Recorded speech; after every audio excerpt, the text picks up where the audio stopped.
Good afternoon, gamers. How are we doing today? Hope you're all doing well. Hope you're ready for day 2 of Celmaldor, where we've got elf things to do, like fighting Goed and colonizing. That really does sum it up pretty well of what elves do, at least in Canor, right? I guess excluding the Deep Woods, but I will forever be the believer that the Deep Woods does not count as Canor, okay? They're different. They're like over there somewhere, doing something else. All right, doesn't count. Not real. Not real.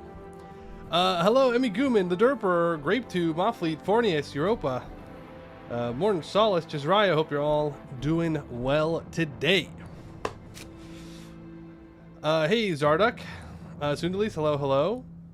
Cool necklace, thank you. Yes. My camera does not pick it up very well, but this is very colorful. It's, yeah, very colorful. I've had it for a while. I just don't wear it, but I'm going to start trying to wear things more intentionally, you know? Hey, Nidius and Ufi, Yap rules the waves. True. Very true. I need a wizard hat to pull that necklace off. Yeah, see, you can't be wearing one of those nowadays. Nope. It's got connotations now. Well, as long as it's not a white hat, I suppose you're fine. But no white wizard hats. Cancelled. A Witcher sword? I don't have a Witcher sword.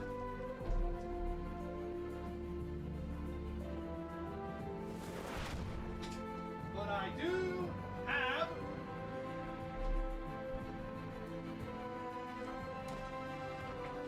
this sword that I keep over in the corner. Silver for monsters, steel for humans, or something. However it goes. Is it sharp? Could you kill someone with it? Yes. Is it sharp? No. It's not LARP either. I mean, it's a real sword. It's a real ass sword, but it's not like it's not sharpened and ready to go. Far Wanderer, there is no glam that makes you not a gigantic nerd. Yeah, okay. All right, Mornsalls. Thank you for the 30 months. True. True. Killer Poo, thank you for the 24 months. Appreciate that. Get one haircut until the sword comes out. Well, no, someone just brought up the sword, so I had to grab my sword. Look handsome today with the sword? Well, thank you. I like to think that I look handsome every day, even without the sword. But with the sword, definitely takes it up a notch, you know? You have one of those, but made of foam so you can whack people with it? Now think about it. What if you just whack them with real metal?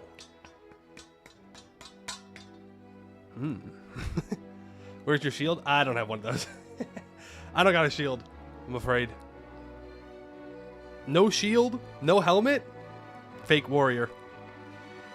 Can't be going to battle without a helmet and a shield. Silver for monsters, silver for humans too, because I forgot to swap. Real. That's so real.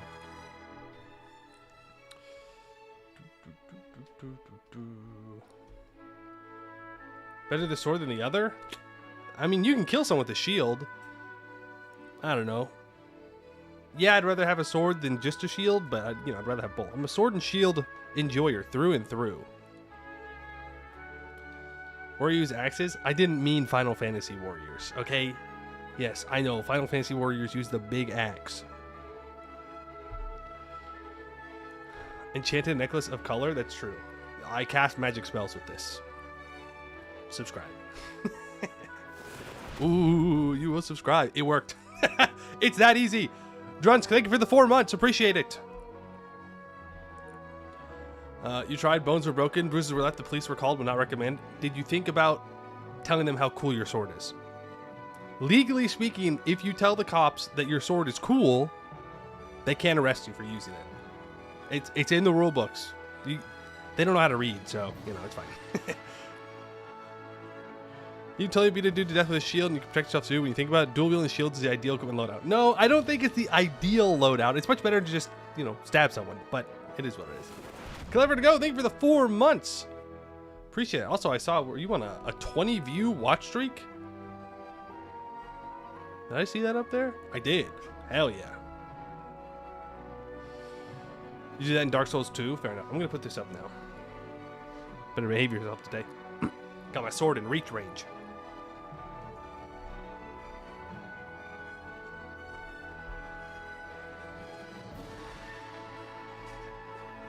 The ideal loadout is gun and shield. Is that true? You feel you can get a spike on your shield and stab to death with your shield. That's true. That's true. You could do that. Also, do you see this little hair right here? Annoying. I even brushed it and everything. And it still does not want to cooperate. You get 2 stabbing things and they protect you. Checkmate dual shield haters. Are there dual shield haters out there? Is that an archetype online? I mean, there probably is. There's someone for everything. Yap is the best weapon? True. Because they never know. Never know when you're going to hit them, you know? You have an old chopping machete? Nice. Yeah, that's very old guy coded.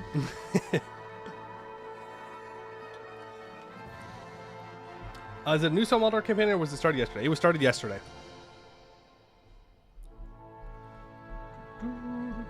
It was, in fact, started yesterday. Shield haters always lose because they can't defend their arguments. It's true. It's true. You gotta have a shield. At least one.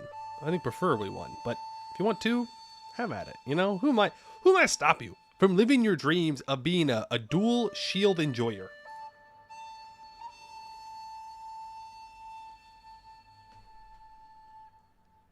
Most common and least romanticized weapon throughout human history has been the spear. I'm a spear enjoyer. I like spears. I think spear and shield is sick as frick, dude. I think it's cool. I think spears are awesome. I can stab you, who's standing right here, from over there. Yes, please. I don't want to get stabbed. No way. Ain't no way. Dwarf Fortress, spear and shield. D&D character, spear and shield. It's just fun. Also, in your mind when you do a cool spin, which is not realistic at all, when you do a cool spin and you knock someone off their feet with your fucking spear and then you go you stab down on them, that's sick. That's sick, dude. You're a halberd enjoyer? Okay, somebody likes to take polearm master. Hey, I see it. All right, I get it. What about halberd and shield? How strong are you? What do you mean halberd and shield? You don't get to have a halberd and shield. Dwarven strong. Okay, maybe dwarven small. Maybe dwarves just call their axes halberds. But no, you can't use a halberd. That defeats the purpose of a halberd. What do you mean? What about bows? Bows are cool. But you can't do sick moves with them, you know? Legolas has to do acrobatics because he can't do a sick flourish with his sword. That's all I'm saying.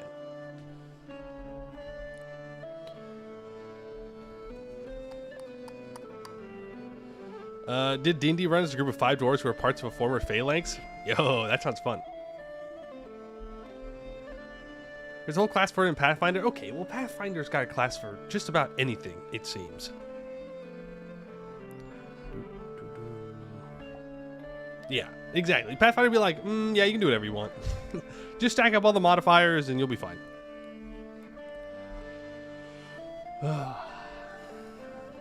We have a lot of colonization to do today, I think. And we have to fight Goed again. I'm not looking forward to that. First Goed War? Easy. Literally nothing. Second Goed War? I think is going to be a bit more difficult. They've got more allies and more troops now. And they've gotten to their 15% morale of armies. Are vassals? I do have vassals, so that will help. I also have Laurent, who will join me. I gotta clean my screen. Damn. But we do big reconquests in these wars, and then we should hopefully be fine.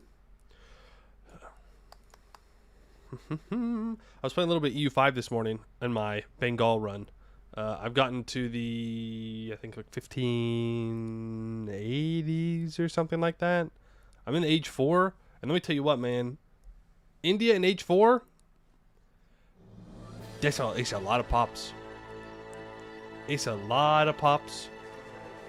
And they hire so many mercenaries when you go to war. So many. And it's so many wars to kill Cholistan. They own like most of what Delhi owned at the beginning of the game, and then they keep their capital in the desert. I don't know why they do that. It's the second time I've seen that. Anyways, I could take like 1 or 2 provinces of war because I'm taking like 1 million or 2 pops a war. Gideon, thank you for the 5 months. Appreciate that. You can take turn Westmore into a Vic, so you don't take any AE for that land. But then they won't join my war. Unless the special... Wait, do my special members of my Vic, do they join?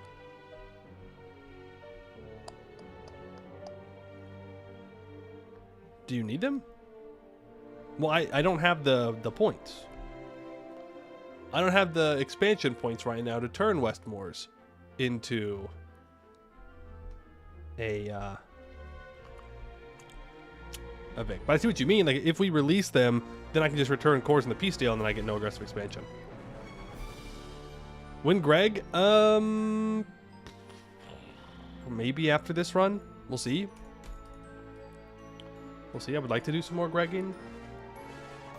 But I kind of want to do an EU5 run. But I don't know what I would want to play in EU5. No, we're not playing Byzantium. We're not doing it. Weapons prog after this run? Well, of course. It's always weapons prog. Everything is weapons prog.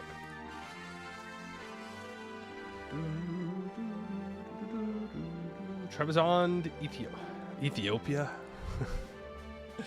Hell. Literal hell. Ottomans, you can obliterate Biz. It's a good idea. That's a good idea. Just keep in mind that I don't do the whole mass conquest thing in EU5, so we wouldn't go like crazy with an Ottoman run. So I say now.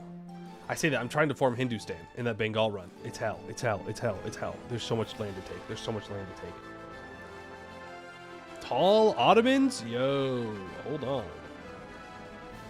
Last time in the EU5 run disappeared for like 5 months. It was only like 2 or 3 months. And I moved. I had stuff going on.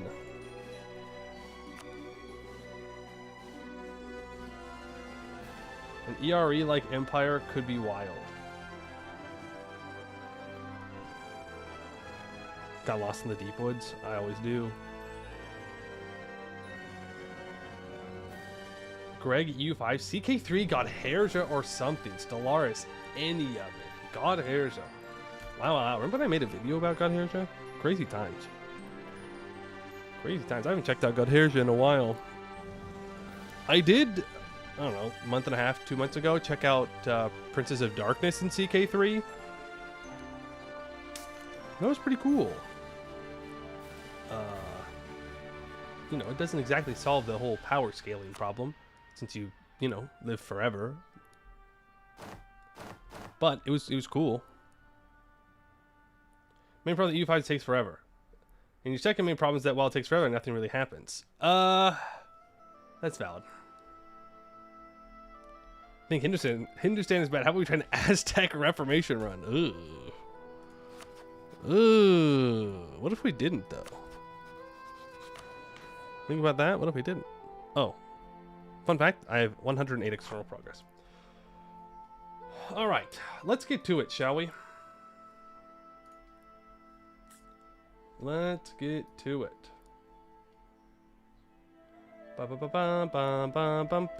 Yap skippers. Yap skippers are criminals. Moral crimes. Not legal. Legally, you can yap skip. Morally, though, a crime. All right, so we are preparing for a war against Gawed here. We need to cast some spells. Ooh, that's tough. No squirrels? My squirrels are up here. I don't know how long we're going to have these feral animals, so I need to get to it. Shoot, if I want to add Westmoors to my Vic, then I need to improve more relations with them. I wasn't seizing land intentionally because I want my nobility loyalty to go up so I can revoke some stuff from them because I need that for a mission. I also need 10% army professionalism. We are currently at a big ol' whopping 0. So that's cool. We'll have to work on that. Lonely Isle, they want me to develop. We could start to do that, but I would like to catch up on Diplotech so I can grab the colonists, right? No, colonists is at Tech 10. Well, I should still catch up. What do I get if I develop that? Isn't it another colonist? Yeah, okay. No, I should do that first. Do I add this to a trade company?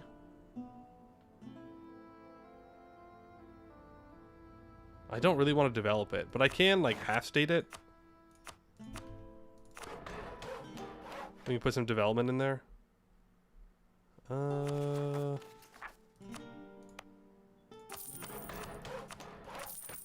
Yeah, and then when we get 45, we can develop that again, and we will do that. Goetruce is 88. Goetruce is 85. So we still have 2 years. We can probably get Westmoors up in time. Worst comes to worst, we can always influence. I do have a lot of money. I'm going to hold on to said money, except I should probably build 5 barracks. I need to build 2 more workshops as well.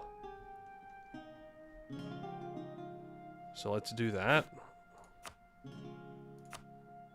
Going to save money, he says, and then proceeds to not do so. Is what it is. So that will complete that mission. All provinces in the Eastern Atlantic Reach province group owned by Celmaldor are non-tributary subject. Or they have 200 opinion of me.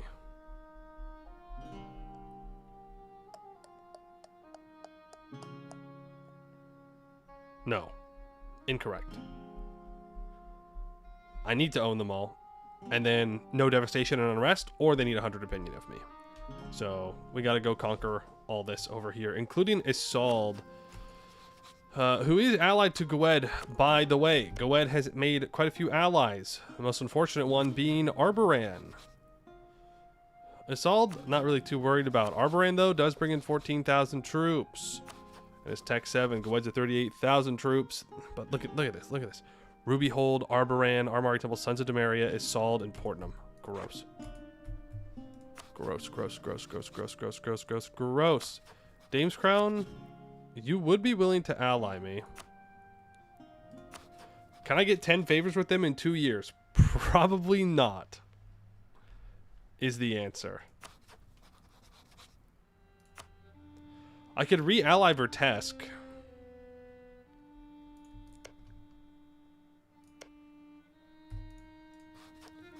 Yeah, I'll probably do that. How quick do these go down? Okay. I'll re-ally Vertesk because that brings in 2 more forts that Gawed and allies can get stuck on. And also distract the Armory Temple and kind of trap them in. So that'll probably be what we do. Yeah, and then 5 barracks.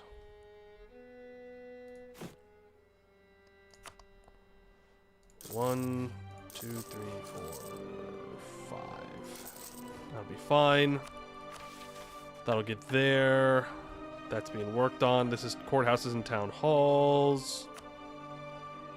All owned provinces. Culture group is not gnomish. Has any gnomish pop courthouse. Okay. So I need to make all my gnome stuff have a courthouse. Gives cheaper tech cost for 20 years. That's kind of nice. We probably accept gnomes, right? Eventually. We have these islands in the north, and then we have Nimskod and Baycods down in the south. Though Nimskod isn't a trade company, but still. Could be nice. Hey, Black Eyed Short Yap today? Yeah. I suppose you could say that. Okay, I'm going to... Actually, let's get the other general. Get a little bit of drill here. I don't love that we're waiting, though, because I'm pretty sure we're going to lose the squirrels mid-war, which is going to feel real bad.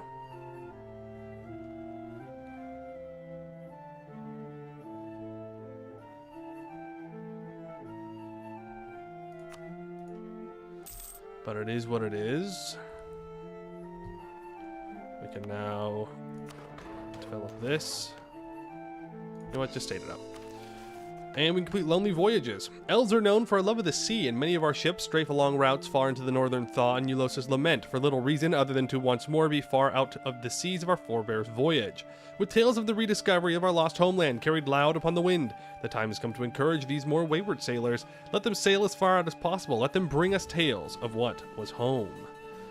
So until the end of the Age of Monsters, we have +1 colonists and +10 global settler increase. We've already sent a guy here. Honestly, we're just going to do this. There's more gold in the interior. But we can grab the first center of trade.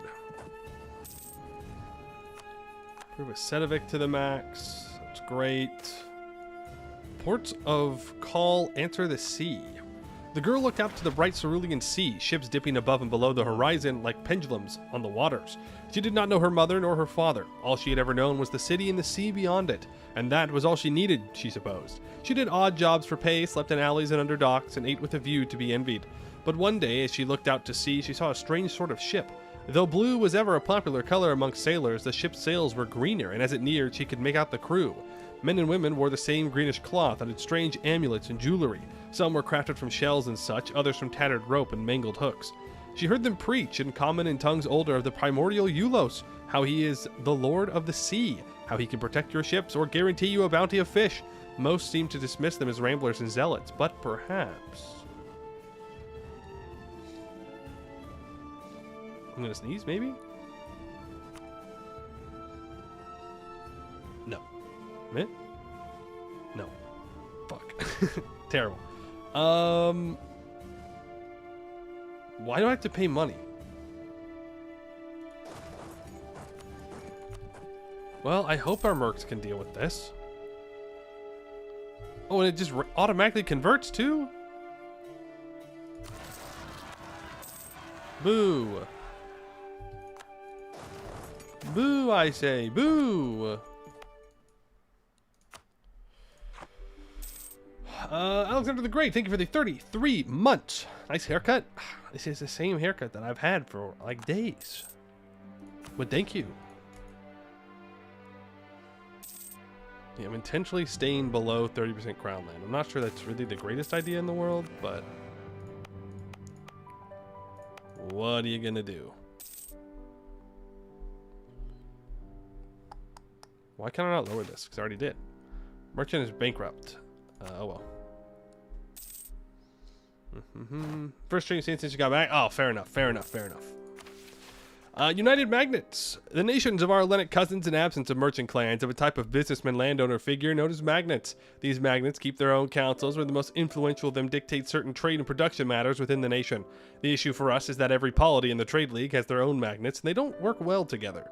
We anticipate significant difficulties early on, but we can get them to unify into one council across the trade leagues if we motivate them by significantly sponsoring their industries.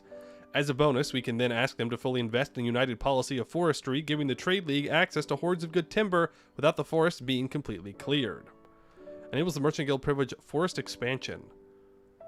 Naval supplies will now be produced in 5 random provinces in the Garudia subcontinent. And they get magnet lumber for 20% goods produced. Now, you're not going to get rid of my cloth, are you? No.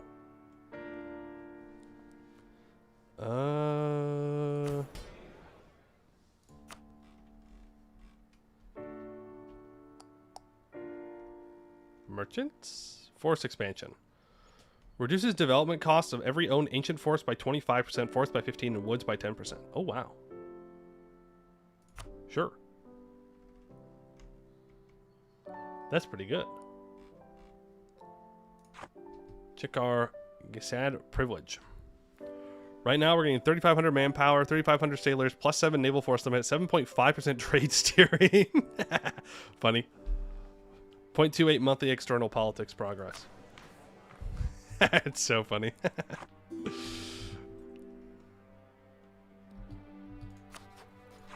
The rent wants money. No. I'm poor. I'm poor and you're asking for my money? You're greed. Money or prestige? I will take money. Thank you very much. Thank you very much. We have 9 heavies. We will use that to blockade Isolde. I should be improving relations with someone. Dane's Crown seems like the best person because I don't want them to join a coalition. They shouldn't because it's Reconquest War, but you never know. You never know. We'll probably try and take Goetin in this war as well if we can. And we can add it to a trade company. This is your core, right? Yeah. Clan Whitespear takes over. Right, we had an explorer die on us. Why don't you take this one? Why don't we grab you? You can actually go here, and then we can put you to explore. I don't know.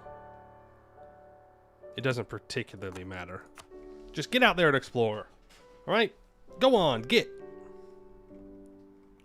Why not deck Assault and break Goed alliances? Because I want Goed land. I want these cores, and I want Westmore to get these cores.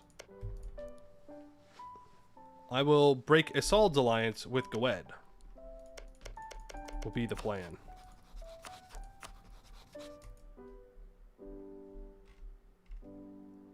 Yeah, Laurent will join.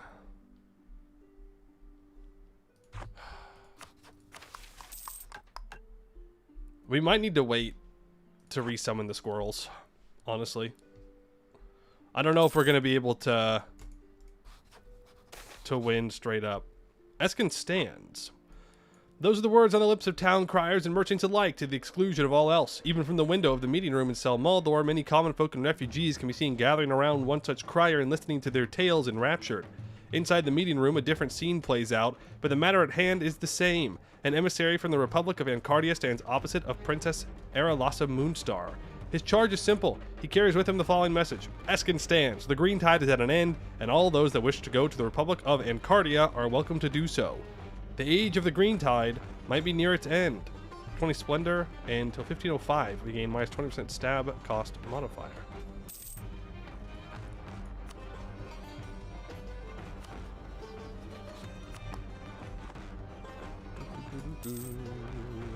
The reach belongs to the Forsworn? Wait, wrong game. No, I think we're close enough. When you really think about it. When you really think about it, we're close enough. There's the truce with Goed up. My squirrels are going to go away soon. If I don't have the squirrels, we kind of just die.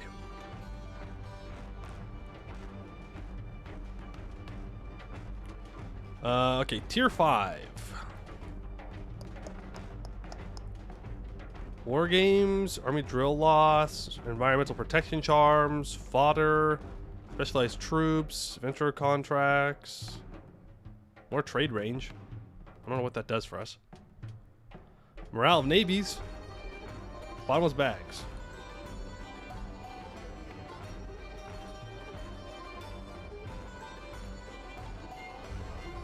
I'm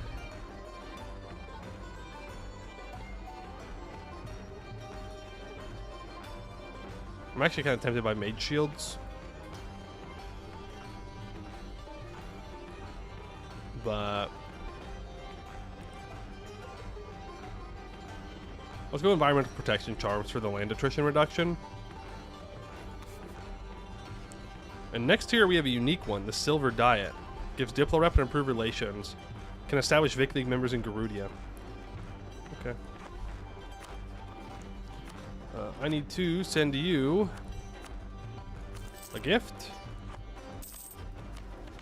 Now we can expand this here. And the Westmoors becomes a Vic League member. So they're now our subject in a different way. We can divert trade from them. Very nice. Take that Diplotech. Oh, that naval morale is kind of important.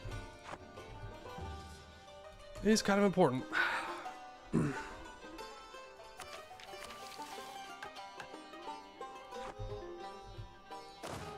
Alright, let's stop drilling. I should have been building a spy network up on Goed for a while. So that's a bit of a mistake there. No, you won't fight anybody with a navy? What do you mean? Assault's gonna have a navy? Hello?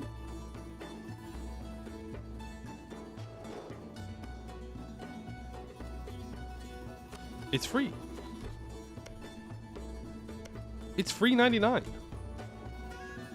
It's free 99, folks. Get claims.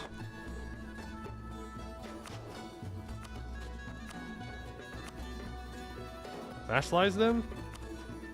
Nah, they're not interested. Mountain Watchers? What?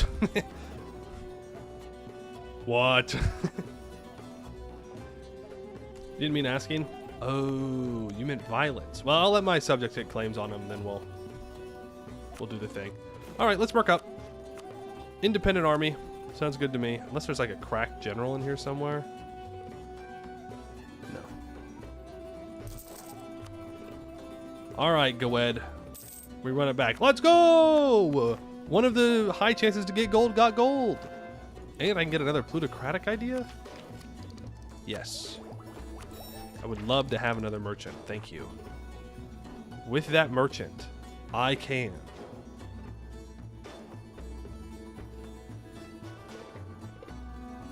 Not do much. Not do much at the moment. There's no point in pulling from here. There's no value here at the moment. So I'll just collect in my capital node. When Eskin gets revealed, then we'll have a better spot to get it from.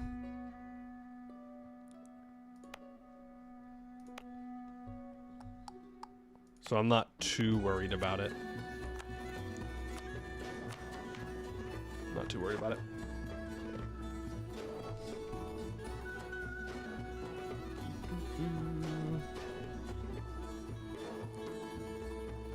You get an active looking vassal, so you only use violence ever?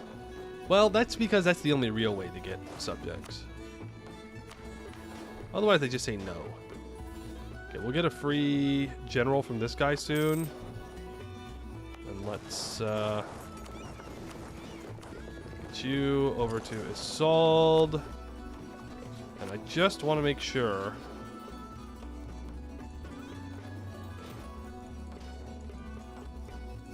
that all my homies know this is what I want. I'm going to ally Vertesk, Noble Legacy in Modoc. Do I need a claim on Igard, my subject? No. No, I do not. Okay.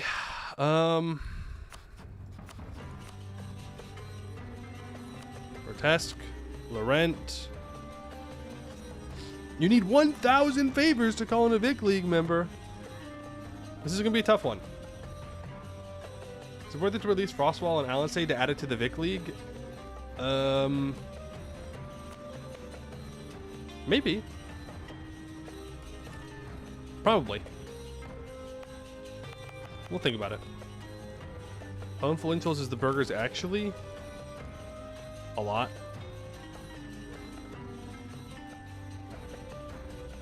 A lot. Yeah, I mean, we'll probably release these guys, but for now, I'll focus on reconquesting Alanvord.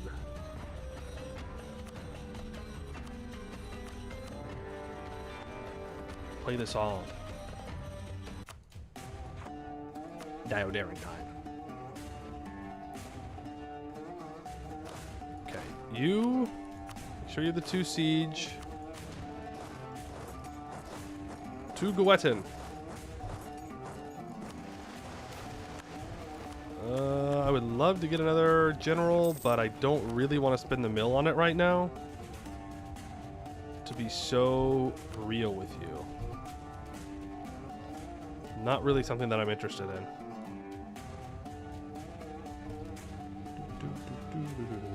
Reverhaven, I'm going to go ahead and tell you to siege down that. It's a little greedy on my part, but the faster we can get them out of this, the better. Get rid of that edict, we don't need to worry about it. Laurent immediately going after Rubyhold, which isn't necessarily a bad thing, but it's kind of a bad thing, right? Not seeing any war wizards, which is nice. Am I getting werewolfed? No, we're just taking attrition. Go ahead and swap you two. Tolerance for all. +2 tolerance of heretics and heathens, huh? Reckless family. The White Spear clan has a fabled reputation as bold risk takers, possibly even to the point of recklessness. Recently, a member of the White Spears has made a foreign investment many thought could never possibly pay off, considering a losing gamble. Against the odds, the bet turned out to be in their favor, bringing in immense profit.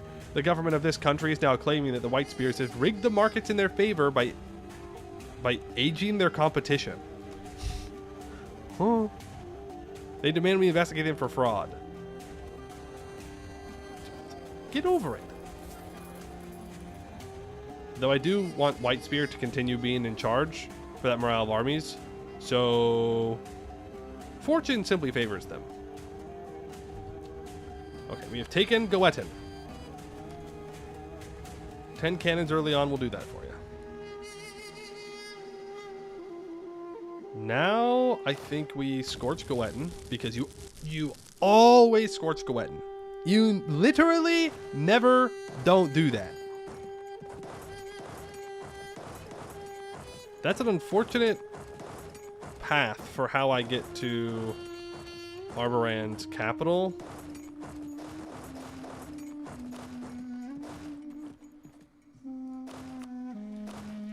Let's get the squirrels in with that.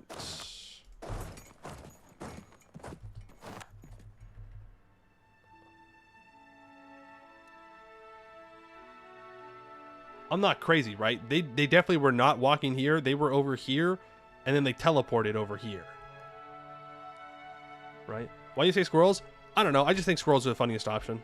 It could be any small animal. It could be rabbits. Could be... Well, it just says feral animals. I guess it could be deer. We could have a swarm of deer. Like a herd of deer. This farm... It could be penguins. It could be... Are there penguins in Garudia? There are now. Well, I guess we're going to pick this fight. It's not really a fight that I wanted to take necessarily, but... There we go.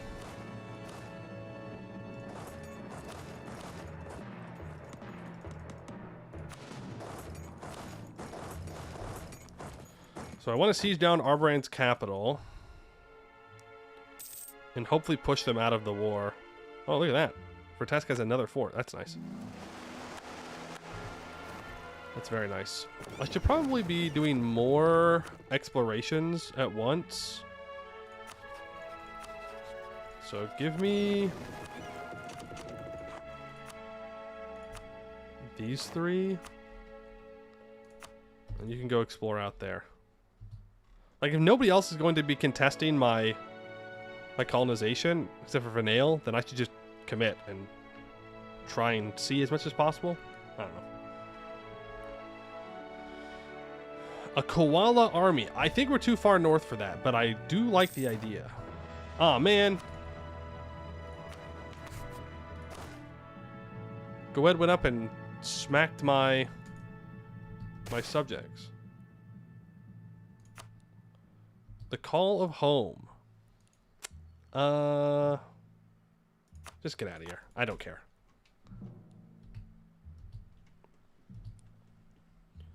Okay, wall breach on Arboran.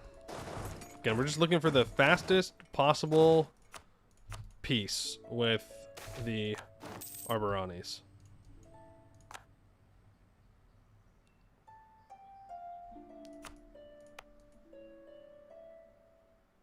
I'll take the trade power.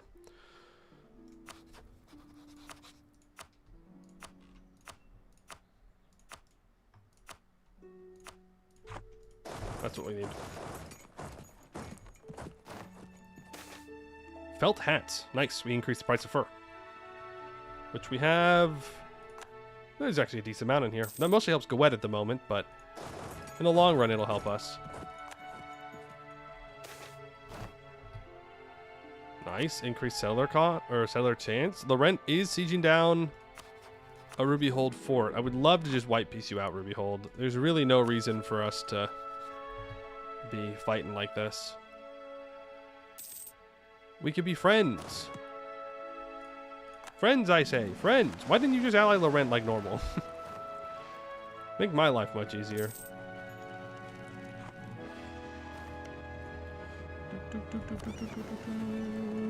Explore the West Aelantir Coast Sea. Or, yeah. Yeah. I'm going to go ahead and remove the objective here because my subjects are kind of just filtering in to die. I would like to contest that Gowetan siege. Let's go South Star Hall Sea.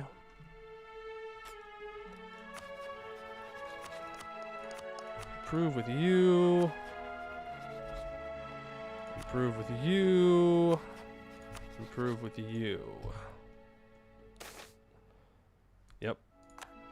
That's what I was kind of worried about. We'll hold on to him as long as we can. Well, no, just get rid of him. It's fine. Mana check. We're at 43. We can get them back soon.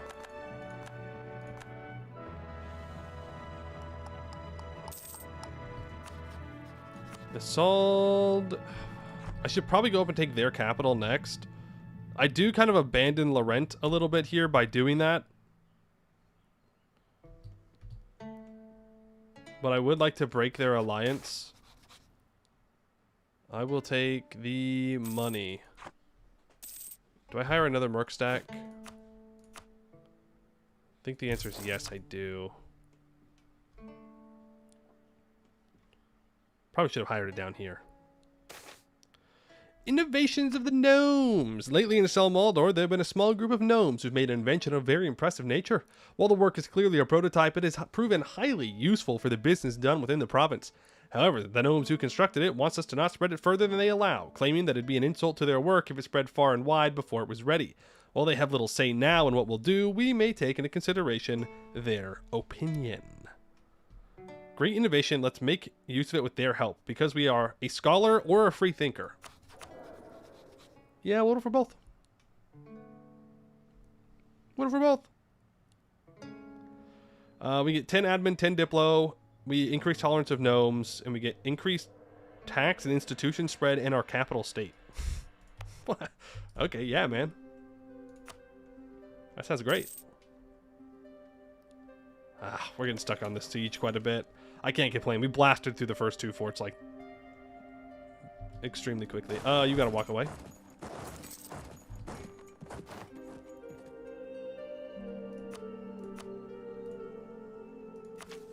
I can get Inno for admin tech? Sure. Now I need 8 provinces to have town halls.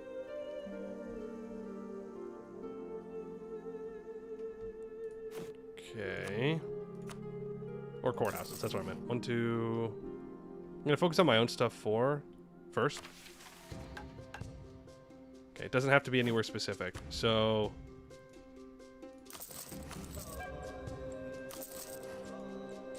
let's focus on the gnomish stuff. 1, 2... 3.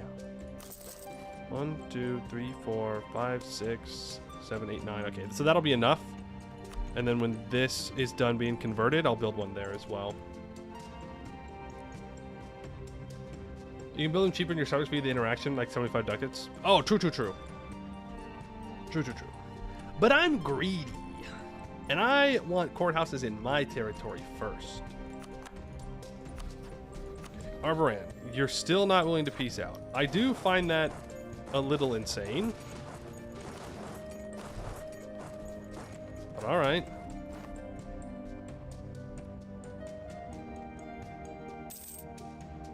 Like a wet and siege is getting up there.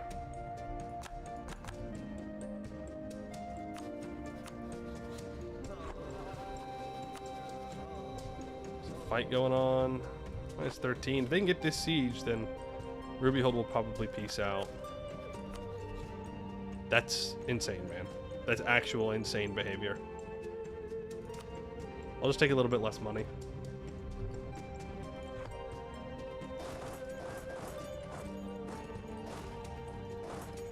We will get black flagged when we do this, but I think that's fine.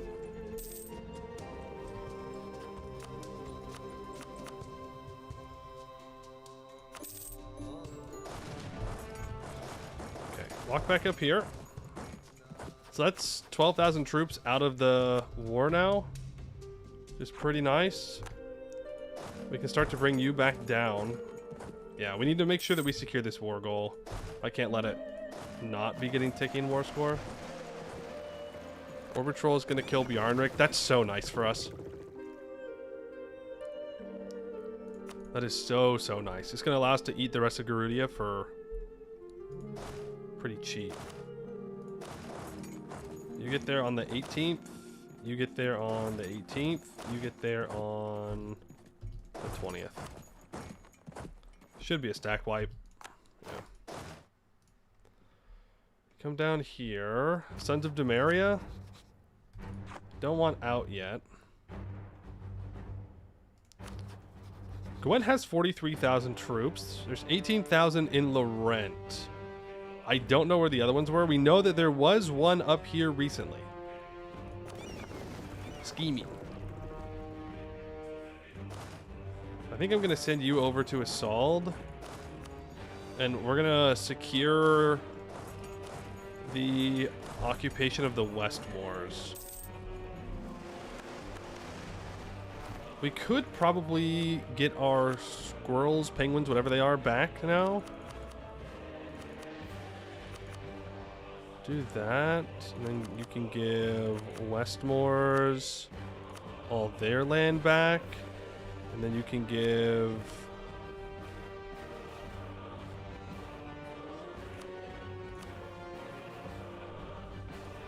Yeah, honestly, I think that's fine. Well, no, because I'm going to separate piece these guys out. I will not be able to take Goetten in this war. But that takes a bunch of land away from them. I don't know how much it's really going to weaken them necessarily, but we'll take a bunch of land. Once I feel confident that they're not up here... They could be in gnome territory, though.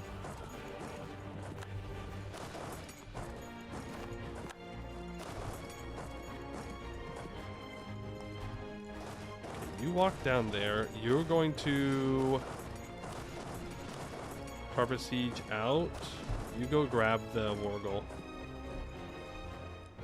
They do still have the Greenlee Fort. Dead on arrival. Rippy dippy. Rippy dippy. It's okay. Forgot we have those 5 mercs over in Aelintier. 20%? Election? Let's see. Are you offering me a 666? Well, you're offering me a 663, but I'm afraid I have a 665. And that's going to become a 666. And she's a scholar and a free thinker. And also a fierce negotiator. So, I'm going to have to pass. Sorry. We already have a girl boss. I don't need another one. Stupid. Stupid.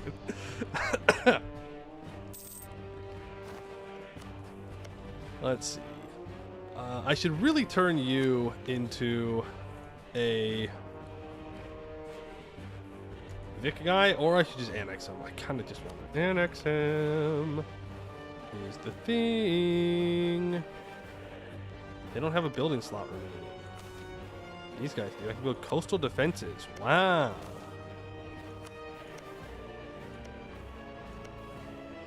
Wow. All the coastal defenses. Yippee. Yeah, I'll build a trade there, and I'll build trade here.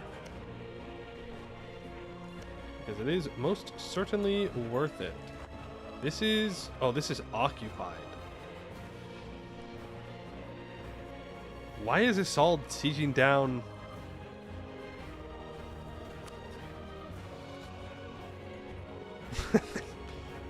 What?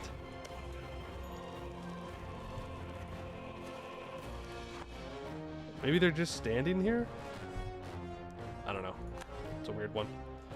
Alright, Sons of Demaria, your capital has been occupied. I will take war reps, money. It's a lot of money if I'm just patient. The trial, I will gladly gain that Republican tradition. You're my cannons. You're my mercs. So let's start moving the cannons down to this siege. You can go here. I should have checked if there were werewolves.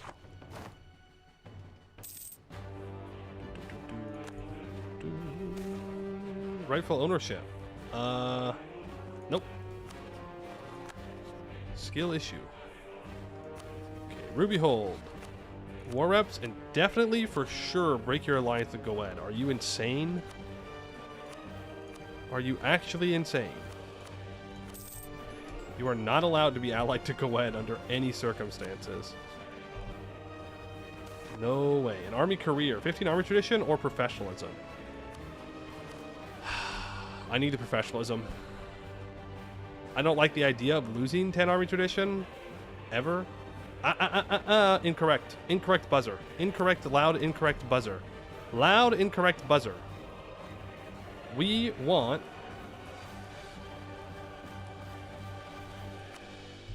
nobility. Have higher loyalty than influence. Now I need 10% professionalism. Which I don't have. But I can revoke... something. Strong duchies? I don't want to revoke strong duchies, though. Wait.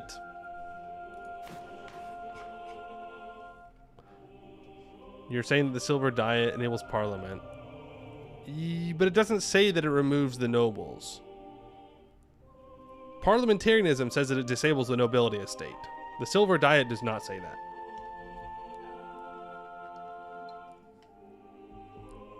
Give out the special privilege and pay for it. Right. Military demonopolization. 300 monies.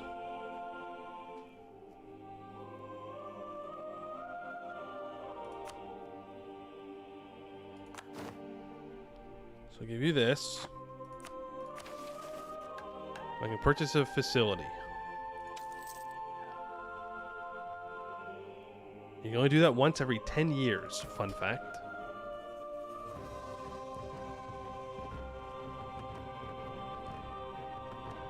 But that lowers it for 10 years. And then I can take away right of council?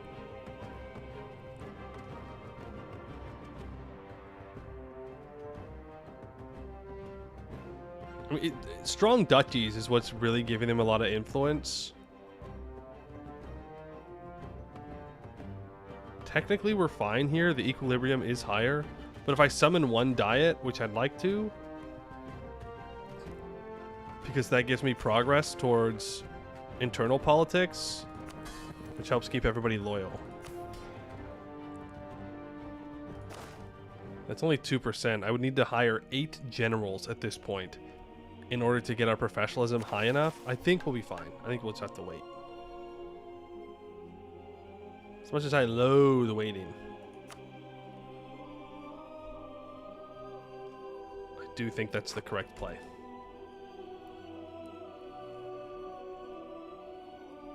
Five new troops for free manpower. Did I just gain 5,000 manpower? Ah, they're building them. Do I want those troops? Yes, because I need to stop using mercs so I can build up that professionalism.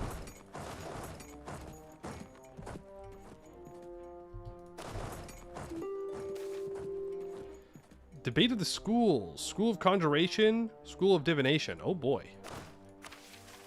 Oh boy. Oh, I need to cast Summon Familiars.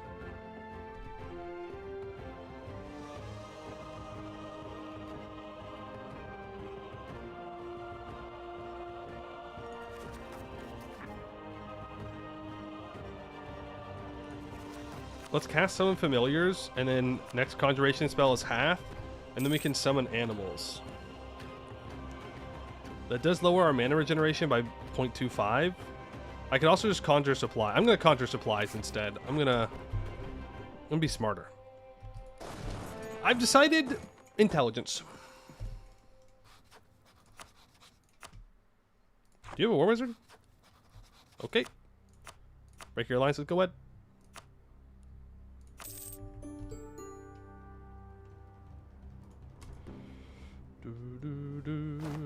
Someone animals addiction you need dealt with ASAP. I didn't even click the button. You accuse me of being addicted to having an army of animals, and yet I don't even have an army of animals. Your Honor, I'm innocent. Your Honor, we got him. Hope you enjoy 18,000 troops on an island, Goed, because they're not leaving. Well, unless these guys come up and hit them. So that would be unfortunate. Okay, you're taking care of that. Honestly, I'm going to help siege this down. And you two can start heading down in this direction.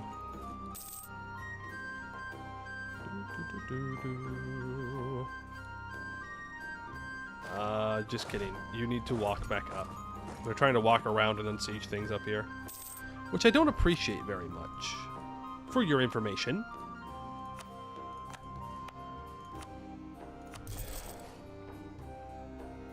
Not very cool. That does mean that I don't have a general on this stack down here, which is a little scary. So I can greed and get 10% goods produced at the cost of falling behind on tech.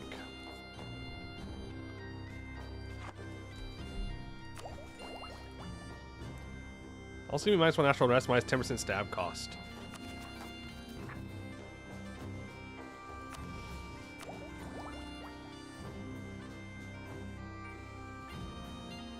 Here's the thing.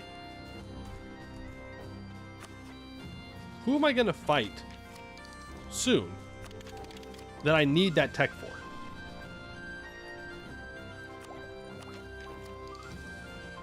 The answer is no one.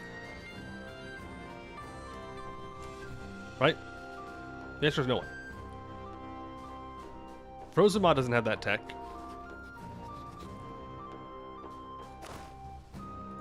We don't have any fire pips yet. Not Goed, that's for sure. Exactly. Like what, am I going to need against Orbitrol and Bjarnrik? Vangheim?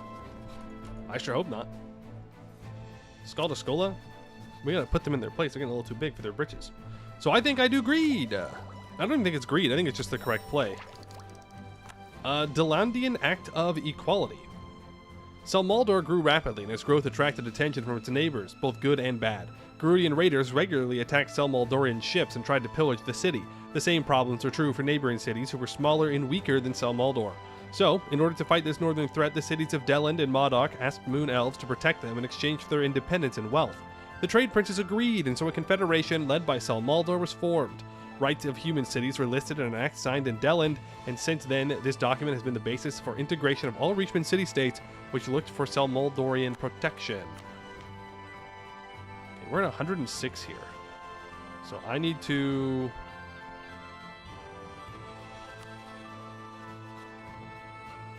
it's probably going to be turning this guy into a subject.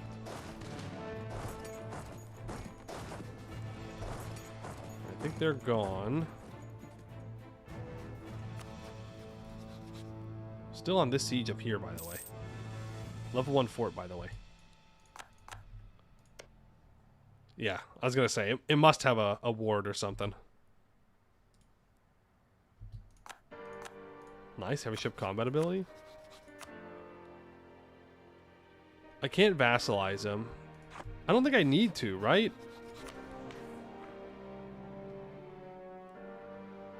I should be allowed to invite him. To expand the league, right?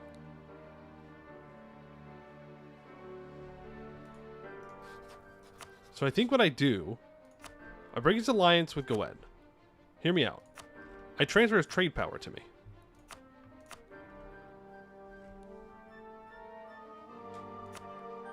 I pillage his capital. It's a little greedy to pillage his capital.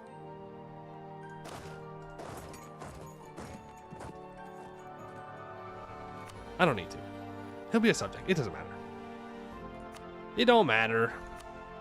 The less aggressive expansion I have with him, the better. It's so much negative opinion. Yeah, but the greed. Think about it. 3 development? That's a lot of development.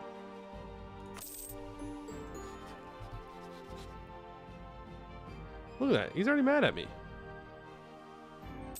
And I didn't even do nothing.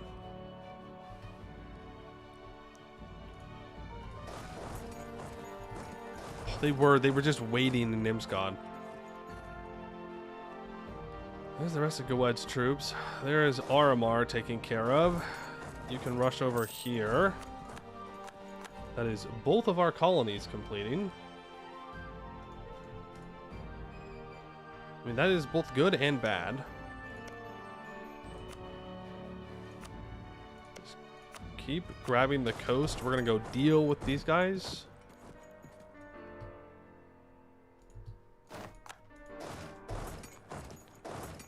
Fight you.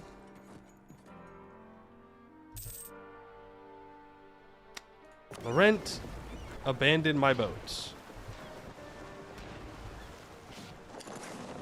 So now those 18,000 Goed troops are free. That's okay though. You can go blockade over here. You wipe them out. Laurent, you've been helping. I know you've been helping. You definitely have not done 52%, but what's new? EU4 be like, nah, you didn't do anything in your war. You didn't participate in your war. You didn't do that. You're lying. You're lying.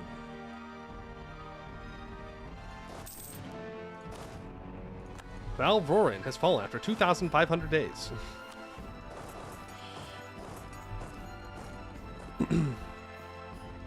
Okay, there we go, Laurent. Now you're doing something.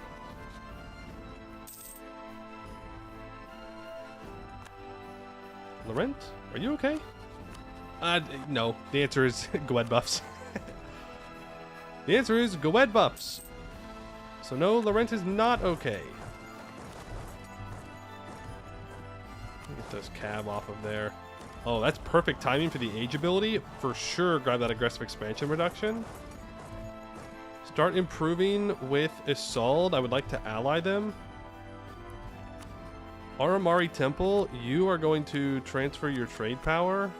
Can I steer trade towards me? That's not true.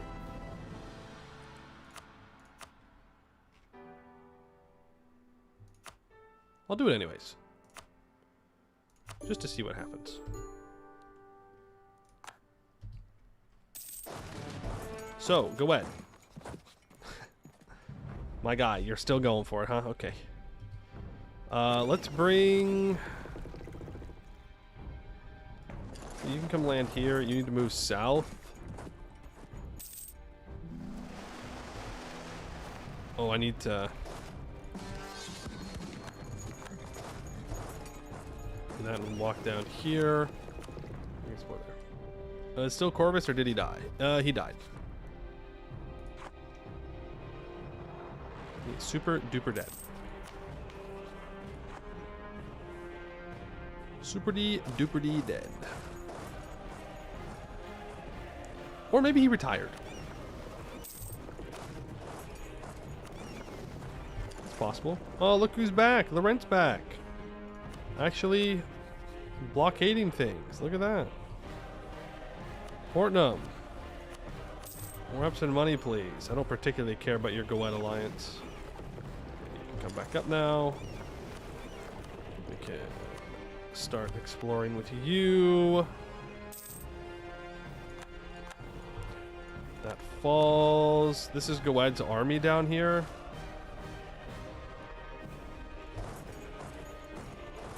I want to wipe his army, I think. And then we'll peace out.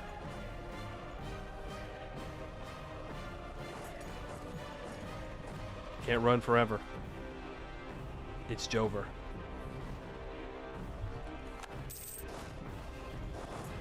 Alright, good enough for me.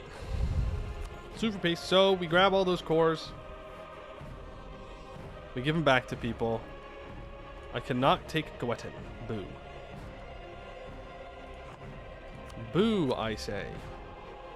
Which means I don't think I take anything.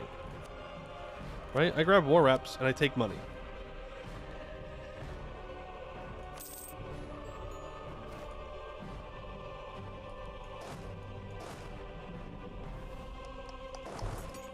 Good.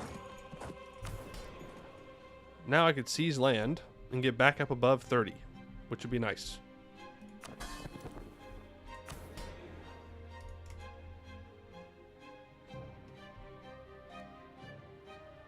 Yes. I will do so.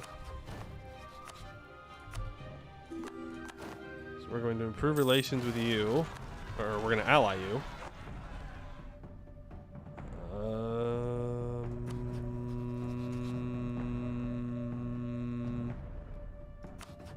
Vertesk? Improve relations with them.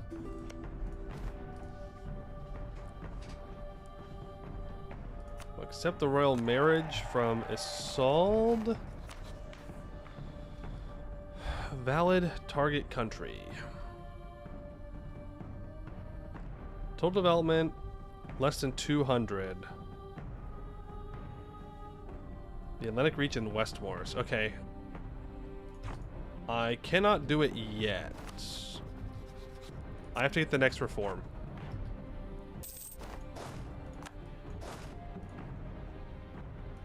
Right? Am I... No, they're in the reach. They're in the reach. They're not in Grudia. They're in the reach. Yeah. Total development 200.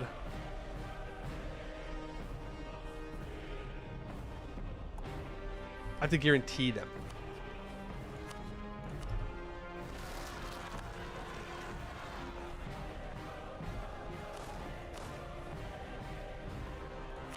Gotta guarantee them. Then I'll offer them access. And you think he'll accept at 102?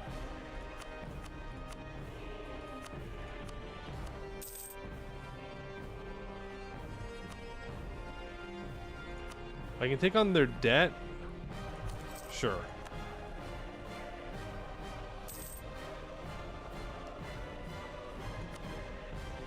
Then I'll even influence him.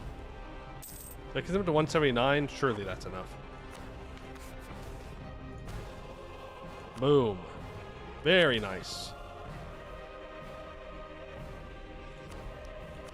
So Isolde is now also in our league. We... Greeny? He's a vassal.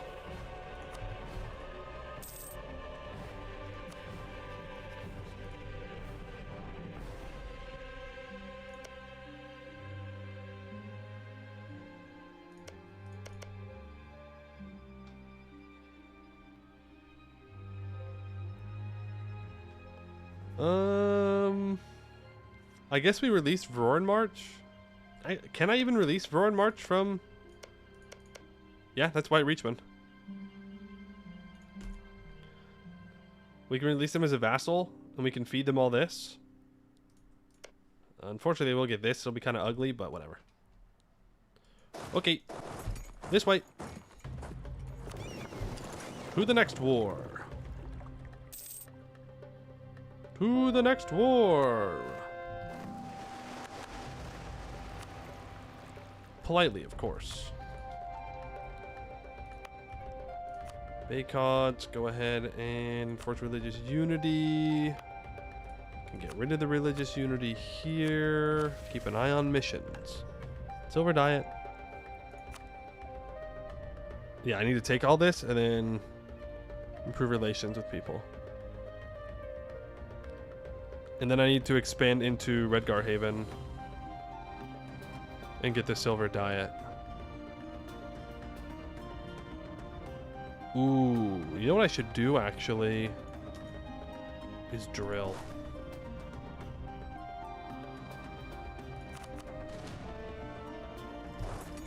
I'm gonna send you guys back. I don't need you.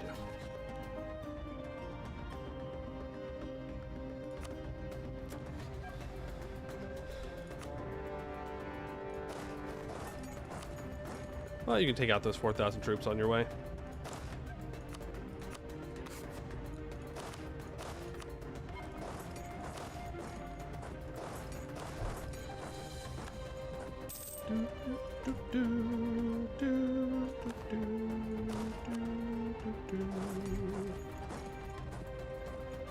Not enough troops, huh? Okay. Well, my vassals should hopefully join me there. They don't.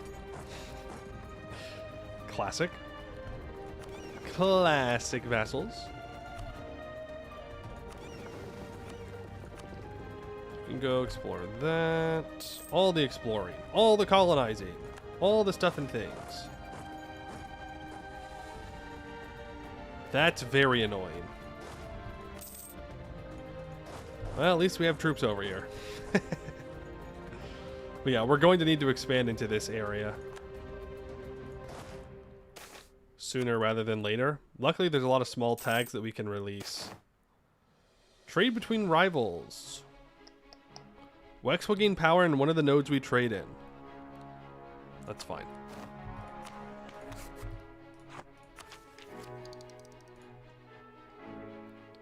I don't care. More trade power, very nice. We'll grab the island. People are disappearing. That's not great. Frozen Tide. The former soldiers for hire of Clan Frozen Tide have been turning up to our conscription office with an unusual zeal as of recent.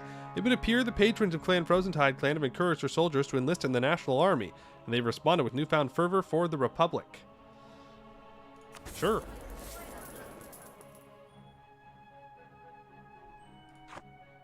Any willing warrior is welcome. AKA, if you have manpower, you're welcome. Need that manpower. Cottage industry. Merchants lose loyalty, gain unrest, we gain a bunch of development. Yes, I think that will do just fine. We will grab minus 5% dev cost and 25% caravan power. We're looking at big manpower recovery speed from plutocratic and getting escorts to the trade princes. We will need to take the next idea group for that though, but that's okay. Invite dwarves? I'm not going to invite them, but they're more than willing to join. Ascani hedge mage run rampant. Ascani wizards and witches have traveled and settled down on our lands with the refugees. With the chaos of the Green Tide, many have turned against the dogma of the magisterium and operate without license.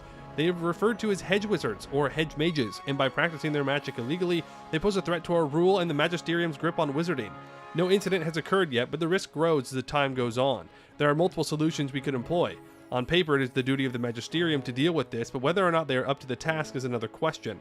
We can also have our own wizards fill in, as they are more than eager to do so. Or, as no issues have arisen as of yet, we could leave the hedge mages to do their thing. They might be harmless. What shall we do regarding these hedge mages?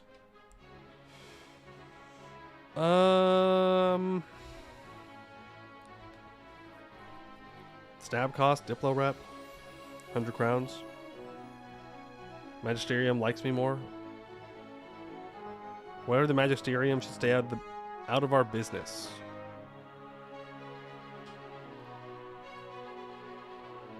Send our own wizards, they'll do the job. I should also be improving with the magisterium for the loyalty. Actually, do we need to do that? No, we're guilds, we don't even need to. We don't need to improve them. The hell are they good for? Outer Torn Sea, get out there. And West Aelantir Coast Sea, get out there.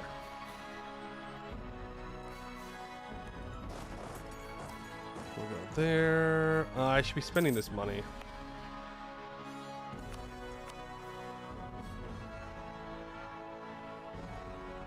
We could build a dock. Or a coastal defense. I'm gonna build a dock.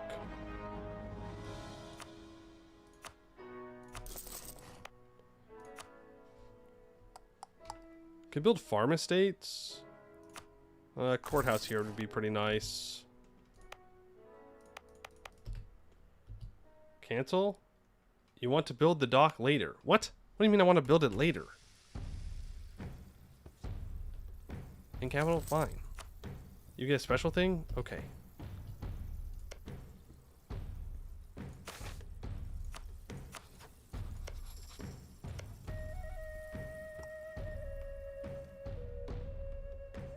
They're building a boat. They're building a boat. They're building a boat. They're building a boat. Okay, can't do any of that. Literally no fun allowed. No fun allowed. What about you down here? You're building a boat. You're building a boat. Hey, they're not building a boat.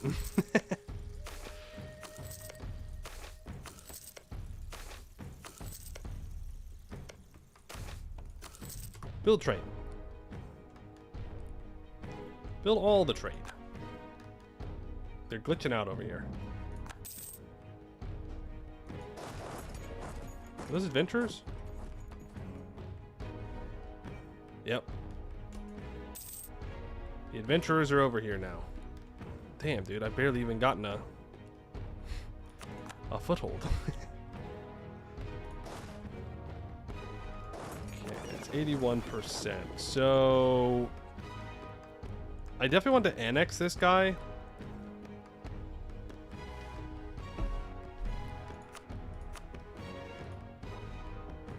Are you colonizing? Yeah, we're colonizing Delaire right now.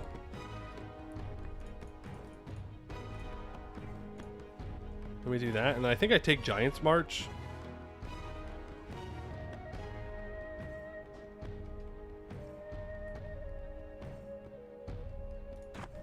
So that way I can go up here easier.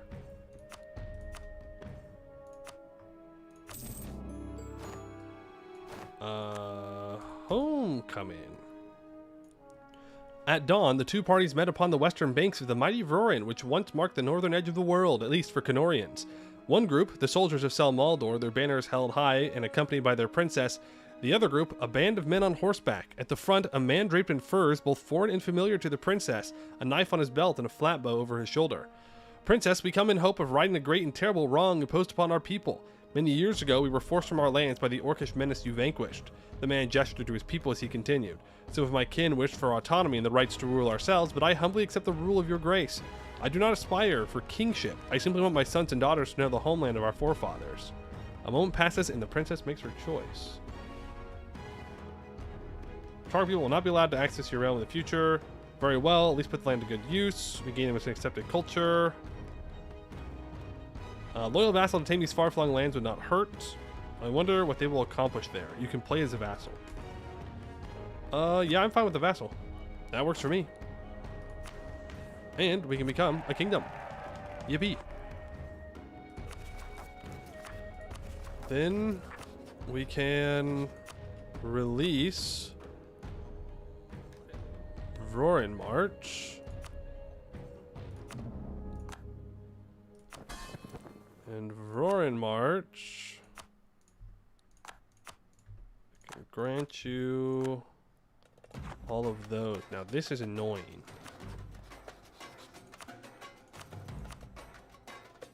Can I grant these guys things? Oh, cool.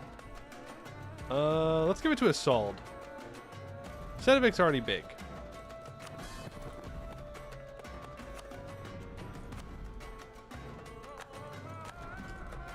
There we go.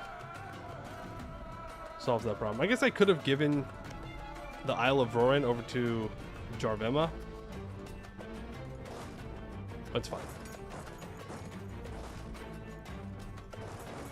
It's fine. Okay, on to the next wars. To Garudia. Well, actually, maybe not.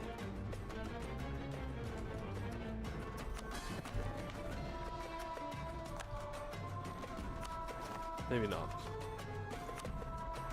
Whoa! My crown then. Can I humiliate anybody? No. We're too big. Yeah. Afraid not.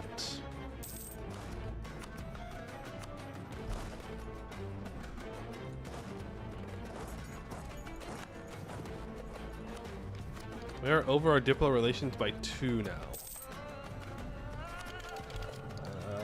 I think we ditched the Vertesk alliance again. Sorry, Vertesk. You got baited again. Okay, claims on Gowed. We can stop doing that. Improve with you. Improve with you.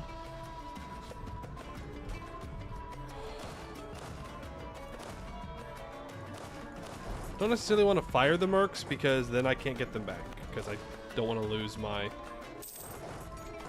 professionalism. Subjugation CB on Varheim. I don't need that and I don't want to do that yet. Believe it or not.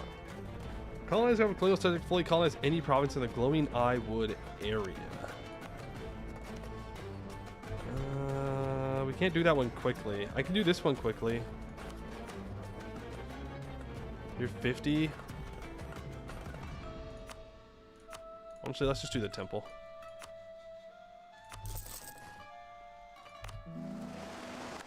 That's going to become a colonial nation. I don't need to worry about that.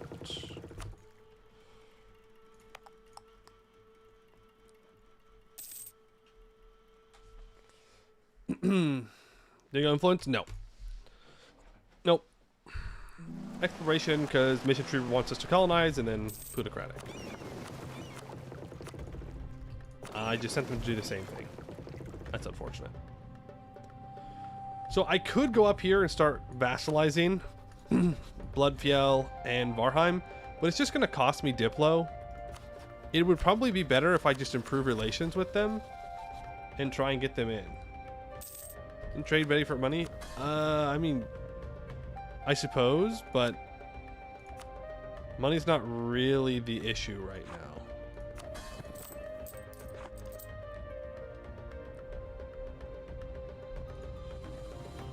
Yeah, okay, I think we're good to speed 5 here. Our trader dies. I'll grab a Diplo rep.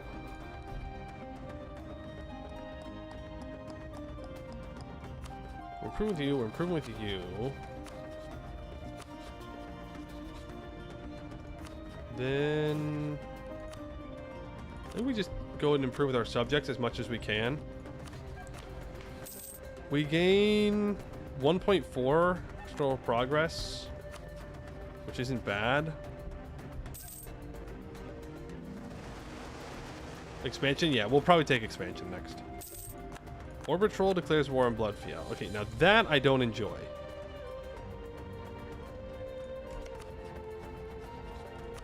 I should have warned him. That's alright. What are you religiously converting? Right now, the gnomes down here. On the Dames tier.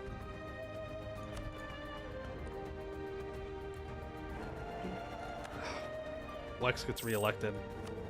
They somehow brought it back from Mr. Lore.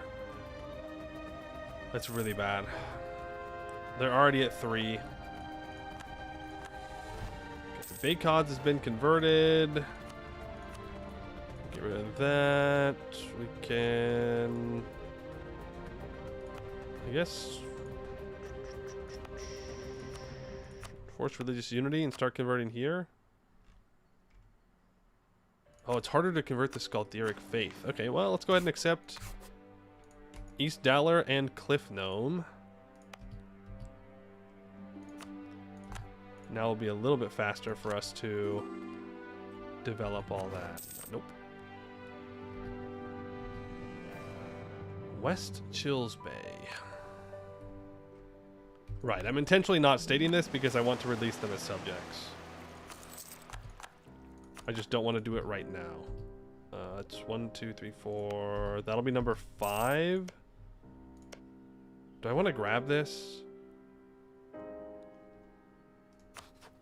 I still think we're fine. Okay, Laurent is taking exploration. Glacier? Yeah. Yeah. Harder to take in a war. And there's no one there, which is kind of nice.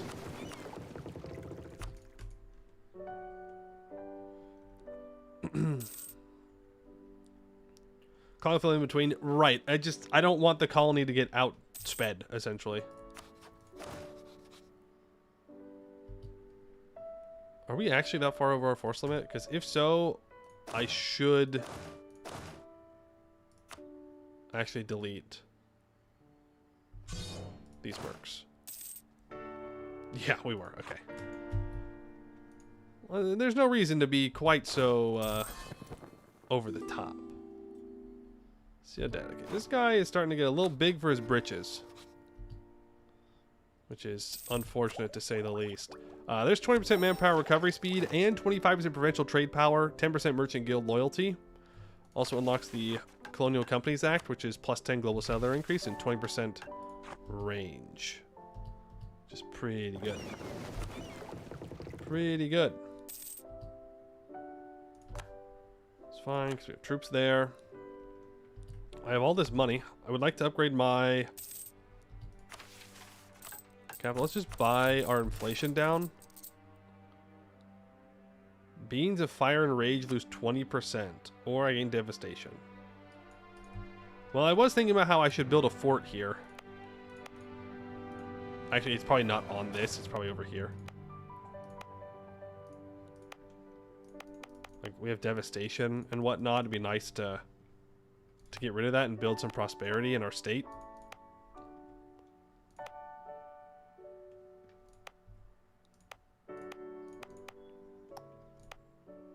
So fort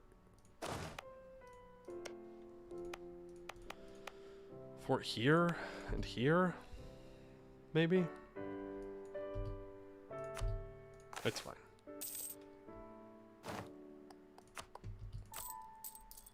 Buy that down immediately. And we will get a level 3 center of trade in our capital. Expansion Pluto gives production efficiency and national manpower, which is honestly not bad. A stable government. I can spend 79 crowns and avoid losing my prestige. We're a fierce negotiator. We'll do it. This 99 prestige is nice. The loyalty and all that, super good. Icewind Clan gets a bunch of influence from it. And we do, in fact, get our Delaire Colonial Nation. I don't think I need to make it a private enterprise or anything like that. Well,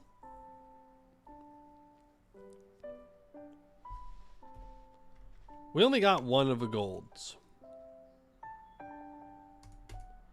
There's a chance that we can get some more in here, but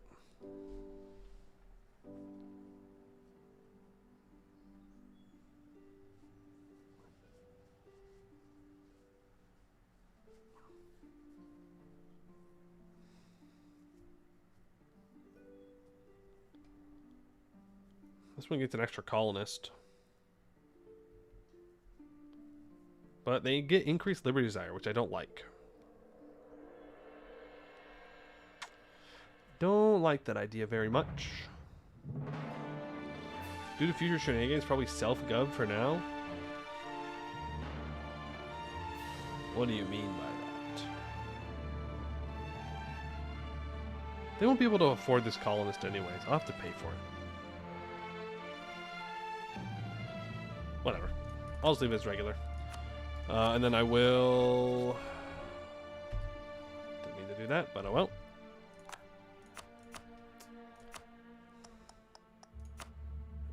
Give you, for 400 years, 4 ducats of subsidies. Go ahead and colonize to your heart's content, please.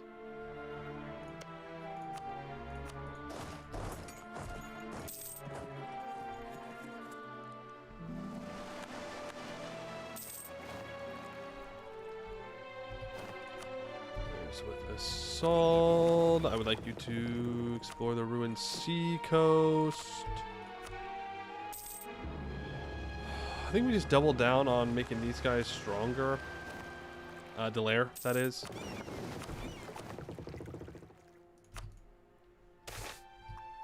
An oath abandoned.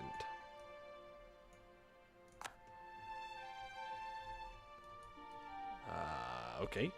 It started slowly, as most things do. Words, phrases, foods, various baubles, and trinkets from the communities they stayed with. But over the years, the foreign influence on the Kagadiks increased.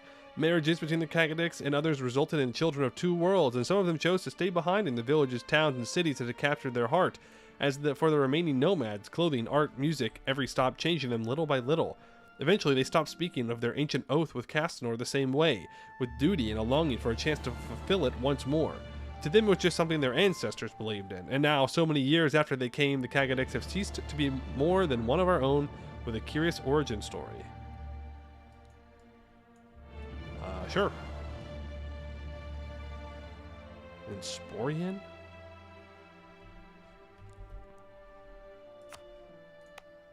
Here. Oh, I get production efficiency. Okay. And an Allen save, but now we get development. Terex no more. Same thing.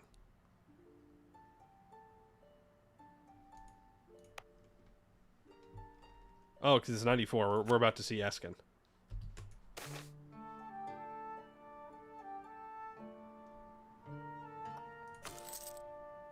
Sad they'll get their home back. That's one more vassal missed, but that's going further east in Grombar.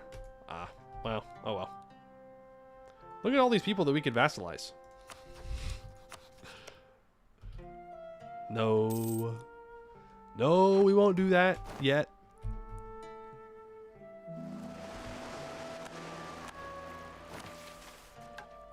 New World Charter?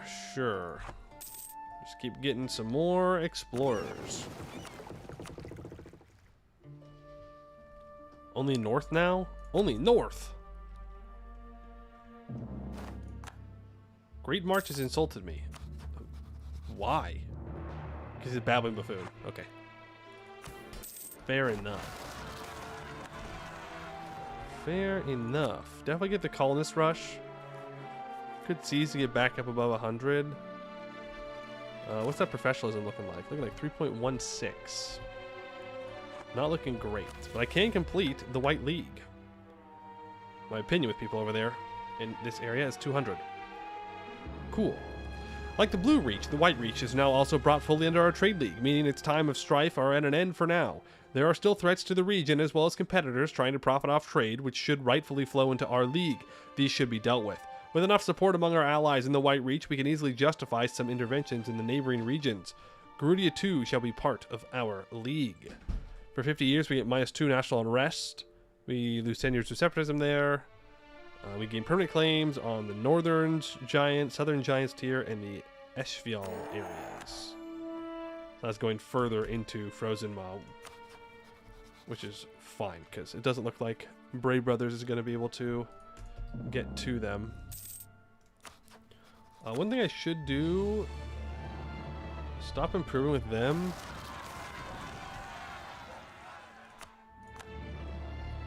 And we can build a spy network. I'd like to steal the maps of this area.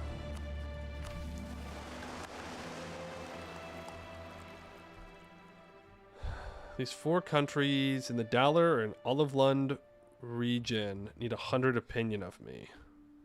Culture conversion cost plus 10. Wow, okay, plus 100,000. No culture conversion allowed. I guess we're gonna have to accept the kobolds. Enables adding races to the Acts of Delin through the Parliament issues. Oh! Kobolds are friends! They're friends! That's if when we get the silver diet. Celmaldor, you lied to me. You lied to me when I said I didn't need to build a dock in my capital. What does that say right there? 30 development, dock, workshop, temple. You lie. I do need a dock.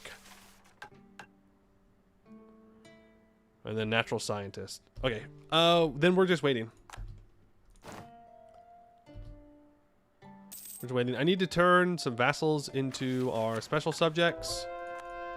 I think Serpent's Guard is the answer. No, Roar March is the answer. Oh. No, they're good. Their capital is in the right region.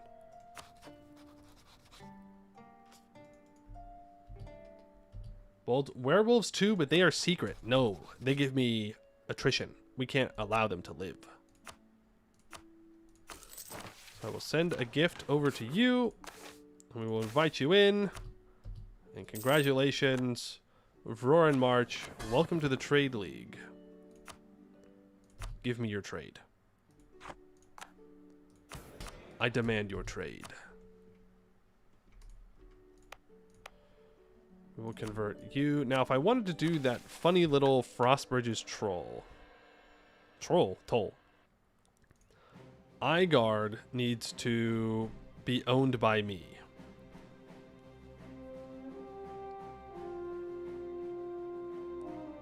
We have to embrace colonialism. We still have time. We really need to annex Serpent's Guard. I'm going to turn him into a subject.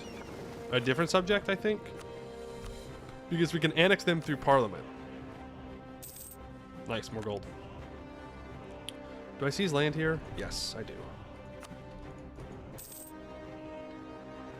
Naval Doctrine. Braving the North. 33% ship trade power. Sure.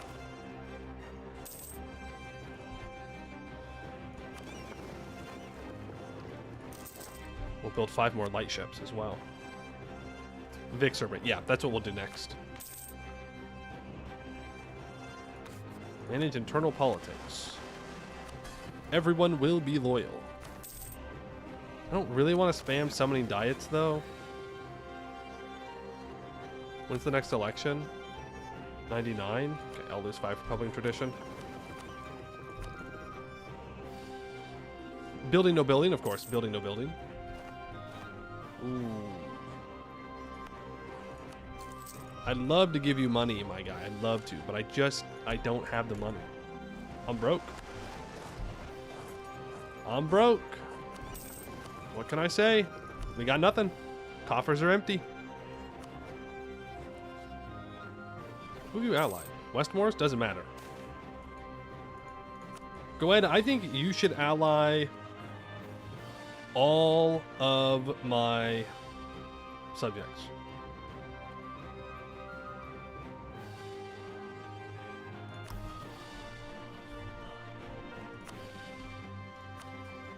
I think that'd be a really good idea. Just think about it, go ahead. Think about it. Then, for sure, when I declare war on you, they would join your side. real. Real and true, not clickbait. I promise. I promise.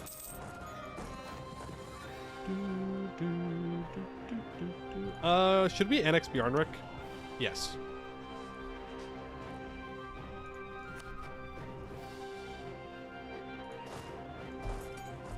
We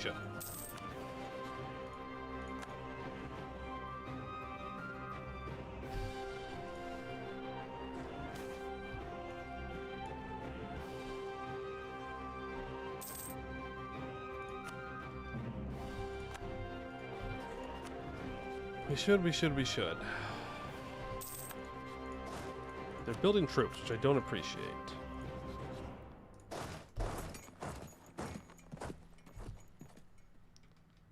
Conjuring supplies is up? Yes. It is up.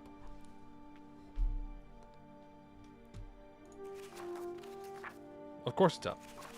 What else would I have? Remember? I skipped summoning the squirrels. And instead I conjured supplies. Like a good gamer. I was very smart. You're an unbeliever. Fake news. I just showed the evidence. I literally just showed you. I don't know when that actually expires though. It's probably soon. Yeah, 2 years. Believer in my throw. Well, not this time. Okay, you guys are taking out Frozen Maw. That's fine. Not a big deal. There's our truce with Arboran. Really hope they don't re-ally Goed. That would be annoying. We can explore Hellas. 1497, by the way. It's so goofy. That's so goofy. There's the Vertesk truce up. We broke our alliance with them. Explore. Down here. Squirrel Team 6. That's right. Ladies and gentlemen, we got him. Okay, and I will take this for myself.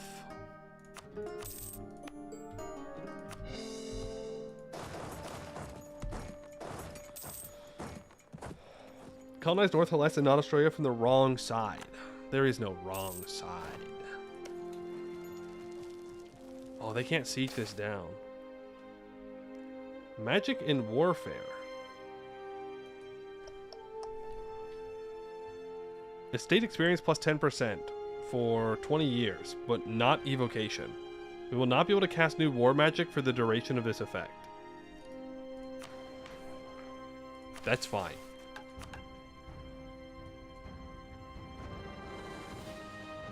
I'm not casting any war magic right now anyways.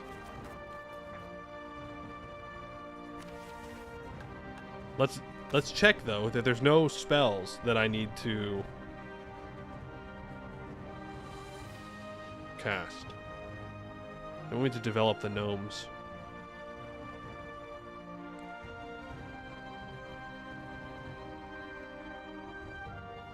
Okay, no, it doesn't look like there's anything that requires me to cast war magic. We're about to have our magical infrastructure at level 1. And that said that we need to develop the gnome stuff.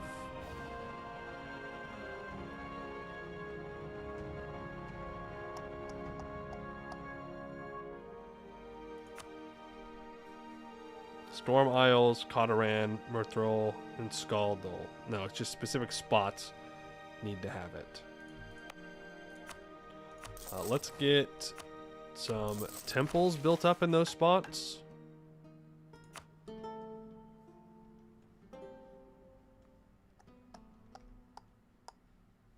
Why is it only highlighting some of them?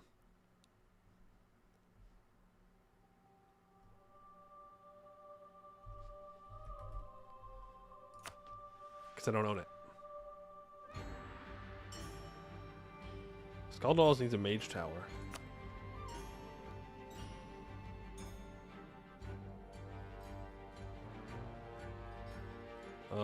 One final is true. Has the province modify religious zeal? Religion in province is not regent court. So either we have to convert it or not be able to convert it anymore. Enforced interfaith dialogue needs to be granted. Oh man. Well, Jotun's Glota, let's convert that. I'm just gonna keep converting for now. By professionalism, I have to wait. I can only do it every 10 years. But now that we've taken Miltech, we can do all that.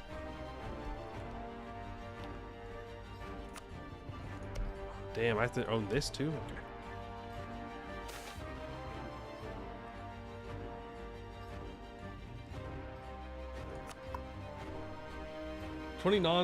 Your religion provs because zeal expires eventually.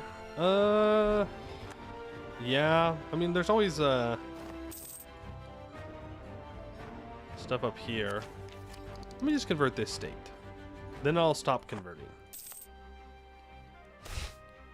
Surely. Plus, we're gonna have like Coronite too.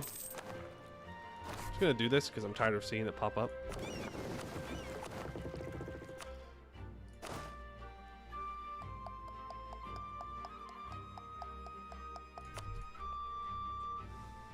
Can you go Coronite? I don't really have any interest in going Coronite.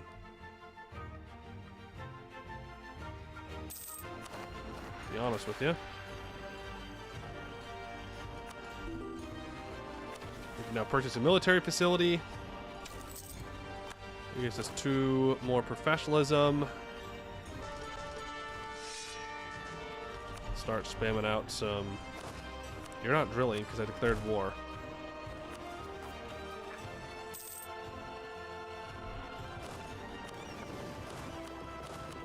Right, now it's going to build more troops, which is good. We're going to need to get rid of these mercs.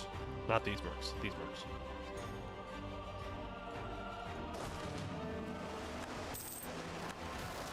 We've maxed out on admin.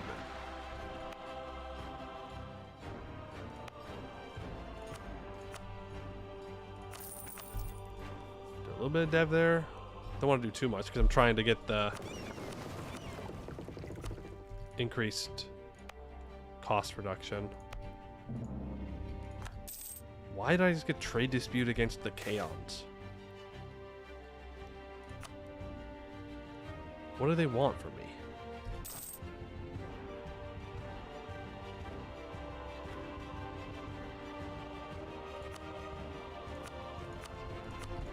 I didn't even do anything wrong. I didn't even do anything wrong. I haven't attacked them. I haven't even sent ships over there to steal their trade. Nothing. Max out on admin points for no reason. It was 15, right? Yeah. I will expand infrastructure.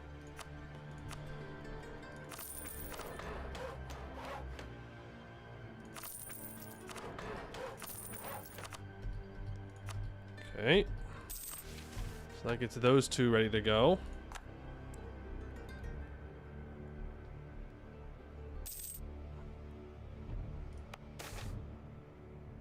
I say when it's not ready to go. Now it'll be ready to go. Election. You offer me a different 666? Nope. Then she gets re-elected. And that is magical infrastructure upgraded.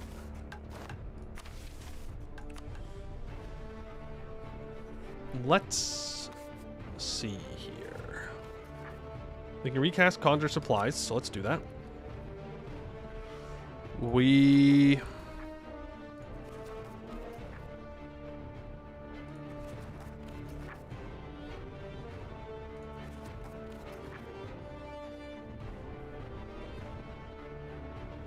We do have a decent amount of fur. Not really. There's a lot of fur around, but we don't control it. Abjuration for more colony? For protected journey? Is that what it is? Settler chance and native uprising chance? Yeah, alright.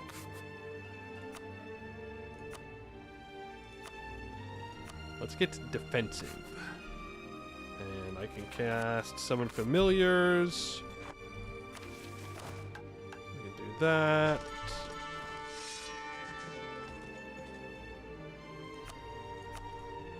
That gets us to 10. So now nobles need to be at 60 loyalty. And I need 100 mill power. So we just wait. We just wait. They'll recover. I don't need to summon the diet. I don't need to sell titles. Though I could sell and then seize afterwards. There is that.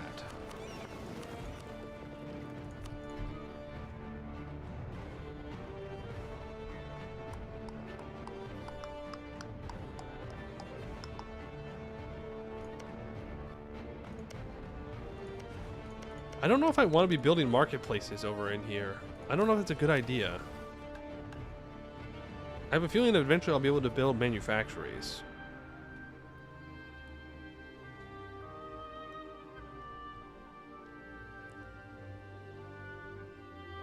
I do need to take another subject in Garudia.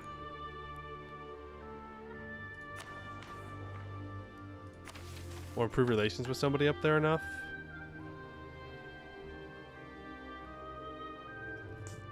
30% professionalism. Okay. Wow. Yeah, I guess we just fire these mercs.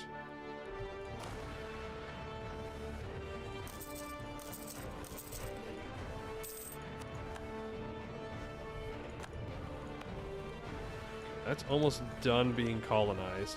It does seem like I just need to take as much of Delaire as possible. I could go up and grab the toll over here, but I think I'd rather cut off the coastline.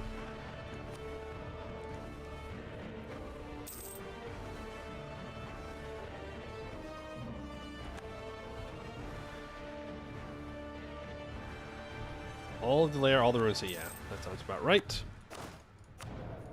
Inquisitor, I will grab the cheaper stab cost advisor.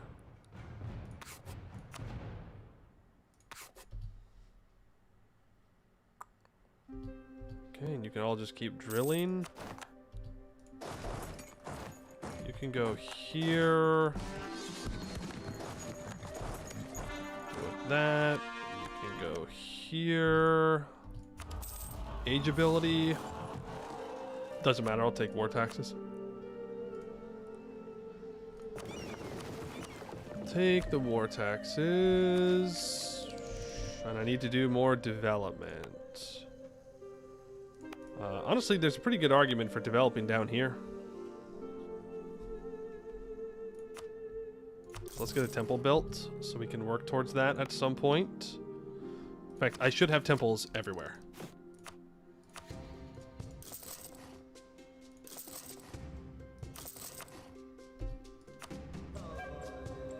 Is Laurent colonizing anywhere?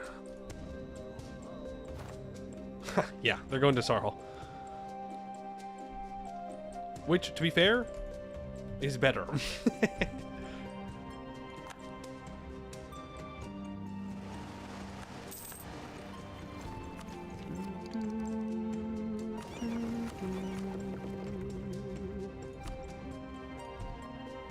Go after the Ringlet Sea.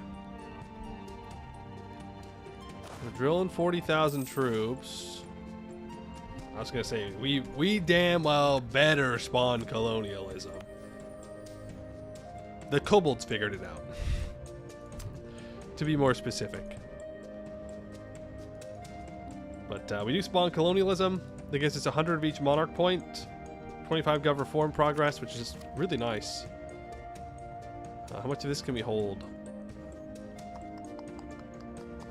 We could... I don't think we're going to be able to embrace immediately.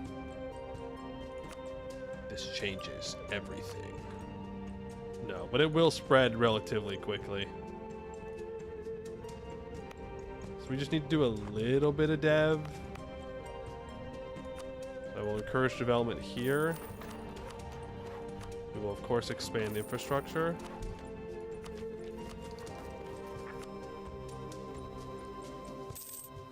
Did you see monuments worth building? I don't think so.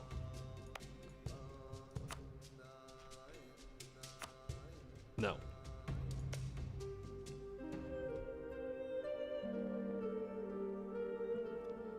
That's expensive as heck. Enforce interfaith dialogue. Burger privilege will no longer give clergy loyalty debuff. I mean, that's kind of nice. But for 2,500 ducats, no thanks.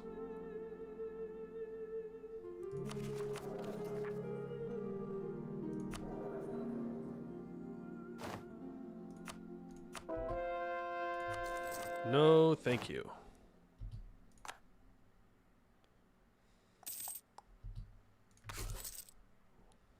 Well, actually, there's no reason for me not to run a level 2 advisor here. We have money. Alright, we're going to stop converting now, and I'm going to go to the clergy, and we're going to hand them nothing, because that's the wrong one. I go to the merchants. And I give the merchants enforce interfaith dialogue. That's who you go to.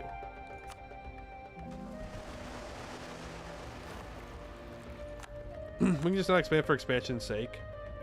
That's fair. Counterpoint.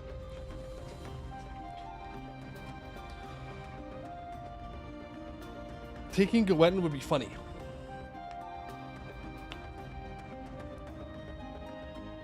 And actually useful. Because it will help us turn this into an end node. Right? Like if I smack a trade company down here on Goetten, it's pretty good.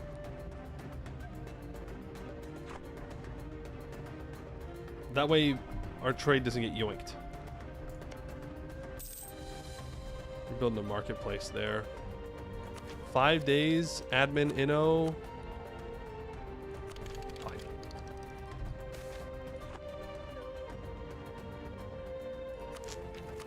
Well, damn.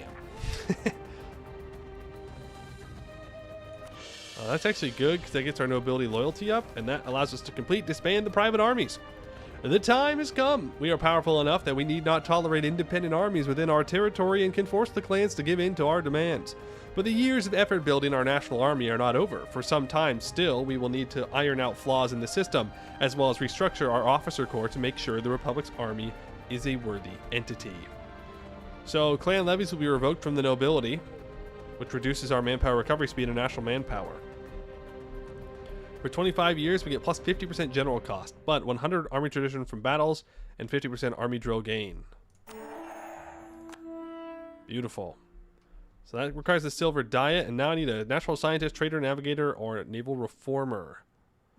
And that gives us plus 20 global settler increase.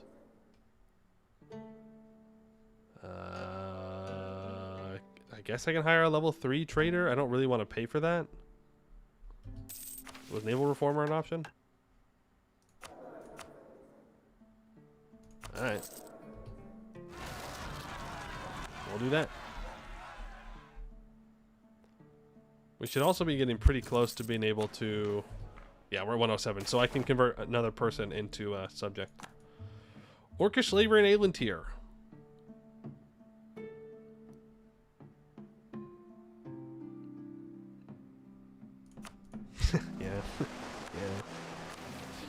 Reinvigorate the harbor. The White Harbor, the soul of the city of Celmaldor, lies wasting. Her empty docks silently wear away into the waves. In some ways, it was a folly of our predecessors to build such a massive harbor for ships which had no reason ever to sail here. But in the spirit of the effort lies their hope for what our new home could be. It might not be possible to build such a huge harbor as we envisioned, one so large as to host the entire migrant fleet, but it would surely be a sensible venture to repair our beloved White Harbor and ensure we do not lose this gift from our forebears forever. To the end of the game, it's an additional plus 20 global settler increase. Unlock harbor expansion decision. And now, Frondveger. Frondveger needs 10 development. Dock marketplace. And I need 3 more provinces and delay to be owned by a subject. Center of trade will be increased by 1. Frondveger will become the new capital. And then my subject gets plus 1 colonist, plus 25 global settler increase. Frondveger will what? I'm guessing that's over here. Yeah, so I need to develop this to 15. 1, 2, 3, 4, 5, 6. Okay. And dock and marketplace. We can work on that.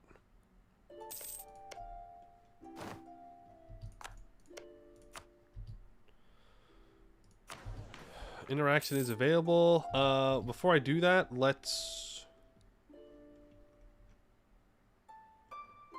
I guess Jarvema?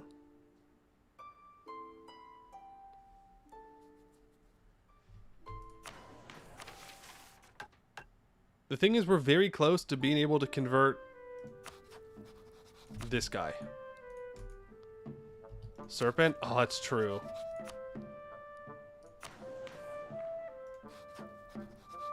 Yeah, I did say I was going to do that. I did say that I was going to do that. It didn't work.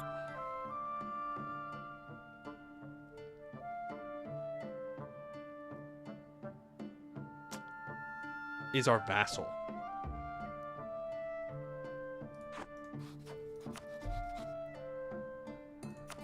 Oh, man. Mustability.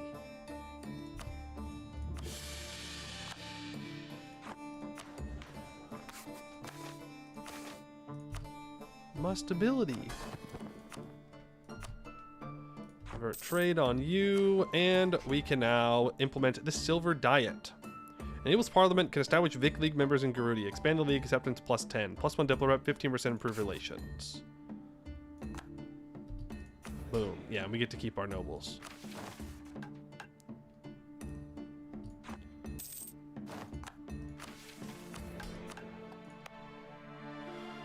Well, let's summon a debate. I think I just take the global settler increase one. Support our league. I lose 3,869.64 ducats. Westmoors gains 315 ducats. Great March gains ducats. The Aramari Temple, who is not in our league, by the way, gains ducats.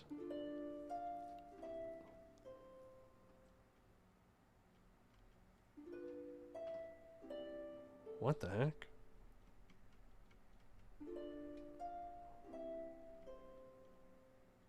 Sedevik, Bayvik, Cold Market.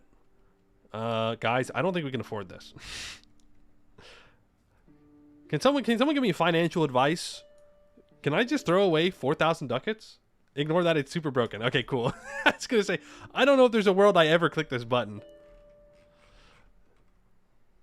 Yeah, we're just gonna take the colonial one. Whoa, even more colonial range? That's what I need. I need more colonial range, actually. Money for favors, 90 trust to annex Vix. Well, I can just curry favors instead.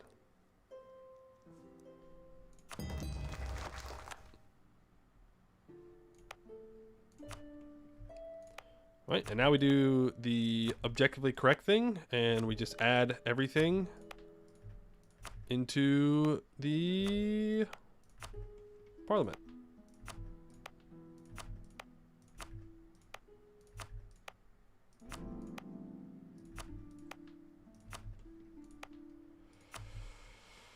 Just add it all in, everything that I will continue to own. I won't add in those two because we're probably not going to do that. You can get added in as well. And Lonely Isle can get added in as well. Get the production efficiency increases and whatnot. I will then manage internal politics. And now everybody is super duper loyal. We are currently gaining 1.52.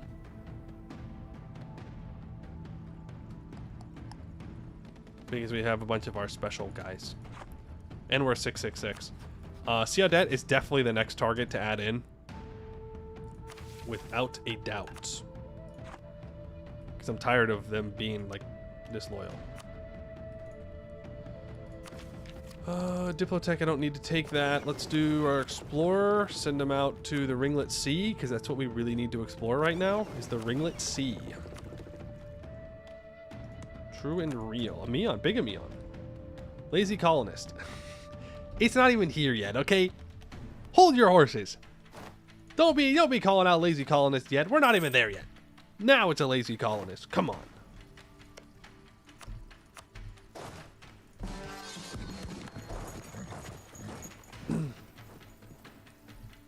Also, new decision for the harbor. That's true. We have not looked at the harbor decision.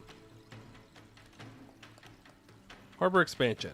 1,000 ducats.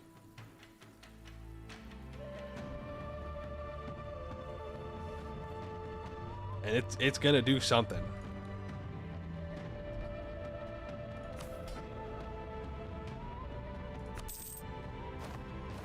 So we can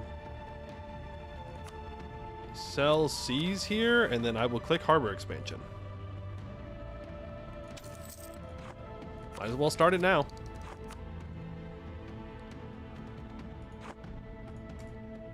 Release the dock and you rebuild it very expensively. Nice. It's called creating jobs, okay? It's called a jobs program. Look it up. We're gaining 268 manpower a month. Whoa!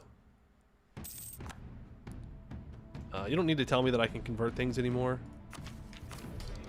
I can, in fact, summon a diet.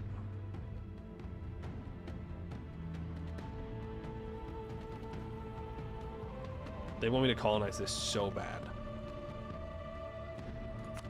Fine.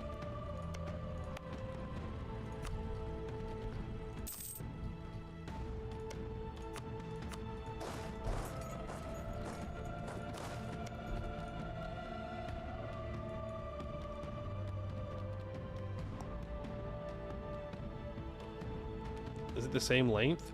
Yeah, it's the same length. Who do I want to make happy? Merchants.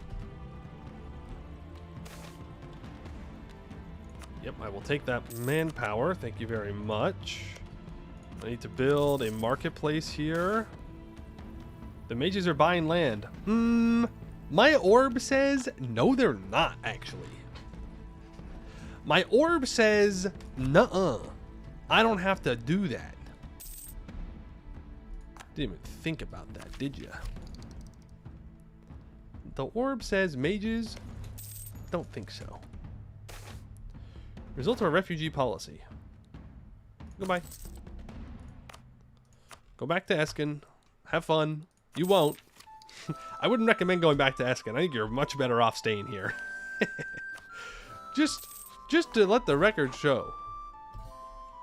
You are much, much better off staying away from Eskin. Quite literally as far away as you could possibly get from Eskin is probably the best thing for you and your descendants. But hey, you know what? You do you. I can't tell you what to do. How to live your life.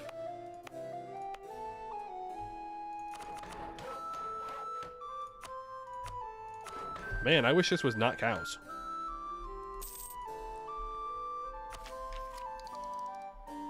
Put down edicts to spread colonialism? No, I just need money.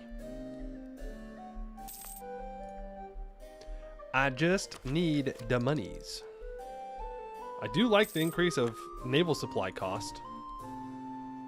Will we change eventually? I figure as much. How could you be a trade republic and have cows? Trading what? Oh, I can actually click this.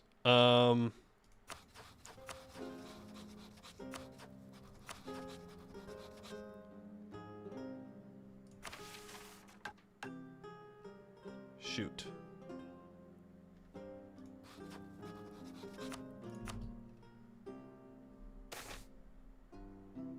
These guys are pretty big. I bet you they'll still accept, though, depending on their development.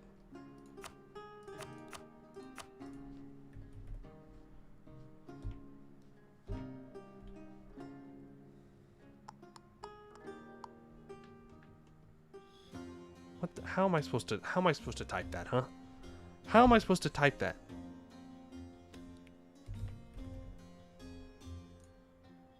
They have 72 development.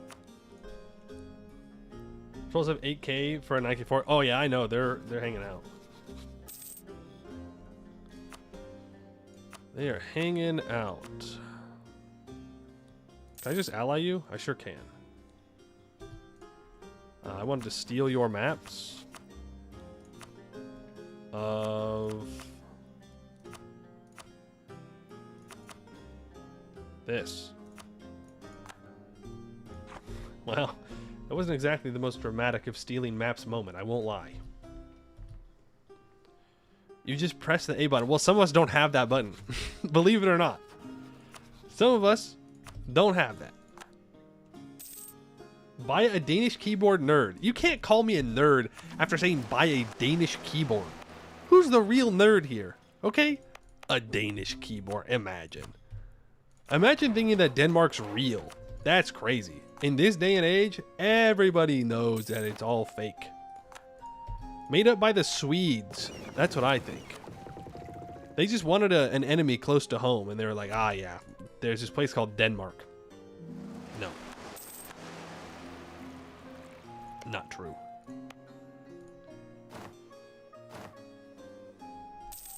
Dear members of the Shadow Wizard Money Gang, we foresaw that you will buy this land before we need our major infrastructure projects, which is why we hiked the price up for it and we changed our plans. Enjoy worthless, overpriced land. Message was sponsored by Orb. True. So true. I gotta spend my Diplo.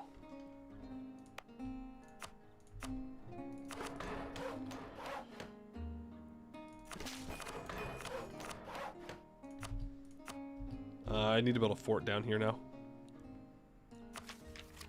Because it actually has development. So it's valuable. I also need to take Miltech. You are elf? That's still to be determined.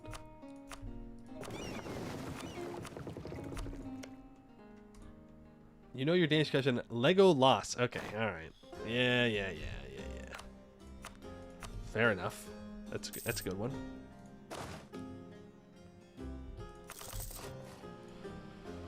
Build more troops. Keep drilling troops. We need 20 professionalism. The trial. I think this is our re-election tax, right? 7 years. Yeah. Re-election tax.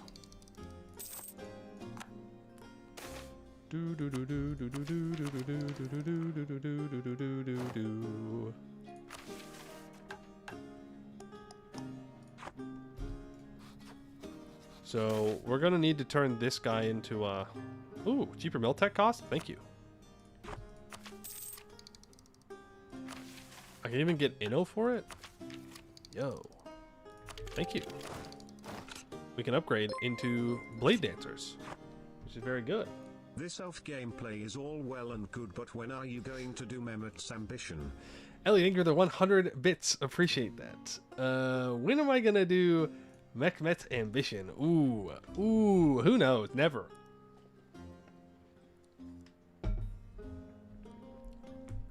Literally never. That's not true. I might go back and do it at some point. I don't know if I'd stream it though. I just want to do it. Well, I guess I might as well stream it at that point. 4. Celmaldor is in Dalar or Olav Lund.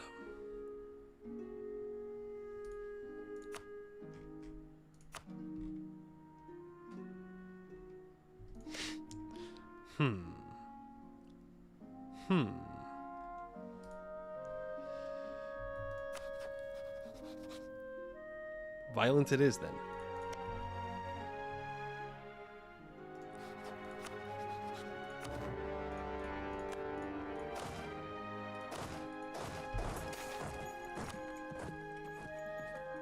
Violence it is. Actually, I might need some of these troops. Mechmet's ambition at EU5? No, thank you. Laurent! No! I forgot to increase trust. Laurent, what the heck, man? Why must we be enemies? There's a whole Goed in between us still. Look, they re-allied 10 million people. I'm not gonna fight Goed. Forget it.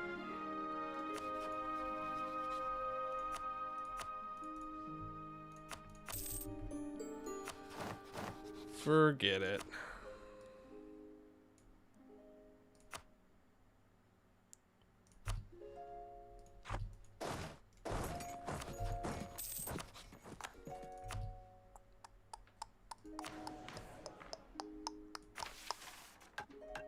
I want this. And I want to expand my sphere of influence into Carudia very badly.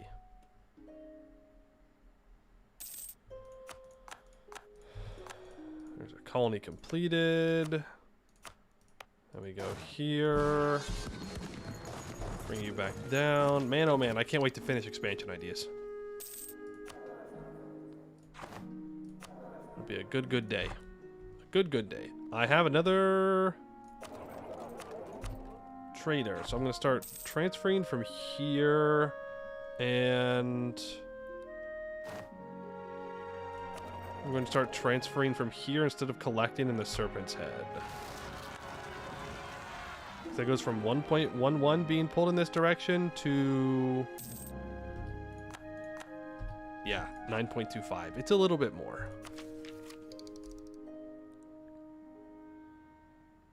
No. I don't think I'll do that. I will just take the tech though, because I'm tired of almost capping out here. That completes the... Nope, does not complete the estate agenda. I just have a third... There's another one completed somewhere. Okay. Are you not colonizing? Why are you not colonizing?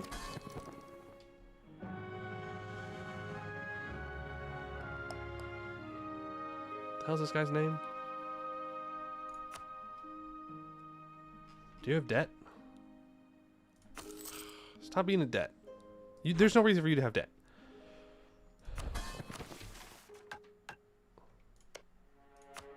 Build the dock. Because then that will give him an extra colonist. I'll need to pay him for that. And 25 global settler increase. We're working on that. I need 50 government reform progress. And I'll need to send all my ships to there, but that's fine. This colonist can go long. We have the super colonies, so I'll colonize all this shitty Arctic land.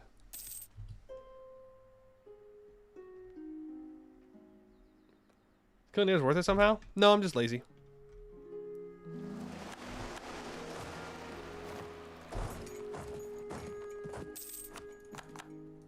I'm just lazy. Okay, you can drill. You know what? Let's upgrade these troops, and then you can go explore the Puncture Coast, and you can go explore there. We can complete Amend the Acts. The Delandian Act of Equality is the basis of laws on which the human cities of Modoc and Dellen were brought into the same country as Celmaldor, creating the Confederation of Cities which we know as our nation today. It guarantees certain fundamental rights for all humans in the land, but it has some flaws we need to address. For one, it is set in stone and cannot be changed. This can make new legislation awkward, as it always has to work around the act. Secondly, it is often interpreted as referring specifically to Blue Reachman humans, leaving, for example, Deliric citizens in a disadvantageous position. We should fix these issues, allow the act to be changed to include more than just humans, and also ensure that it definitely applies to all humans, not just those of the original two cities we used to integrate. We get a unique Tier 2 government reform, which enables adding races to the Acts of Dellen through parliament issues. We get +1 tolerance of heretics and heathens and +2 max promoted cultures. We cannot culture convert. Claim on Varheim, Reverland, and Bjarnland. The third act. All gnomish provinces have a courthouse. Gnomes are integrated or primary, or their coexistence, and we have 200, but they should be integrated. And we have the 50 gov reform progress. Cool. They're not Gnelfs, they're Gnomes. Okay, alright, okay. And they don't fall under the Axe of Dellen, despite gnomes having lived in our Confederacy and Trade League for centuries. Generally, it hasn't been a bother, since talented gnomes are quite readily employed across the nation, but now that we administer all of the Storm Isles, it's become a bit of an issue.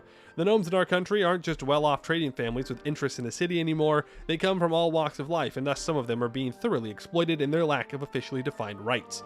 In order to end this inefficient system, we can simply add a gnomish article to the Delanian Acts, and thereby make them properly integrated in our nation. Lose 50 gov reform, all the gnomes like me, and for 20 years we get minus 20% advisor cost and minus 5% tech cost. Which, yeah, it would have been nice before I just took that tech. Oops. Oops. I need more barracks, less mercs, and 30% professionalism. Damn. Army attrition of at least 40. That's going to be tough.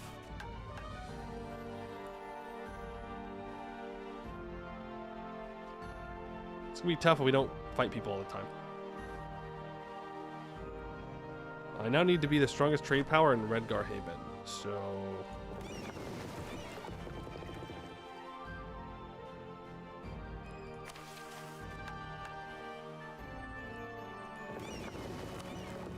Why don't you go ahead and protect trade up here?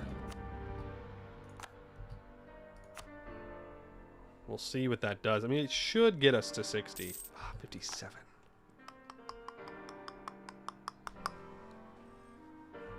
That's unfortunate. Because I want to add these guys into the homie group.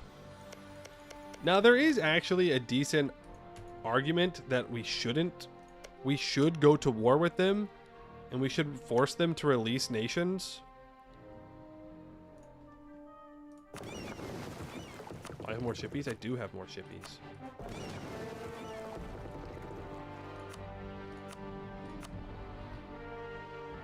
Yeah, upgrade our ships? That's also true.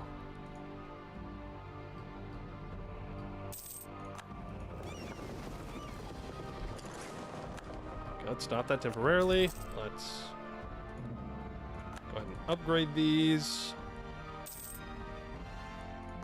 Cold market embraces colonialism. If I had an admiral, well, I'll hire an admiral. Why not?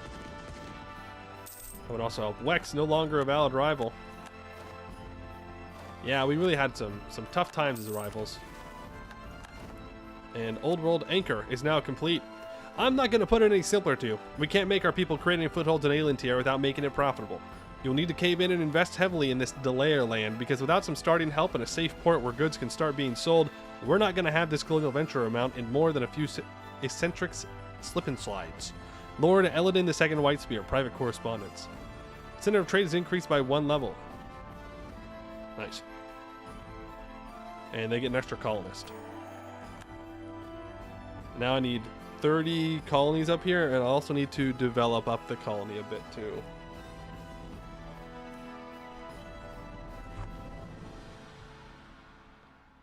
I will need to cancel subsidies and then re-give them subsidies with 2 more ducats.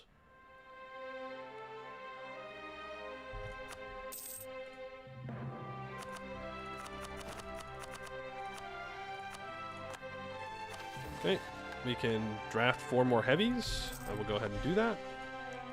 There's another reform. Gibber just joined a trade league.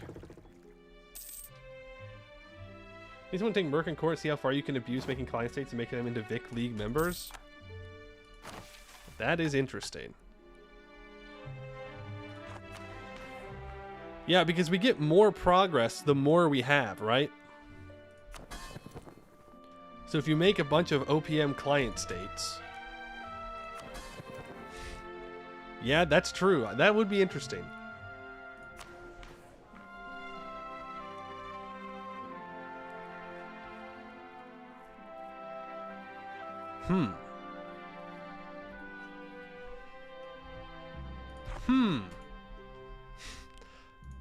Kind of funny. It would be kind of funny. Yeah, I think I want to go to war with Skald Skola for sure.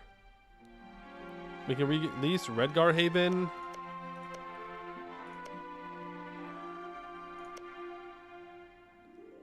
Nogsvol.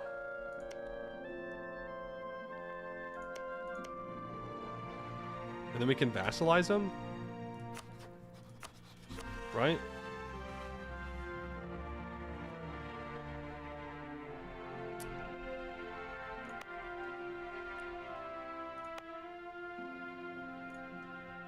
So that's an interesting idea.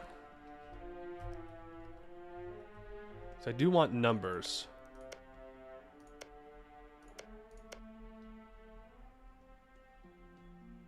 You need Urbixen for the Ebon Steel.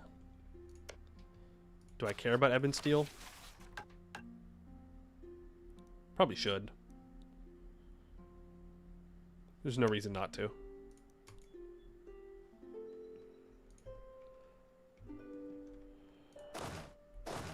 Stop drilling. What are you turning into a Vic League member? No. I want to turn them into a Vic League member. Right? I want to go. I want to punch these tags out of them. And then... annex them? Release his vassal?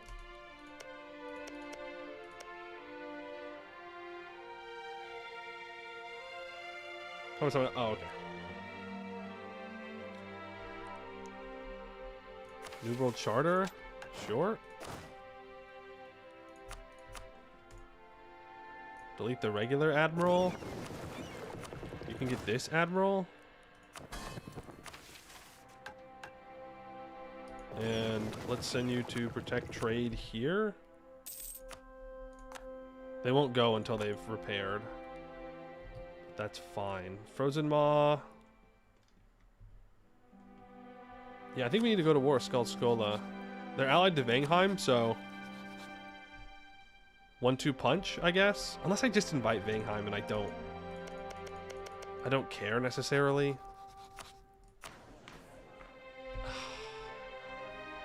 Do I care?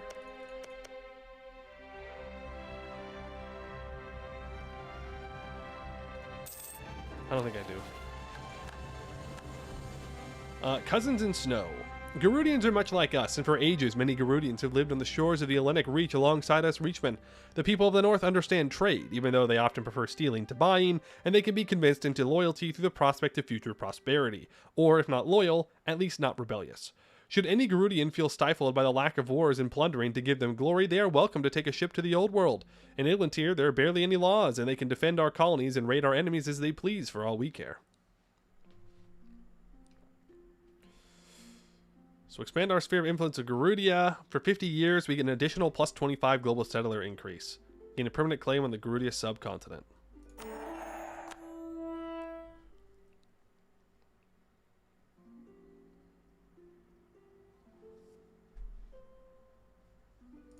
Okay. So these guys need to have 200 opinion of me.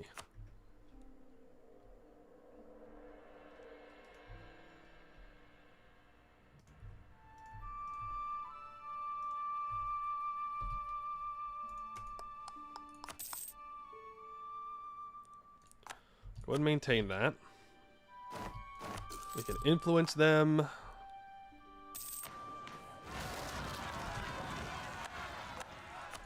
Okay, it's another colony completed. You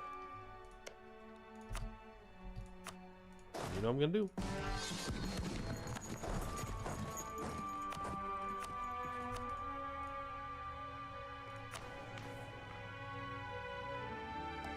question. Okay, yeah, that is Garudia. Maximum total development of 300. So we go ahead and smack our guarantee on them, and they should accept.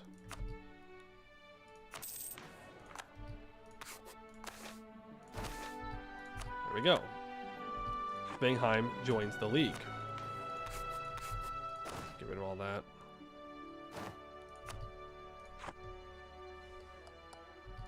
I could upgrade Valve Roarin', I guess.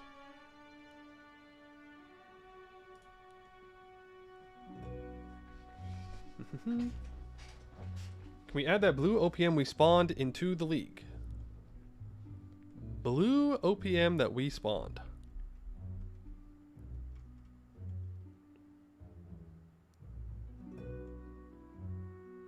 I don't know who you're referring to.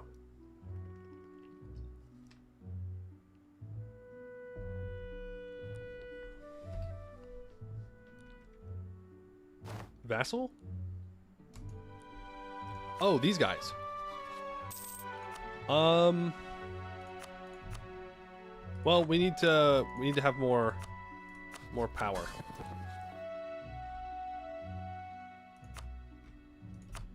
Bangheim, you can go ahead and divert your trade to me. Do I want to go beat up Scald Skola, or do I just want to leave him as a big tag? I think we just leave him as a big tag. I think it's fine.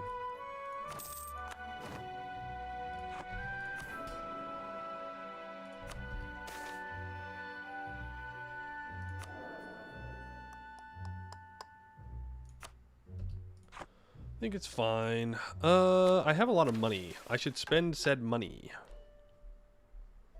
Barracks.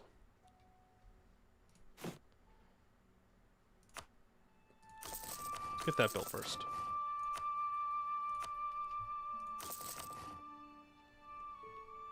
Does it include subjects?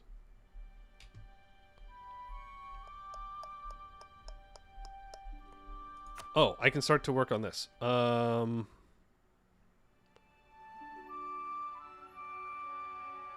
Mirthol.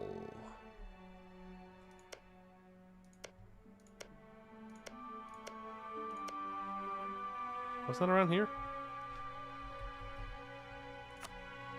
Nope. Loud incorrect buzzer. Very loud incorrect buzzer.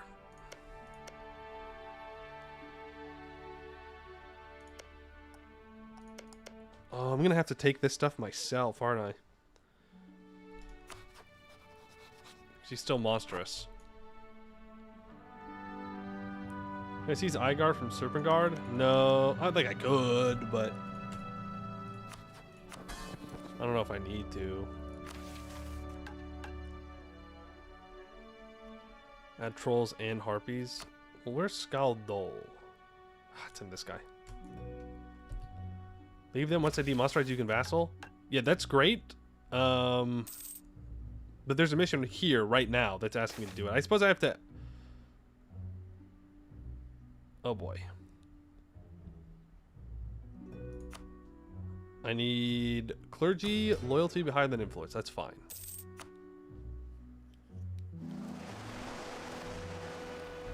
I don't know if I need to be protecting trade here as much. I suppose I don't know where else I would do it.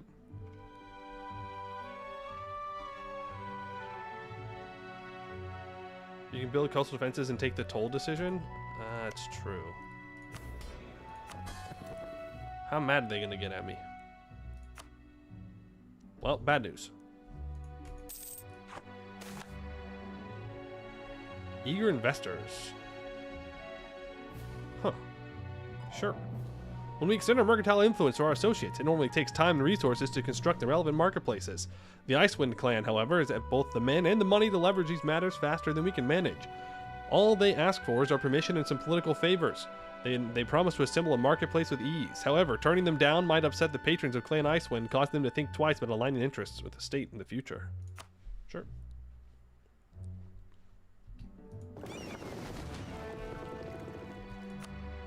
Let's upgrade our heavies. We'll do that.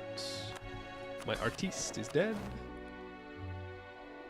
We'll grab you. How's our magic? Almost done. How's our mana? Frick. I never summoned animals. Or no. In my brain, summon animals with summon familiars. I will take the mill points.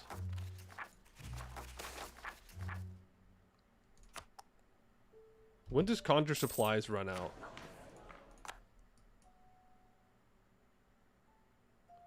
Oh, 9? Okay, I'll probably wait on our abjuration spell until then so I can do them both at the same time. So they're on the same timer.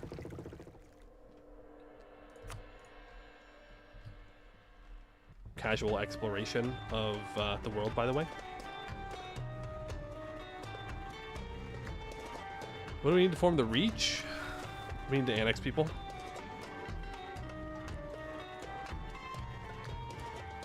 We annex 5 of these guys and we can form the Reach. Celmaldor does not lose the Gazad League members' privilege when forming the Reach. Oh. Okay. But we have to annex them through... Oh. Will you just annex them like normal?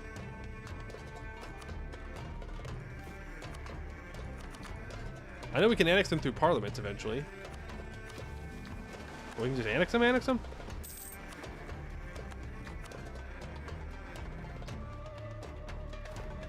Ah, it takes 25 years.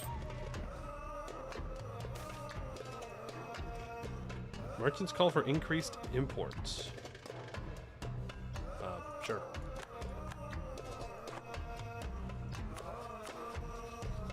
Roaring March. Declaring war on Frozenwell. Have fun. I think that's the first time any of our subjects have done that. Also, Doombringer is still here. Magical State Thesis is done. We are now proficient in Abjuration. Always be casting. Always be casting. Always be casting. Do we get extra planers level 2 now?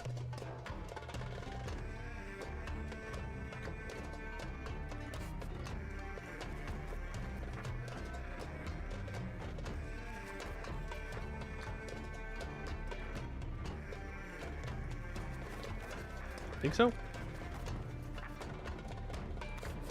It's either that or we go for the orb. Orb level 2 would also be nice.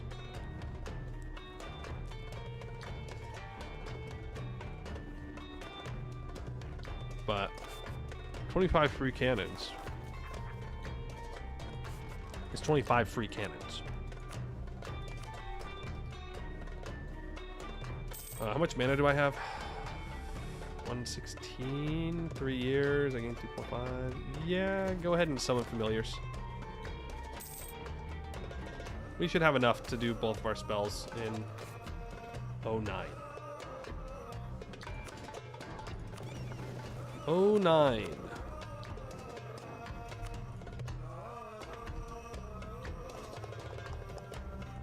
Why are you not drilling? I maxed out on Diplo.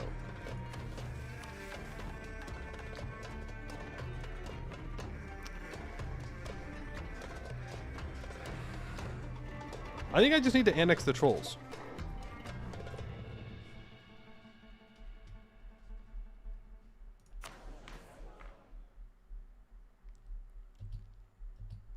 Right? If I annex the trolls, then I can start to complete this.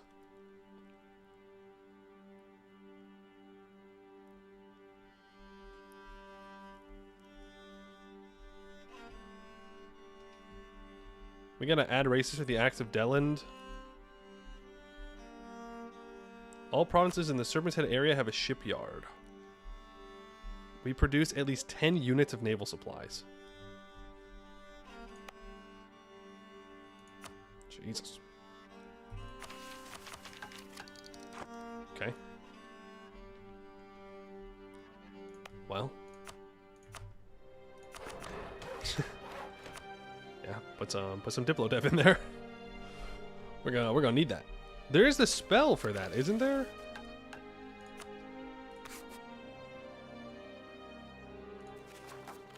What was it? What would it be under? It's not under command animals. Is it transmutation? No, that's plant growth.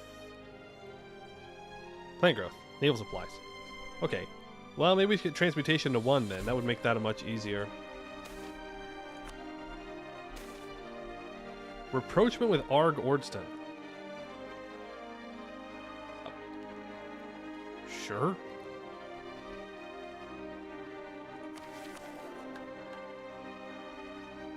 Sure. Yeah, what's up, Arg Ordston? Yeah, we can improve relations. Not sure what for, but we can. There's nothing wrong with that. Just a little weird, a little odd. Go ahead, focus on trade, and we can upgrade that to level 2. Upgrade this to level 2, and this to level 2. That to level 2, because it just gives us more trade power. Makes development cheaper. Huh. Well, on the list of problems that I was going to have, that was not on them.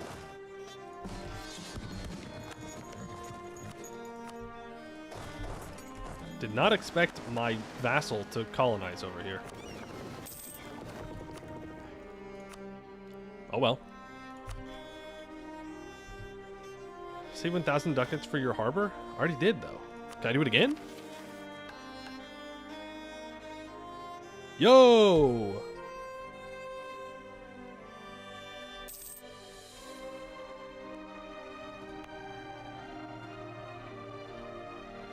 You ever seen that happen? I made them too big. I made Sedovic too big? Look, I needed to. I didn't have a choice.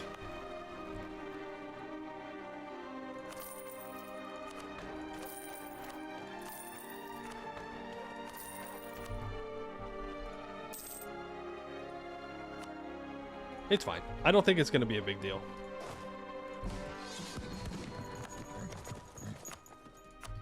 I mean, worst comes to worst, we just annex them. Right.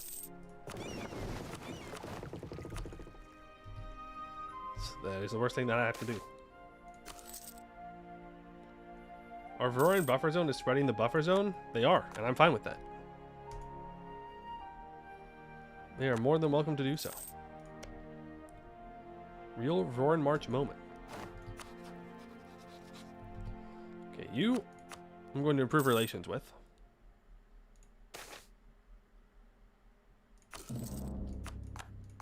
Okay. Now we're cooking. Can purchase a military. I want to make my way down here to this estuary.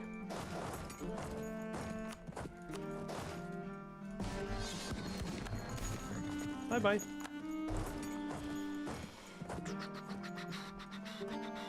See, they want me to go kill Goed, guys. Dragon Coast, 40% or more power? Yeah, I can do that. Gives me a half-price trader as well.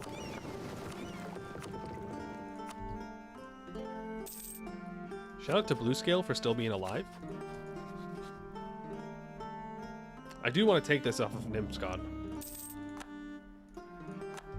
That got me to 36%. Which is, fun fact, not it. But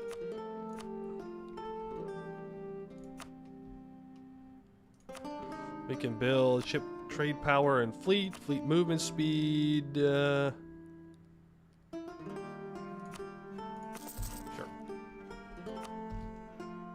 I can just build more. More light ships, please. Just you wait for me to add the cursed ones disaster. You'll stay away from those woods like your life depends on it. You just want that region of the world to be hell. That's the only explanation. You truly loathe that region.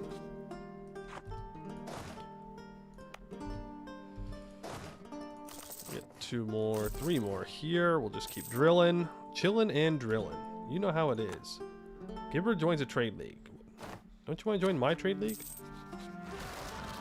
If they leave Aelnor pretty small, we might consider going after them. Actually, I don't even know if I can get range there, so I take that back. Yeah, sure, let's go explore the Gulf of Rahen. This is goofy. This is crazy. Kudakai's having a good game, guys. Zaka's having a good game, too. They're pretty big. Talakta's having a good game. Ariel, oh, Monstrous Bulwar. Interesting.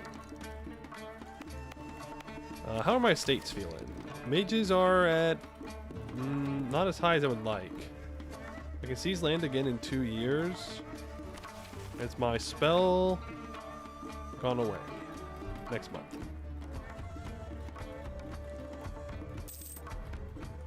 Okay. Now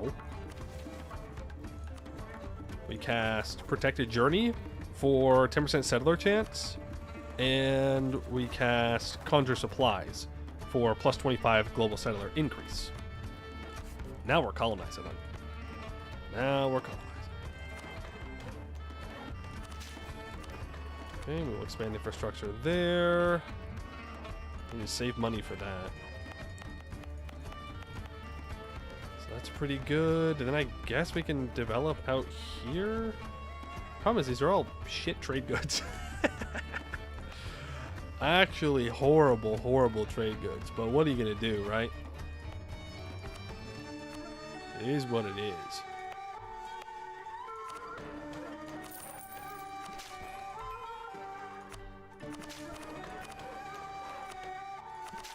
Oh, yeah. We're playing tall. We are, in fact, playing tall. How long till tech? Oh, plenty of time. The Dame Steer? Didn't I get that to... I got it to 19 dev. We don't have prosperity here yet. So I'm going to just let it keep building up prosperity. What I will do, though, is build a fort.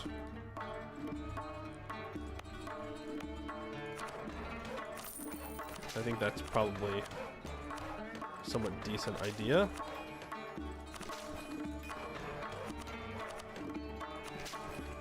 Alright, okay. Get a workshop there.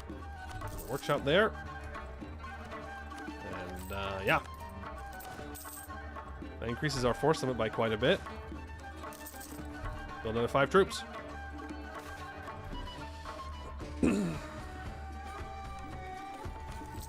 Dev naval supplies? Yeah, it's a good idea, too. All those sons of...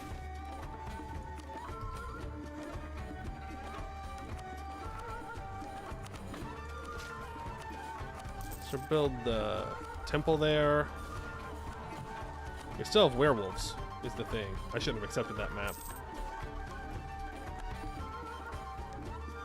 I need to start improving with you. State firearm regiments? No thanks. That does mean we're at 20% though. Which is very nice.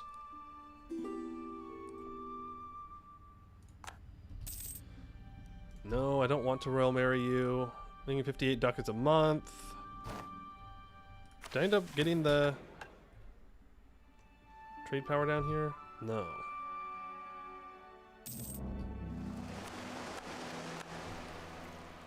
Can you guys like group up maybe? Maybe, just maybe. Tech trade there. You go explore there. I'm going to build a spy network on the gnomes. I don't know if they'll accept a threatened war for Auden's Bay, but would like to consider it. I don't have any allies. I also don't need any allies, I don't think. Because all of our subjects will join defensive wars. War Patrol has declared war on someone else. Okay. That's fine. We are at 82 here. I definitely want Scald Scola to join next. Then we can work on getting our vassals in. Also, you... I'd like to warn you. So you don't go after Bloodfiel again. An election. She stays. She stays, she stays, she stays. We're not getting rid of her. She's too cool. Also, I think I'm going to state this up. I don't think I'm going to end up releasing them.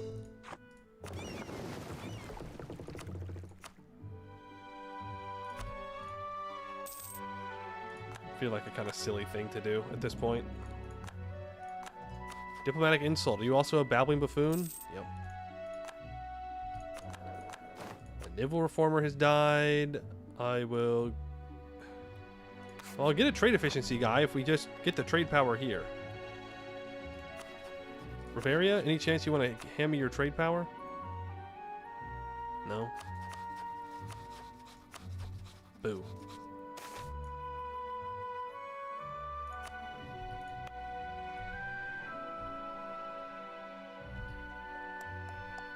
I could get +4 local trade power here. I don't know if that would be enough to boost me up more. Man, we got close to upgrading our thing. We're almost there. We're almost there. Maintain what's called Scola. Gnomes.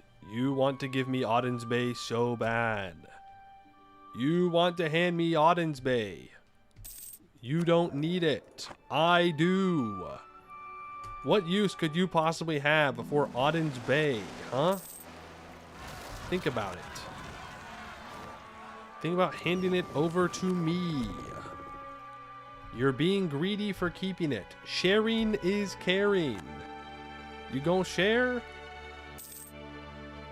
Also, I need to build a fort up here so I can keep my prosperity up.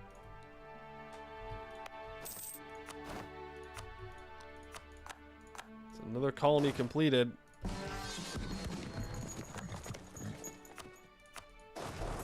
Off we go. And we can start a debate.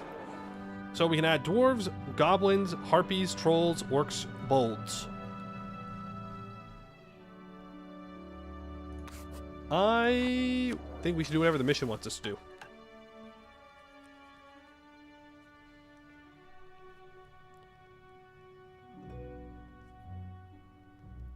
First mission is bolds and harpies. That's just not true. It's trolls and harpies. I just said the wrong one. So... harpies it is then? Well, no, trolls, because I'm going to go conquer the trolls here. I keep saying that and then I don't do it, but... let's add trolls in first. And of course, everybody gets mad. Pay 0 Republican tradition. It's a good plan. It's a good bribe. I agree. Take sides.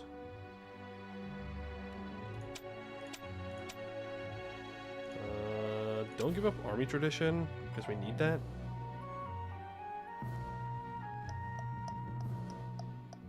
How expensive is the bribe? 56 ducats? Sure.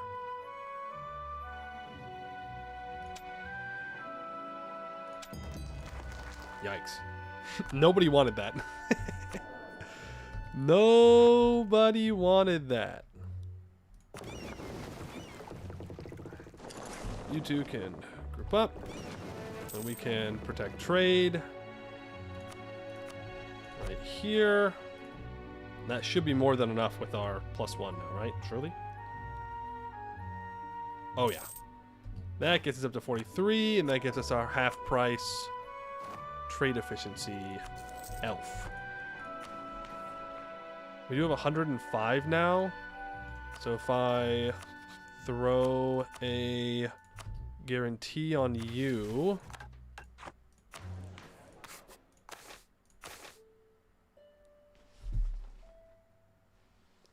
What? What?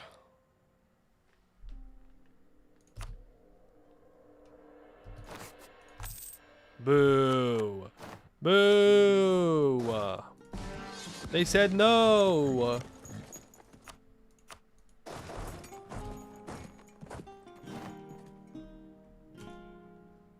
It literally tells you?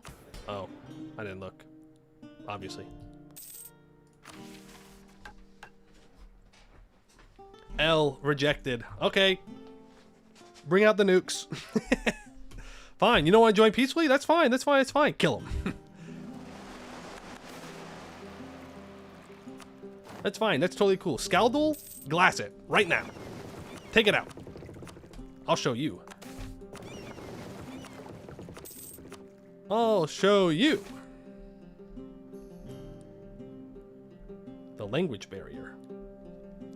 The clans, being as always conservative and jealous of their old privileges, still refuse to stop favoring merchants and employees that speak the Elvish language at the expense of those who do not. They pay lip service to the law and the decrees of the state, but do not adhere completely to it. We cannot enforce it without creating an internal commotion either. It has been considered that we should just teach our merchants Elven. The only question is whether this should be mandatory or voluntary. The former would be very effective, but blunt force method of creating a unified cultural identity. The latter would attract fewer but more devoted learners.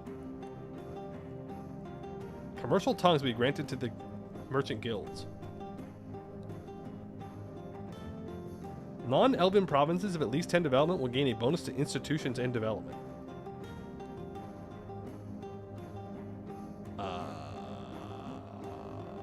Sure.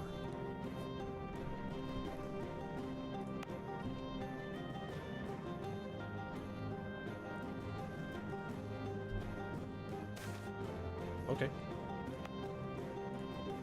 Urbanization. No money. We're never going to expand that port. It's never going to happen.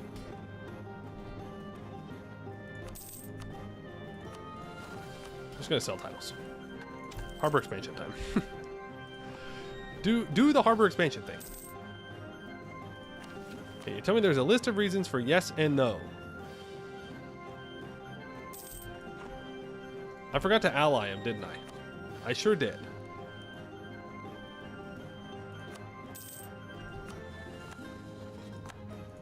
It's fine.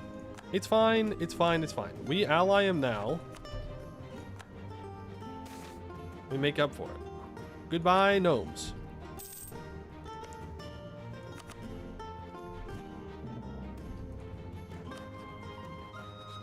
You give.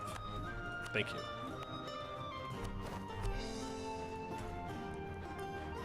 We'll add into a trade company immediately.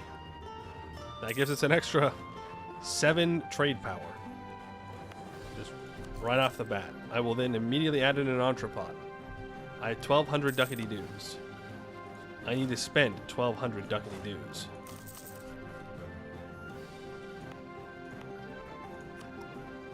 I will say, I do miss that I don't have queuing up.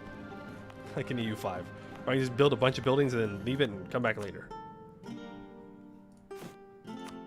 Of course, the correct answer is going to be probably just to build a courthouse everywhere. There too. Kobolds flee toward caverns. No! Get back here! Come back! Come back! I'm sorry! Come back! You're accepted! Wait, don't go! Shoot. Praxis triumphant. You hear that, Canor? Suan's practice was triumphant. Oh wow, we're number 1 in great power. Look at that.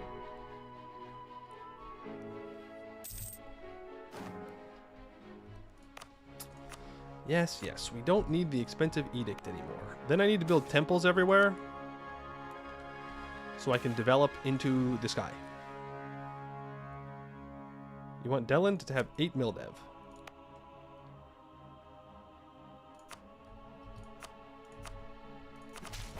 Sure. I could do that.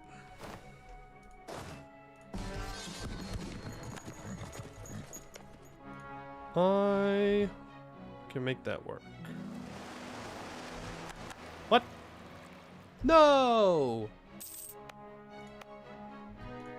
Oh man, we ran out of our special colonist. from our parliament, of course. Of course. Scammed. Not scammed. Literally just how it works. Not a scam. Literally just how it works. There's kobolds in their hills. Kobolds as big as your fist? That's a pretty small kobold. Would have figured they'd be a little bit larger than that. Dead on arrival, rippy dippy. Dead on arrival, rippy dippy. Hey yo! They just took both my explorers out back. Sad. I need to build more barracks.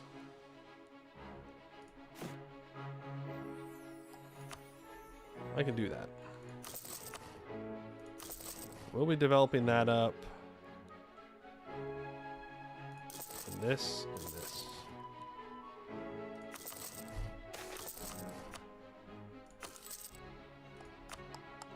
No, I don't want to be converting nothing. Then we're going to take this, and then we're going to get even more manpower recovery speed, morale, navy, ship durability, and movement speed. And even more trade steering, which we need. We need the trade steering. 76% control here, 89 here. Yeah, I think my ships being down here is fine. Learnings of an elder. Let's grab the mill points. We'll be doing more development for sure. Do you have a temple? Not yet. Not yet. You have a temple though, so I could develop this next. Why do you have autonomy? What are you doing? What the? Is this what life is like when you don't lower autonomy manually? It just stays autonomous forever? That sucks. Okay, this time... Proclaim guarantee.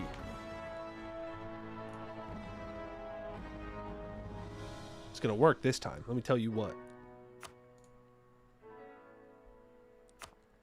What's supposed to run in circles around those rebels? I should probably go help them. They have been doing that for a while. Okay.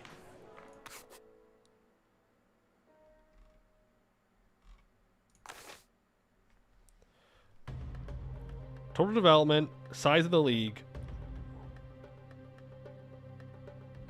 Okay.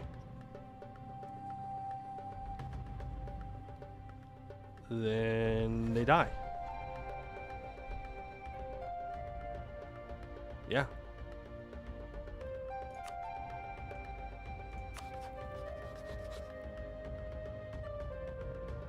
Diplo rep advisor? I don't know how much it's gonna matter.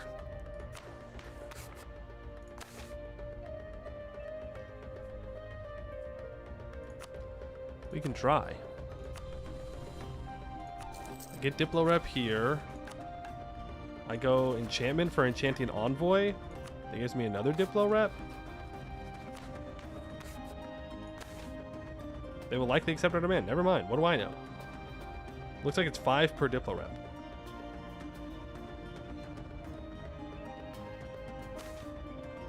Okay, and they do accept. It's that easy.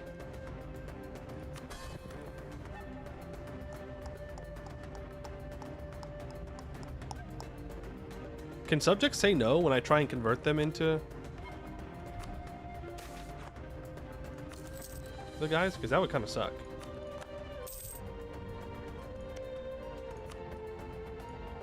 That would actually suck a lot. Please stop asking me for a royal marriage. I'm not going to marry you, man.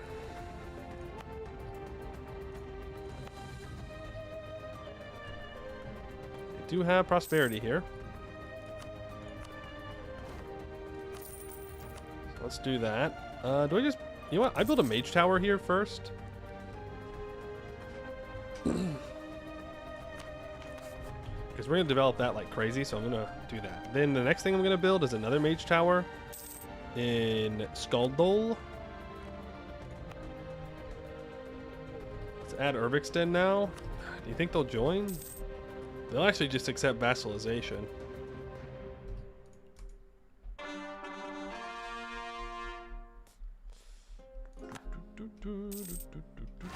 Another subjugation mechanic if I could raise. Yo. Hold on.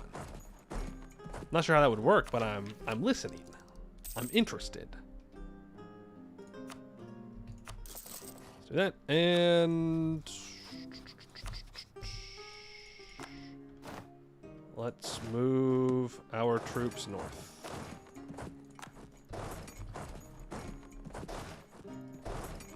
Don't ever say I didn't do anything for you, Westmoors.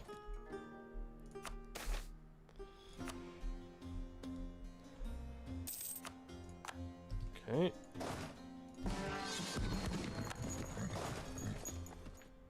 Do I need to start moving into the next area for colonization?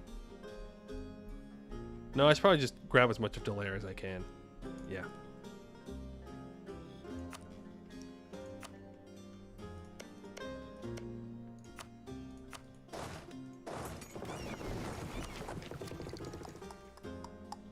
Taking admin early to get started on expansion? We could. We have a 666. We have a 666. Just focus admin. Literally just focus admin. We take Do I take expansion ideas?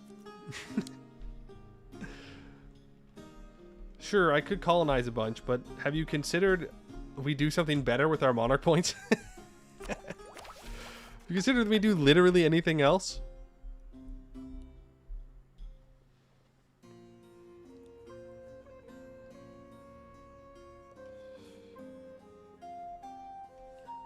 It's fine.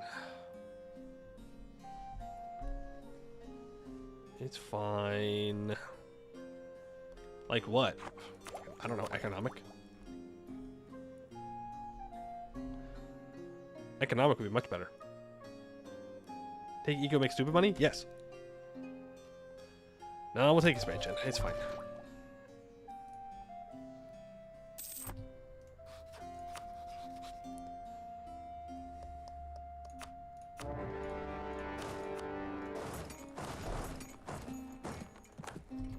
Where are my boats?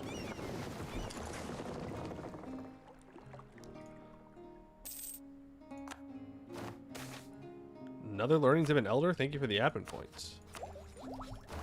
Thank you for the colonist and the idea. Escorts of the trade princes.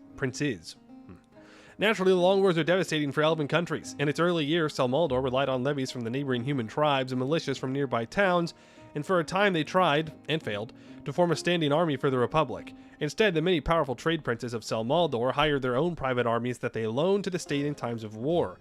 These armies were often fully comprised of human mercenaries from all over the Reach, and for a time allowed Celmaldor relative security in their endeavors. Even when Celmaldor successfully funded their state armies comprised of elven elites, they were often supplemented by these so-called escort companies, who were still majority human. 15% manpower recovery speed. Look at that, we gain manpower like a real country now.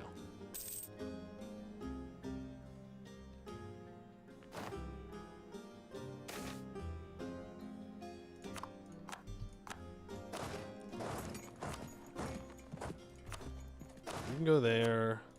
You can go there. You can drill. No reason for us to take attrition here. I don't think I've built a temple here yet, so let's start doing that. And then you are not prosperous? What? Okay, build a fort here. We'll need to build a fort here. Well, congratulations to the kobolds.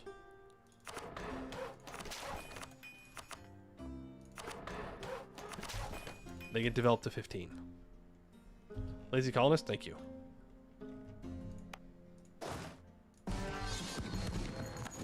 These are Venale numbers. We have Venale numbers right now. 161 colonists as an elf? Pretty good. Pretty good.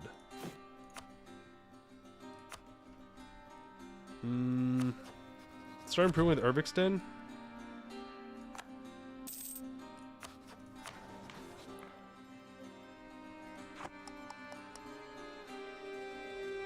That'll work. We need to start converting some of our vassals, too. That's honestly probably a higher priority.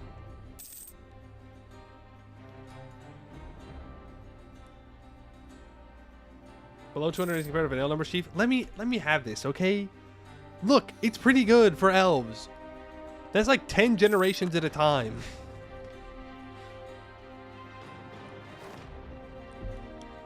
Ambinar EU5 is going to go crazy.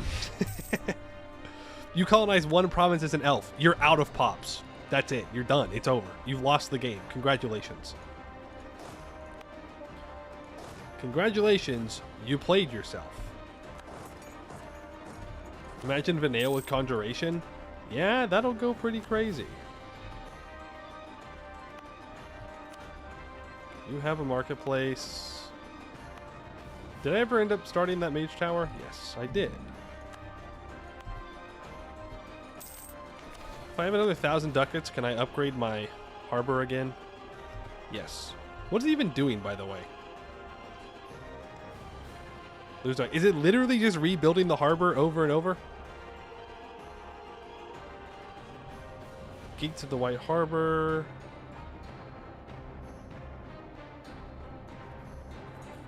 Are we money laundering? Are we doing money laundering? Is that what's happening here? That feels like that's what's happening here.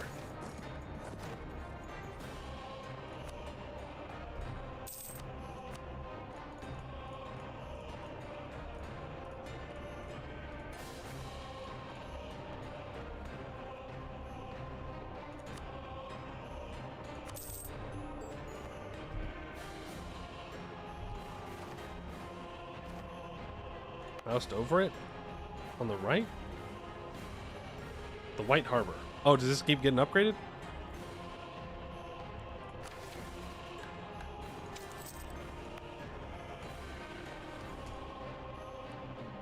Covers over every modifier part, the one you're looking for. Yeah. Well, it is what it is, you know? I can get another Explorer. Thank goodness. I think there's one more map left in the world that I haven't explored, too.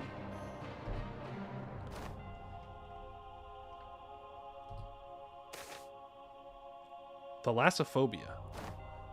Ever since the ruin of Aelantir, many ruin-born cultures believe there is a wrongness to the ocean, with ruin-born feeling deeply uneasy in blue waters. It seems the ruin-born that we've recruited to our navies have started spreading rumors and superstitions about the oceans to our other sailors as well. If this keeps going on, it could plummet the morale of our soldiers. Yeah, just don't go on the ocean then, dumbass. Do I just keep all this? Yeah, just core it up. It doesn't matter.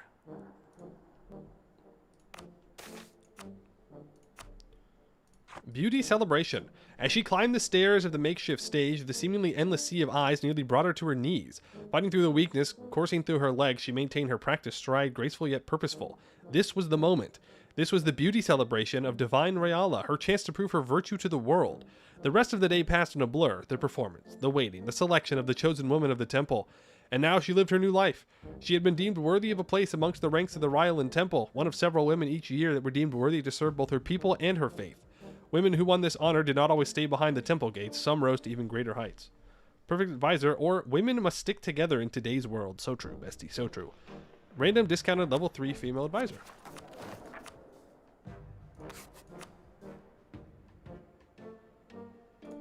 All power cost or yearly prestige? The answer is I get one more admin point a month.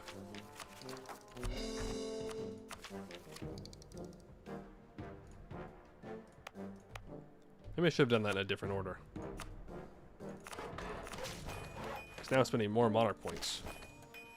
Boo. Time for EP Sleepy. Have a good one. Stranger in a strange land. I don't care if they don't like me. No, you don't need to influence them. You can send the cannons back down to Igard. I will gain 50 mil points.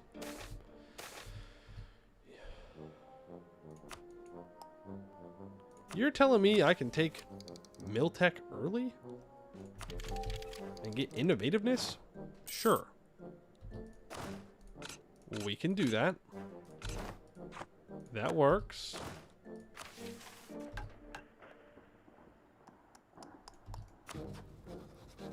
I also should probably consider annexing some of these guys at this point. I don't know. I kind of like that our league is big, but it does make it more difficult for other people to join.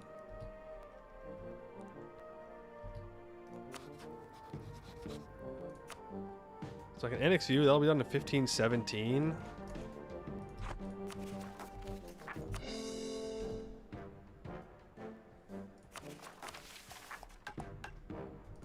But I would like to form the Reach. There's no reason for us to remain as Celmaldor. I don't know what the ideas are like for the Reach. Probably just keep our ideas.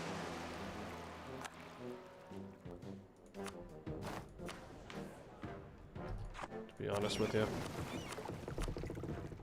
I like the manpower recovery speed. The Mural of Castellar. News from alien tiers arrived, spread widely by the order of chroniclers, and proclaimed by Telemite criers in every major town. In a ruined precursor temple, a mural with chilling implications. A scene of utter destruction and ruin, a great fireball rising from the middle of a continent, raining stone and lightning down onto the land.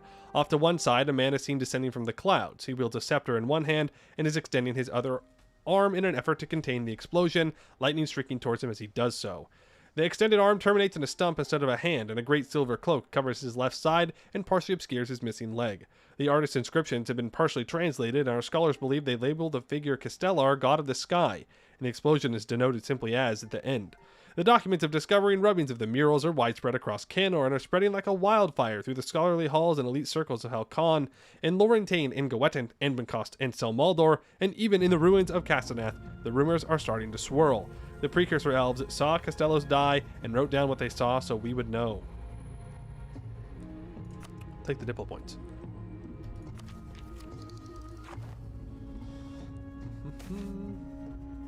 Annex the one with the colony that was in the way? Well, I don't think it's that their colony's in the way. Like, there's still enough room for us to complete the mission. I gotta build a lot of provinces, or a lot of buildings over there. Oh, I gotta develop my colonial nation? All current and future colonies gain the Delendian Acts of Equality Government Reform. Cannot purge or expel. They can do the same thing. They also can't culture convert.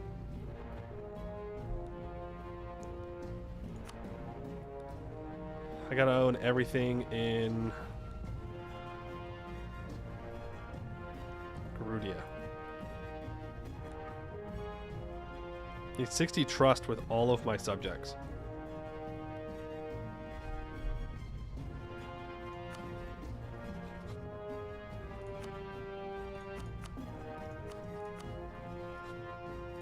That's fine. We can do that.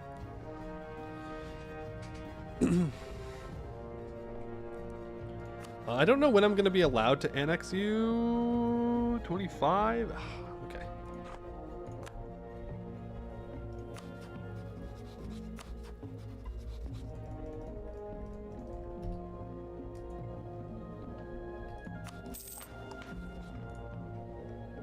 Yeah, I think I'm going to start annexing you. What? What? No. No. No! My prosperity!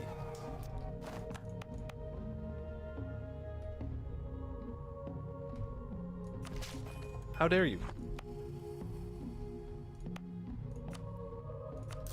Build fort.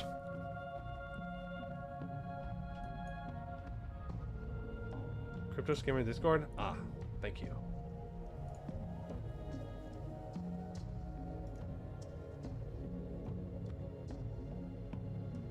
Oh, someone got their stuff stolen.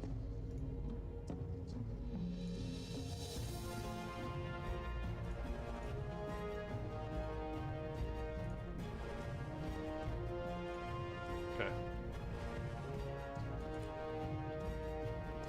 What am I missing for a loyal army? Probably something simple. Literally just firing my cannons. You hate my cannons. Goed's opinion of me at least 100.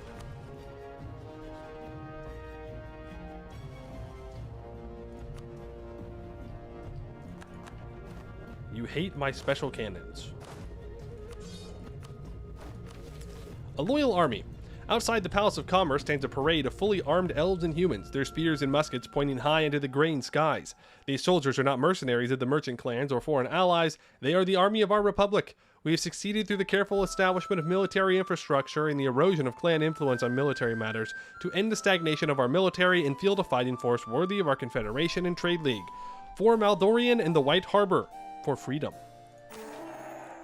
The question of the composition and organization of our military has become contentious lately.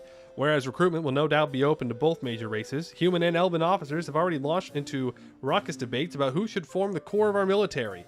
Ultimately, it distills down to two arguments, out of which the Grand Princess will have to choose one. Human numbers or elven discipline. So we can swap to human military, and we get army of men and elves till the end of the game. For 2.5% discipline, minus 1% yearly army tradition decay, minus 25% regiment drill loss. I messed up my hair. It was fine, and I messed it up. Or, Elven Discipline must be the basis, and I gain 10% manpower recovery speed. Yeah. We're gonna stay Elf, for sure. Less manpower usage per regiment. Faster reinforce speed? Yeah, absolutely. Elf, elf, elf. Elf, elf, elf. I need to produce more naval supplies. I need to annex Serpent Guard, so I can do that in 10 years. 9 years, technically. All provinces part of Grudia subcontinent. Owned by me or non-territory subject. Add 5 races. Okay. Morthal needs courthouse, temple. Skaldal needs mage tower, courthouse, temple. Okay, well, we're going to have to wait for those for a while. Can't exactly rush through that. We're working on this one. We'll add in the Harpies next. That'll help them out. Yeah, there is completing this, though. Need a shipyard in all of the Serpent's Head spots. I don't necessarily want to develop Serpent Guard. So I will not. Do I want to turn Great March into a march, by the way?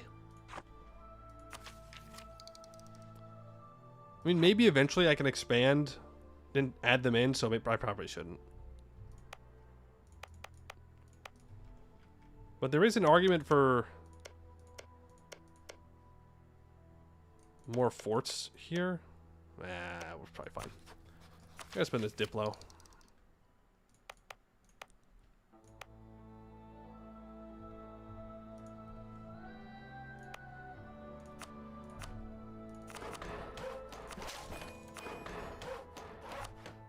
I really just need to annex Igard.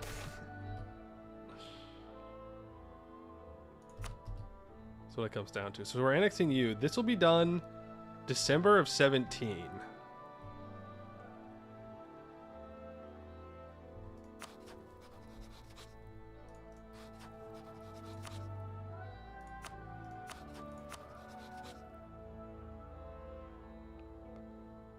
So, okay, I wait like another 8 months, and then I can start annexing those two.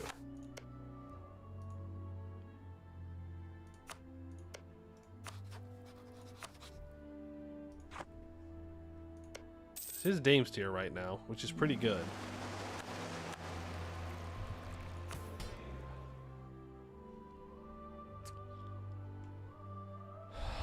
I could be sell season titles.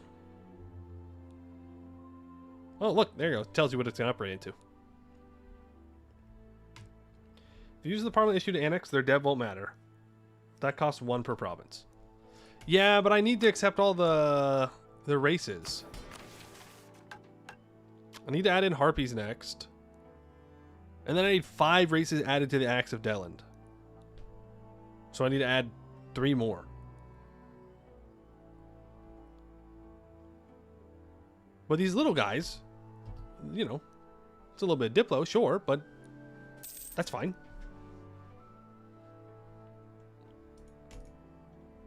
I think I'm going to annex Everwharf and Cold Market.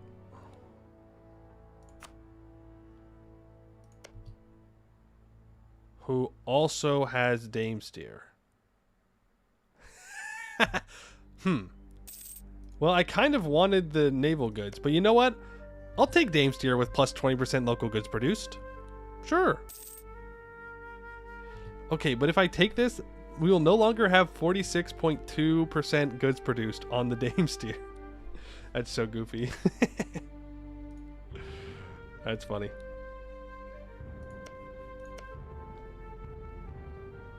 I'm producing 1.68 Damesteer here right now.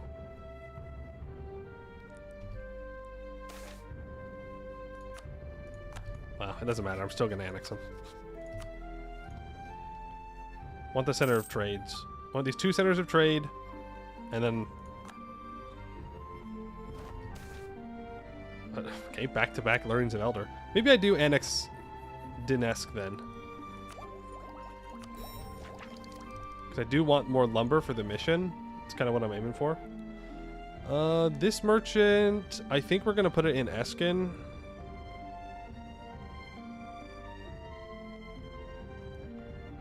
Yeah. I think it's time to yoink the trade from Eskin as much as we can. It's time to be the annoying person that you hate to see when you're playing an Eskin.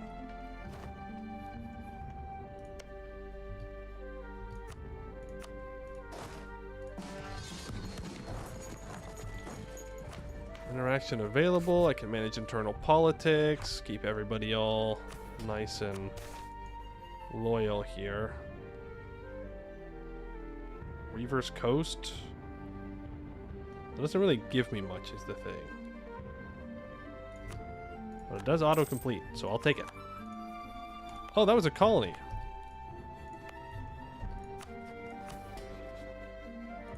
Okay, well, is what it is.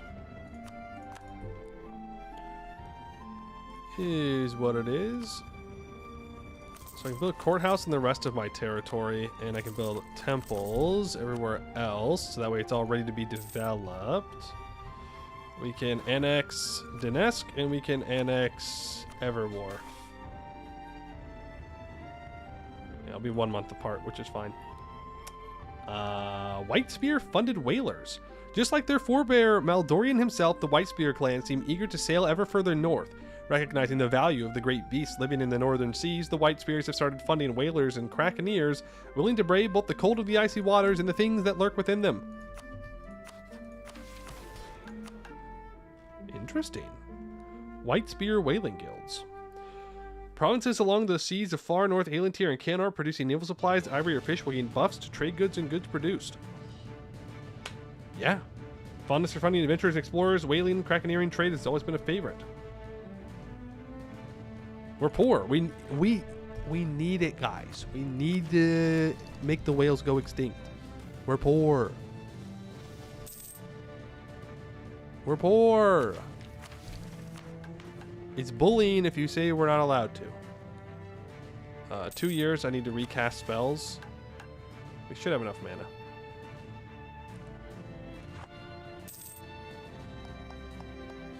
Whales fall out of the storm wall all the time. Is that true? How does that work? Another Learnings of the Elder. I'm not complaining. I might be cheating, though. It's possible.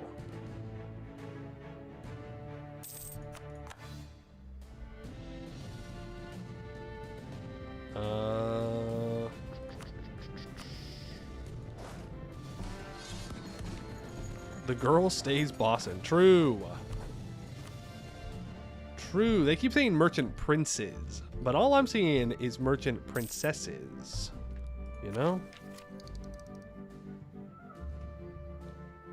We're just gonna be assassinated by a Gwei extremist? Yeah, probably. That's the way it goes.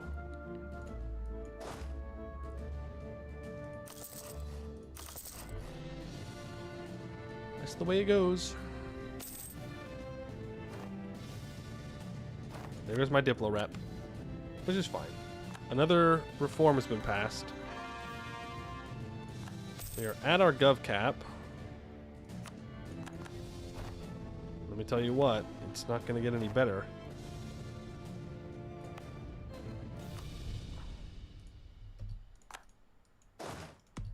Now that we've done this.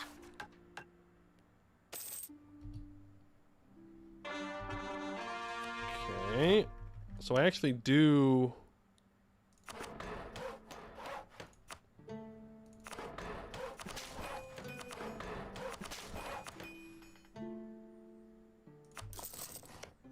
want to build a shipyard here.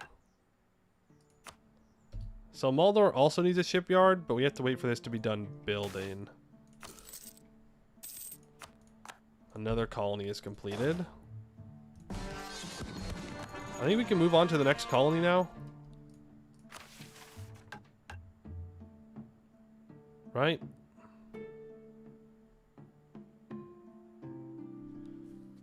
I mean, they need stuff on the interior.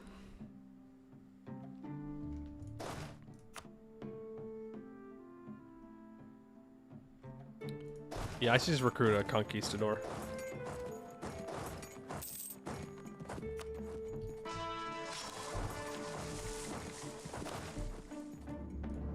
Yes, yes, I have too many leaders now. I know. I will ditch that guy.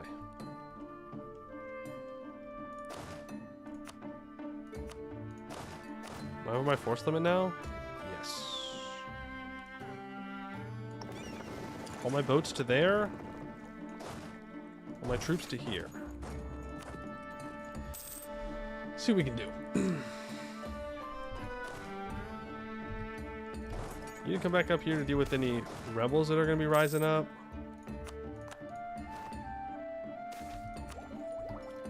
We can get plus 20 global settler increase. The Elfin Bride. Unique legends speak of what can now translate as the Elfin Bride. A woman or being of immense power that can break worlds, and that she is still alive wandering the woods of North Aeland here.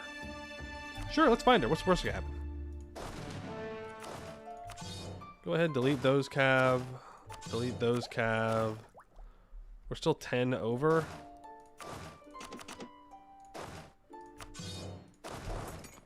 We probably don't need to use the mercs over in Aeland here anymore.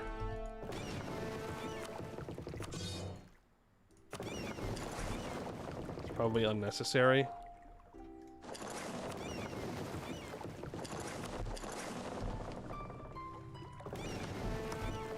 You can go meet up with these guys here. We can combine them together.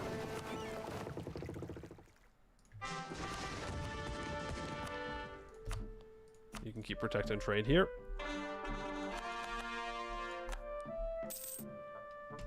Keep making me lots of money. I like money. There's the Diplotech, even more global settler increase. I should have revealed something by now. So let's get that going. I kind of want to grab the island, actually.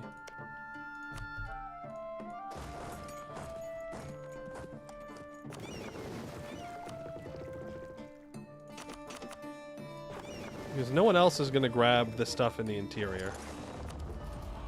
Ability? Sure. No. We are at 97. So, who do I want to convert into a subject now? Probably you, Ciadet.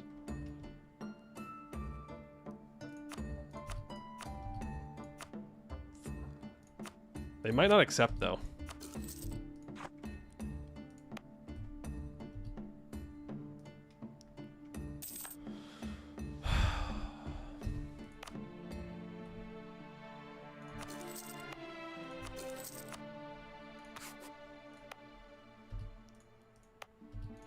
Might not accept. I need to build courthouse temple.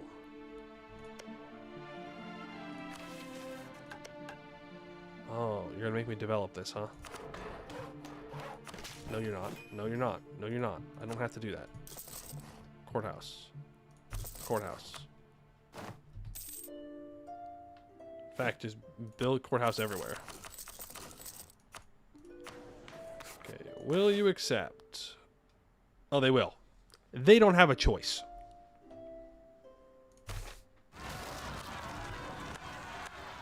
They don't have a choice. Put to join.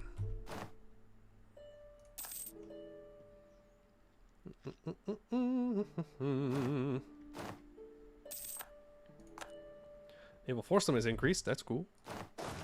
Bring you guys back so you can start to drill.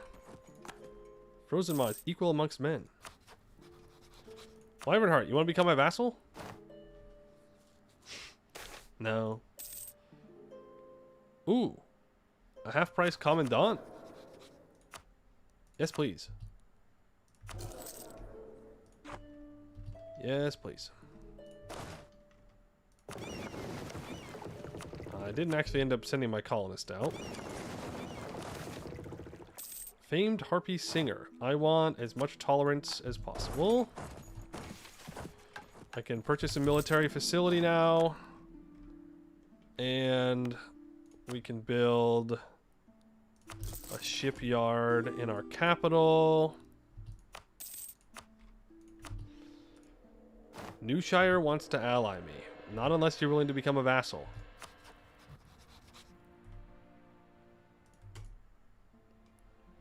No. I can't turn him into a thing at the moment, so it's not worth it. Toll win of like 5 more years. Give or take.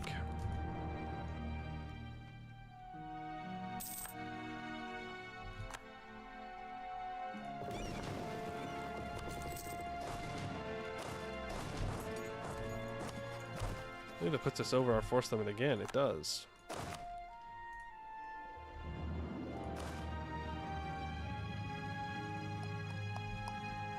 You know what? Let's bring these troops back. Grab these 5k and we'll send the 5k over and then we'll delete the merc stack. Riveria, you willing to become a vassal?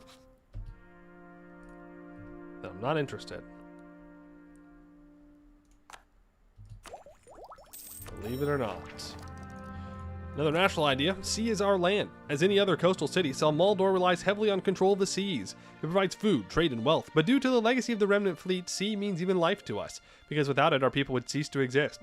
That is why our people mostly choose to connect their life with seas, and that is why our fleet should be feared. 15% morale navies. Muster the militias. Attach you. We'll bring them on over.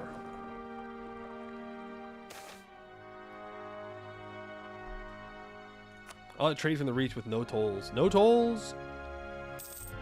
Are you having issues again, Westmoors? Castellos is dead! What? Pamphlets spread across Canor and the Divan like wildfire. The claims printed there more inflammatory than the hottest embers. Castellos, the ruling god of the regent court, is dead. Published by the Order of Chroniclers, the printings detail murals located in an ancient precursor ruin containing vast carvings depicting the whole course of precursor civilization. The last of these murals appear to have been made after the ruin of Aelintir and depicts a deity named Castellar, known to Canorians as Castellos, trying and failing to prevent the calamity. Copies of the mural are printed on the back of every pamphlet so that all can see the sky god's end, and the Telemite town criers shout the words in the rooftops. Castellos is dead. In addition to the rapidly spreading pamphlets, a radical group of apprentice mages within the magisterium became convinced of the chronicler's claims and hatched a plot to seize the Tower of Adriel and use its magic amplifying properties and location in the middle of the Dame's Head to project the image of the mural in the clouds for all to see. Just a few days ago, the image of Castellar faltering before the devastation of the ruin of Aelintir appeared in the evening sky, the flickering of the mural's form against the clouds, almost giving the illusion of the lightning shearing away Castellar's outstretched hand. The plotters were quickly apprehended and expelled by the magisterium, but there's no undoing what they did, no way for the population of the imperial states to unsee the image cast upon the clouds. The shock and anger at the chronicler's revelation has reverberated throughout Helcon, with many claiming the chroniclers are lying and demanding action against them, while others defend the chronicler's impeccable record as being beyond reproach. Still, others clamor for answers from the religious leaders, most of whom are just as shocked as their congregations.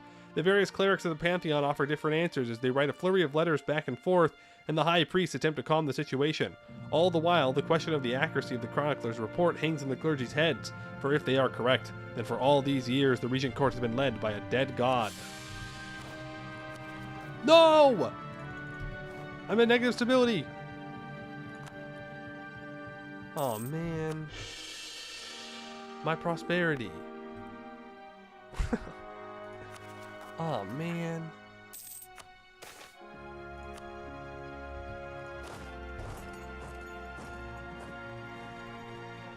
Solution, go Colt. Are we staying Regent Court? Yeah, I think we stay Regent Court.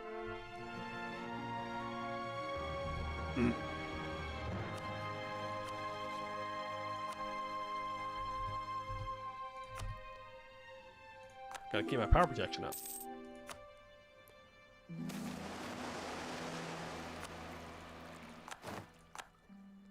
Can't be having negative power projection. Embarrassing.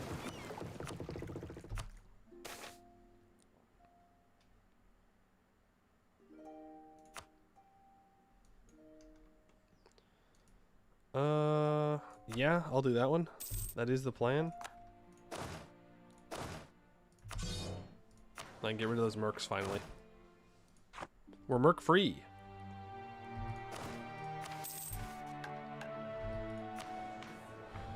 We can recast Protected Journey, Conjure Supplies.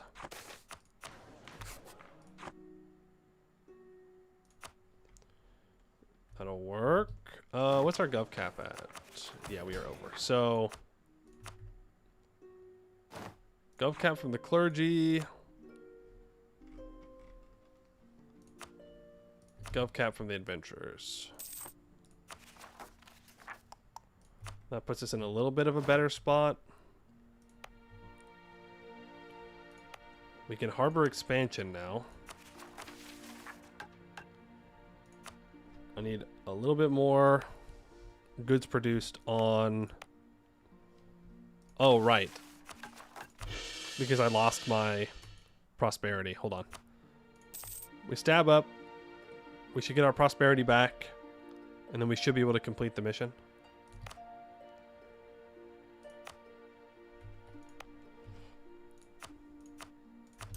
Start building a temple here. Mission proof of concept. We aren't as completely washed up as it seems. The effort to rebuild parts of the White Harbor have proceeded well enough, and the newly deepened harbor, allowing for direct docking of large ships, has been thoroughly appreciated by merchants unloading their goods. A harbor is more than a place to store ships, though. It is also a place to make them. The White Harbor should have a capacity for ship construction commensurate with its size and prestige, so we should invigorate our shipbuilding to allow us to sensibly build such quantities of the sleekly maneuverable and well-modernized elven ships in which we take pride. We gain 50 admin points, diplo points, and mill points. We gain 6 development or capital. The naval specialty question. The question of specialization for the White Harbor's naval construction has, shall we say, led to some debate amidst the naval staff and dry docks of Celmaldor. General opinion is split in two. One faction argues for the prioritization of lighter trade ships in order to project trade power. The other argues for a heavier battle fleet in order to properly defend not only our trade fleet, but the interests of Celmaldor more generally. The debate is so utterly raucous and so evenly divided that a decision will not be reached unless the Grand Princess definitively intervenes. What, then, do you conclude? Light ship cost reduction or heavy ship cost reduction?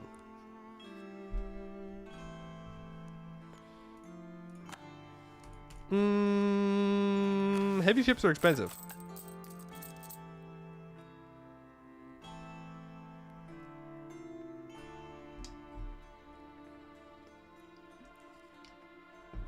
Oh, light ships?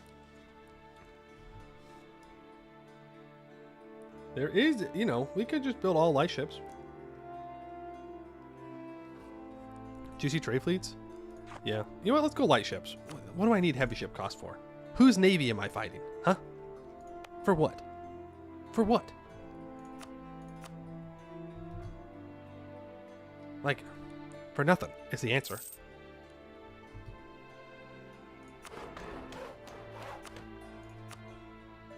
4-0 is the answer. All right, get on that harbor expansion. Run it back. It's another 100 admin, but, you know. Gotta spend money to make money and all that. We're gonna state this up.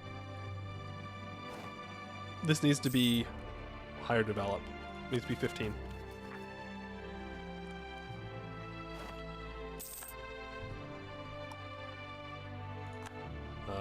Debate in the High Council. Let's add harpies into the Acts of Deland.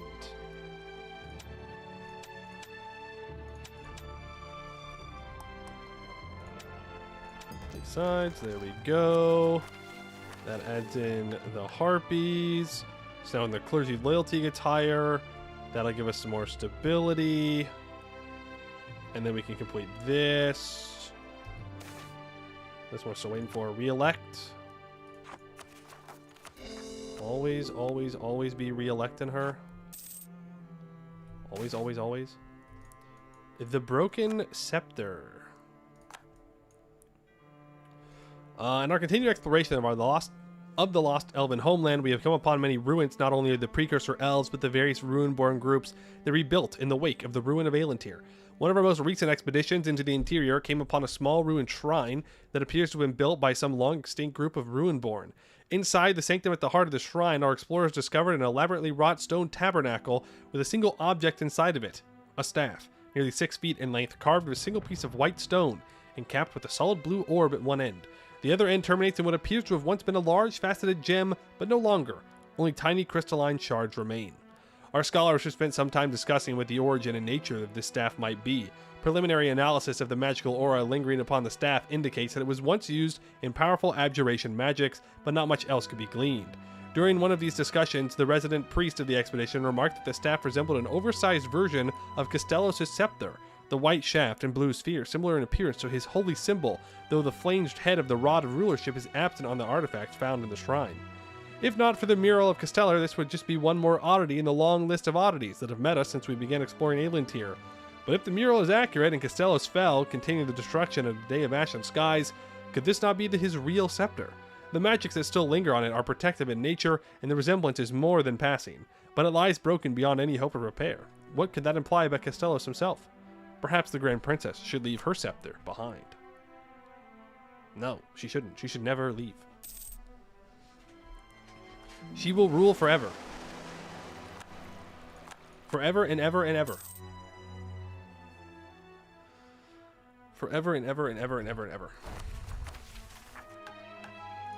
So once we annex Serpentguard, we can form the Reach.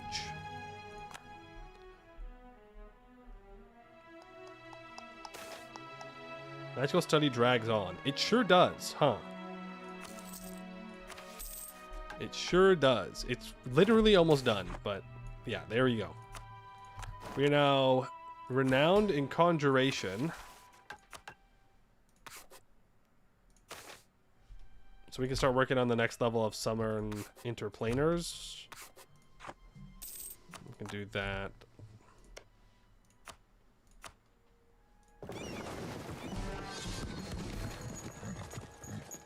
It's fine.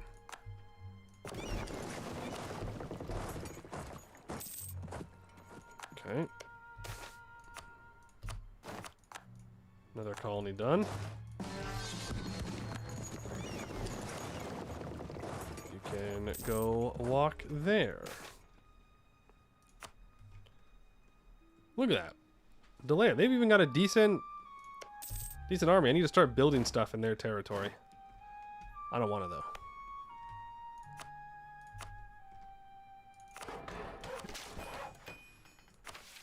I don't want to, though. The Celmaldor Treaty. Religion can be a controversial topic. Within our trade league, there are worshippers of dragons, those singing the same dragons to sleep, chained warrior gods, the elven forebears, the Regent Court, of course, and even believers in thought itself as some sort of divinity. All these people are part of the commerce and prosperity of our confederacy enjoys. It won't do to start forcing them to change their faith and annoy them if it affects our profits. So by the grace of Ara, we shall draft a treaty by which these heretics and heathens may practice freely in order for a smoother clinking of coin into our pockets. Gain 1 stability. All provinces owned by Celmaldor or our subjects which are not of the owner's religion lose 5 years of separatism. Provinces in northern Garudia owned by Celmaldor or subjects which we recently converted are converted back. I don't know what that means. I don't know what recently converted means. Gain 25 opinion and 10 trust with all subjects which are not regent court. Enact the Celmaldor Treaty of Faith Tier 4 government reform. May change religion by parliament issue if dominant faith is different to the ruling one. Really? The estate enforce interfaith dialogue and recognize patrician beliefs. No longer decrease clergy loyalty nor max absolutism. Plus their tolerance of heretics and heathens. Opinion of country from others of heretic religions, plus 25.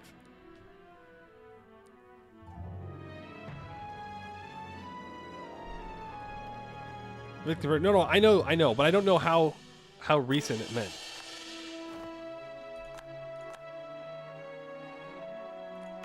Pretty recent. Pretty recent. Because these did not get converted back, but these did.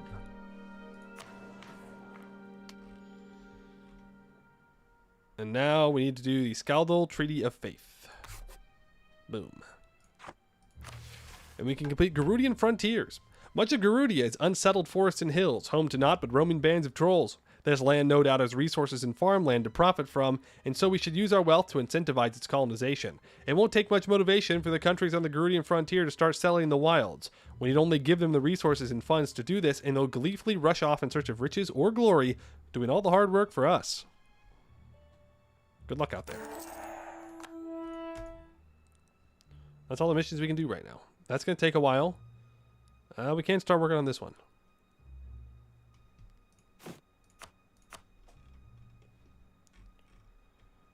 One, 2, 3, 4, 5, 6, 7, 8, 9, 10. I'll build one more because I think I miscounted. Humanist is good LARP for this. We don't really need it. Because we have +2 tolerance of heathens from our religion. And then we get another 2 or another 3 from enforced interfaith dialogue. We have reforms that give tolerance. Like, we have so much tolerance. We have max tolerance. I guess you could take humanist to get plus max tolerance, right? Is that a thing? No. Yes, right there. So I guess you could, but it's just one more unrest. We don't really have a problem with unrest at the moment.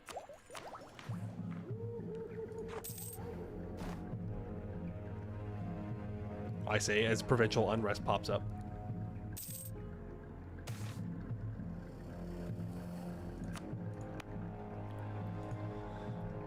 Are we covered with forts? No, these 2 provinces are not. Igard will be covered with a fort. I can seize land.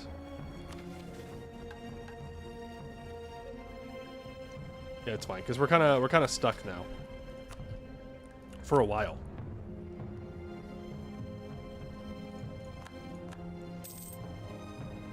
But that's okay because we have lots of developing to do in Elantir.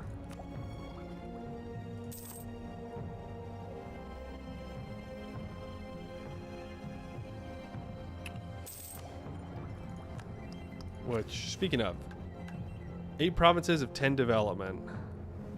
Okay. So those are the courthouses built.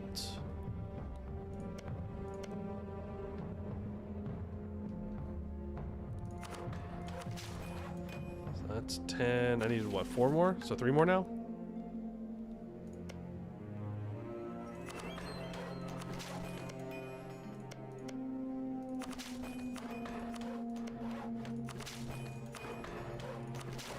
I guess I could have developed the gold mine. But, oh well. Multicultural colonies. We've consulted the numbers from both the 1100s, when the Delendian Acts were first signed, and now post the recent renewal of the legislation. The profit increase we're enjoying from a deeper labor market can't be denied, and the supply of talent and manpower in the workforce is likely the biggest contributor to this. So to increase both the economic growth of our colonies, as well as growth in the territory, we should definitely enforce the same laws of equality in these regional administrations. This investment might have a slower payoff than when we implemented the laws back home, but if there's anything we do have, it's time to wait. All current and future colonies get the Delendian Acts of Equality Government Reform. Unique Tier 2. gives the following effects. They lose opinion of me.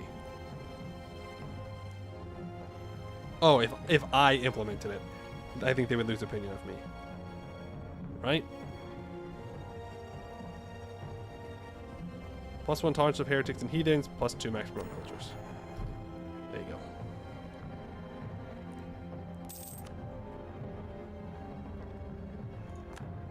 So colony complete. So yeah, I gotta bring Urvixton in, and Doombringer needs to be brought in. Do that. Now we can start working on the interior, or I can move on to the next colony. Galleys? What the? What do you mean galleys?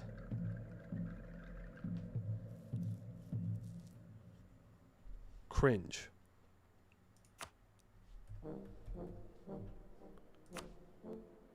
Oh, damn. Okay.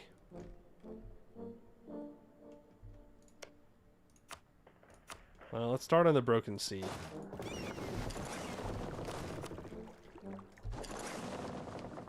Galleys are big rowboats. Thank you. I'm aware of what they are. I just don't want to make any of them. They are cringe and bad.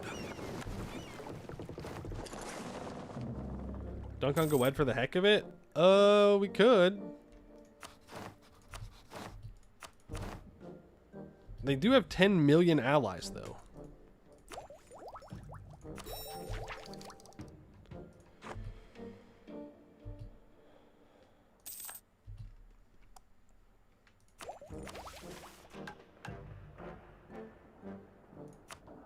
All provinces in the Colonial Broken Sea colonial region are owned by me.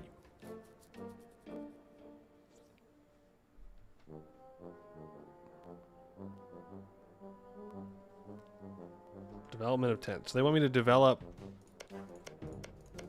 this shit to 10? Bro, that's... You're asking a lot of that. You're asking a lot from that. But fine.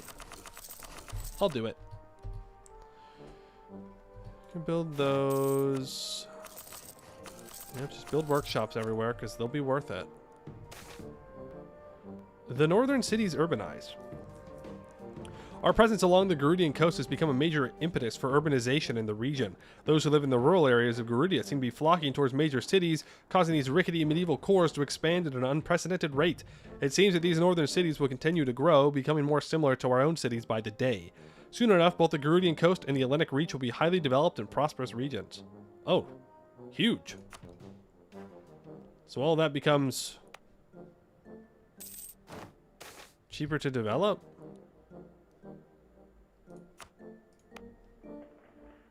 That's wonderful.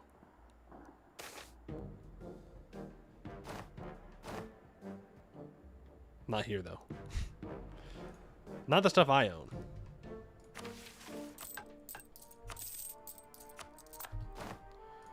Debase the currency. Westmore? Oops. I even moved my troops down here. Kobolds rob a bank. Well, that's cool. Good for them. I mean, like, it's not because it was our bank, but, you know. Now, Westmore's... Can you stop having rebel issues, please? Really appreciate it.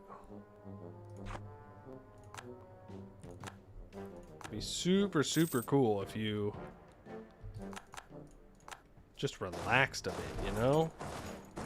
Just relax. There's no reason to have all those rebels. Monument time? Oh, there's still more buildings I can build. Not a Merchant Republic response towards a bank robbery? Incorrect. You want to know why it doesn't matter? Because we have insurance. We do a little bit of insurance fraud. Who says that I didn't hire the kobolds? You don't know. You don't know. Maybe we're making lots of money off of it. We'll get another colonist. minimum autonomy in territories, which is kind of bad for us, but whatever.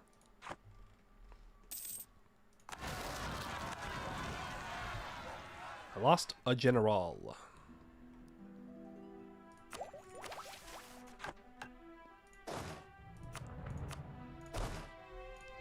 We're not exploring, but that's alright. Heathens in high places. What if there was no longer a heathen there? He's back. He just had to step outside real quick. Get those built up. Don't need temples everywhere. You know what? No, don't do that. Jotun's Glota. And apparently get this. I don't know if I need to get more trade power here. We're already doing pretty well, but that's fine. Tempted to build a mage tower here. Yeah, I'm going to.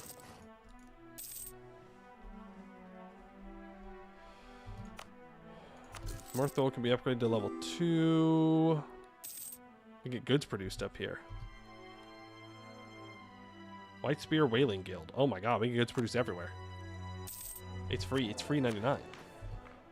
We're at 95 progress, so we can add somebody else in soon. Do I just go... Do I conquer Bloodfell and give it over to Vainheim?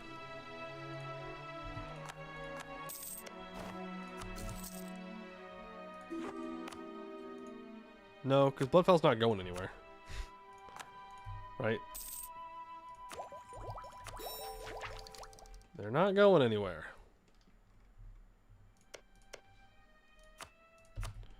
Go here because I want to make my way up towards this estuary.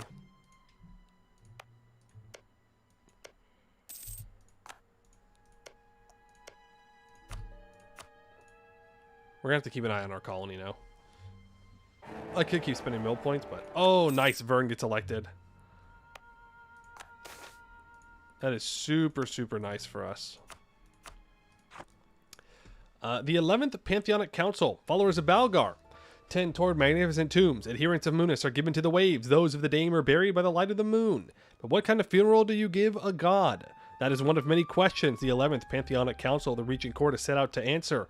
Every high priest of every temple has taken in the mural of Castellar in magical rendition or having gone to Eglintir to see it in person. They have seen, one or two even touched, his shattered scepter, and they have borne witness as most Canorcs has come to believe in his death, with not even a whisper from the gods to contest it. The gathered representatives of each god had dispected discord over the claim of Castellos' death, unprecedented in the history of the court, but there was little. Even Castellos' own representative, an aged Castellarian refugee, was more relieved to finally have an answer to the question that has twisted his soul for decades. Why the Silver Dragon did not come again. Instead, most of the debate has been around what happens next. Traditional Canorian succession law would have his son Adian take the throne, but that was rooted in the traditions of Castellos' favored country, Castanor. With him gone, with that old empire gone, does it really still apply in the court of the gods? Adherents of Corin, led by Dominic of Gallows Peak, now wizened with more than 9 decades of age, but still a member of her circle, a recorder of her teachings, a speaker of her truths, argue otherwise. Instead, they claim succession would obviously be a contest based on merit, one at which surely the heroine of the Green Tide excels. Moreover, she inherited the legacy of Agridos, Castellos' brother, and thus has a dynastic claim as well. The priest of Adian's mother, Esmerial, and sister, Ryala, are quick to back the god of chivalry and righteousness. Many others, especially the priests of Nathaline and Fala, are not so sure. This debate has raged for weeks, it may rage for weeks more, but on one thing at least there is agreement. Castellos is indeed dead. All Canor, all Halan shall mourn him, and the world will never be the same. I like the idea of idea cost reduction. And we do, unfortunately, lose that, but we can take the Dame, we get minus 5% idea cost. It'll only help us for one idea, but we can try and get the Emulant. So we'll do that.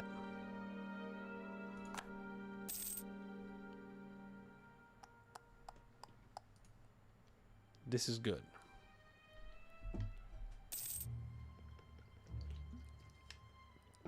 Dame, yes, but Moon is funny. That's true. We can get even more settler chance.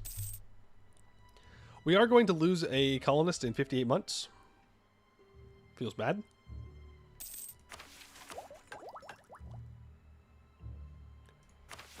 Feels bad, but it is what it is. New World Charter, sure. Let's bring you down here, actually. I have 2,000 ducati dues. That's too many. There's too many ducati dues to be sitting on. Could make investments.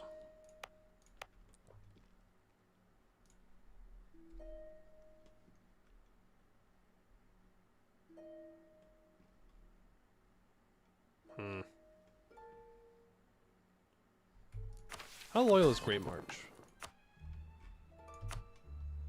Great March, divert your trade to me. Please stop pulling my trade away.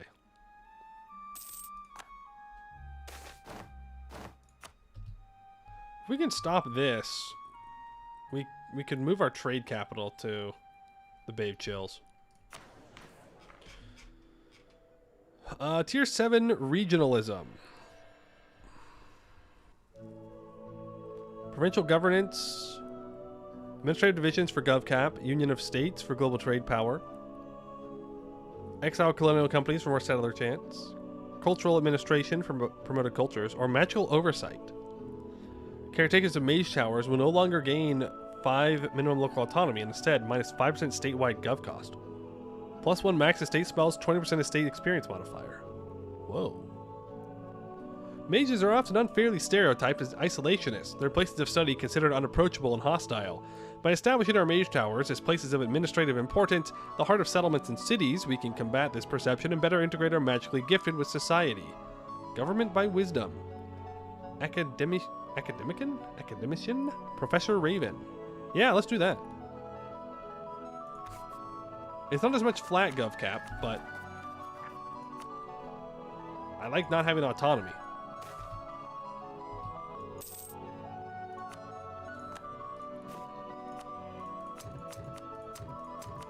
Speaking of autonomy, let's get rid of it.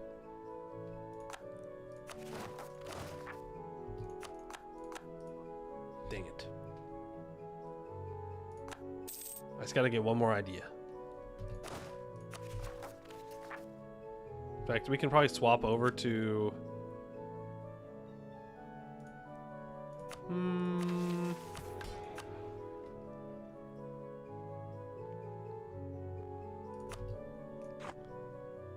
Establishing missions in new lands now.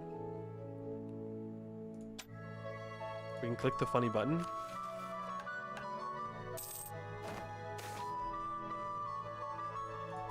There's another funny button. Harbor expansion. Do it again. Maybe I should have finished the stuff for... Already? Damn. Exwis declared war on their new enemy Goed. Well, that felt stupid. Yeah, Arboran goes into a personal union with Goed. Unfortunate. Doesn't matter too much for us.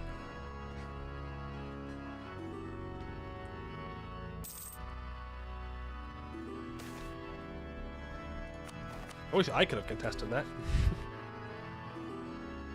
I could ally Goed. Trust is a little low. I do have like his entire country as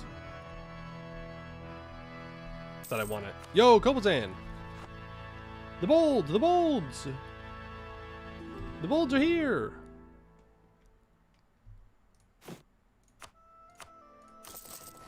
Build that.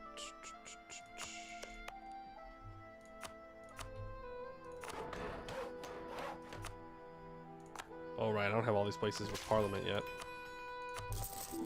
Build a temple there. Temples everywhere for cheaper dev.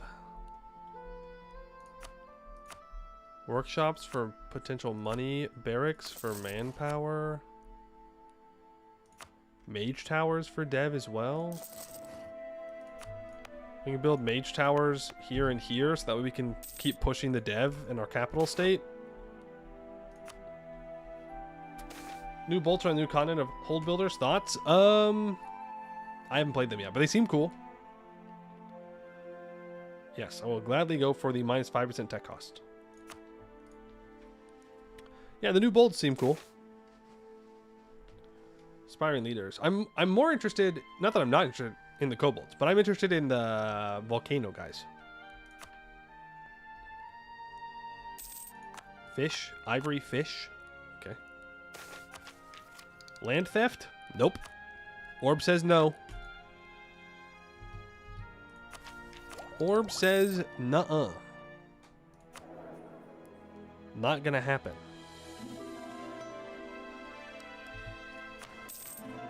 I can convert a subject.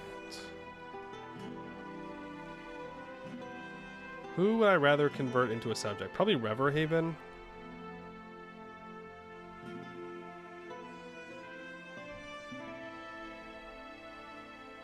Yeah, probably Reverhaven.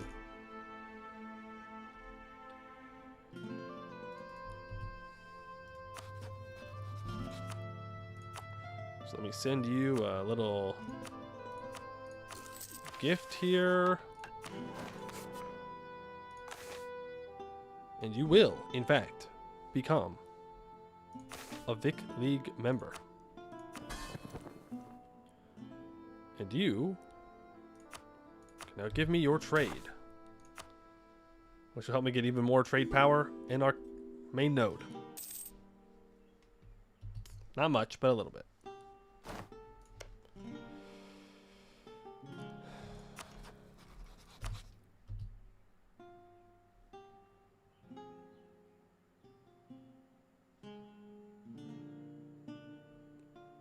What is this?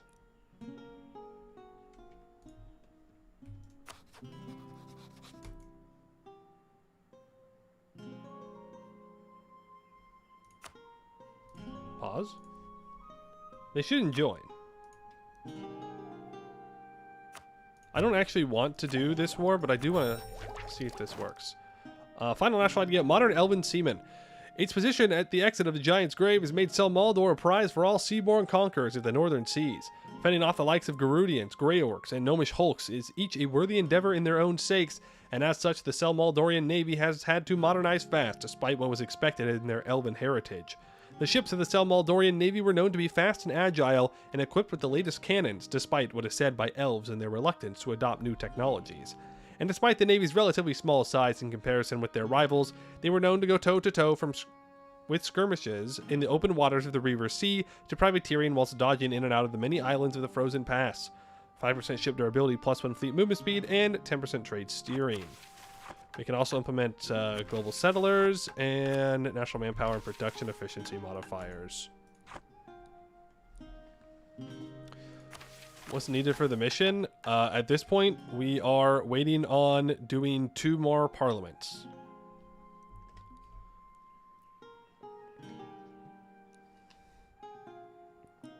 And all provinces part of the Garudia subcontinent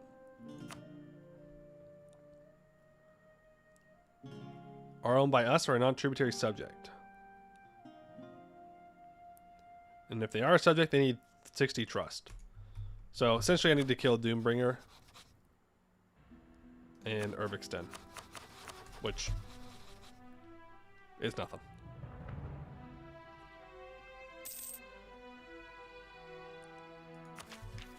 Oh, I wanted to check. Here, I'll save now. They shouldn't join.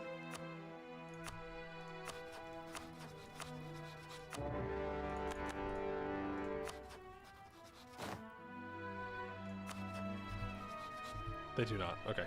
It just says that they will because they're in another war together. Skull is going places. They got that colonist and they're heading out.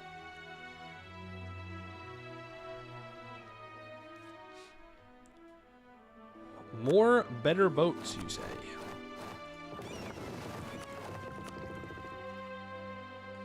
That's true.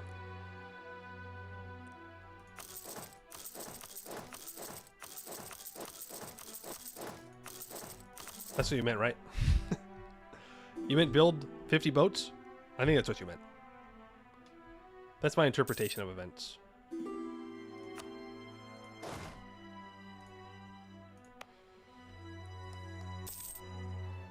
Next we know Skull Skull will tell us about a lake federation. Like, what's a lake federation? Sounds dumb. I agree. It does sound dumb. Do I just spam mage towers everywhere? I think so.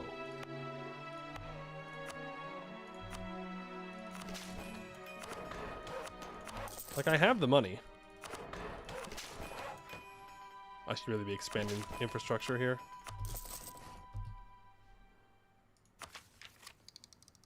Yeah, I'll take the NO. Because...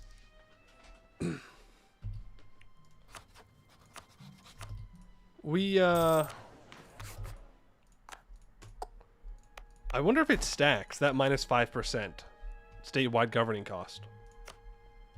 You know what? Start upgrading that so it stops telling me to upgrade it. I'm gonna buy down our inflation. Don't really want it. Nobles can piss off. Don't tell me about converting things. I don't care.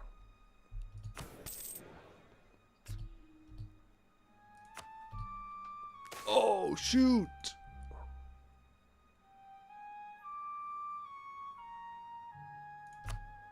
I forgot to colonize in here. Oops.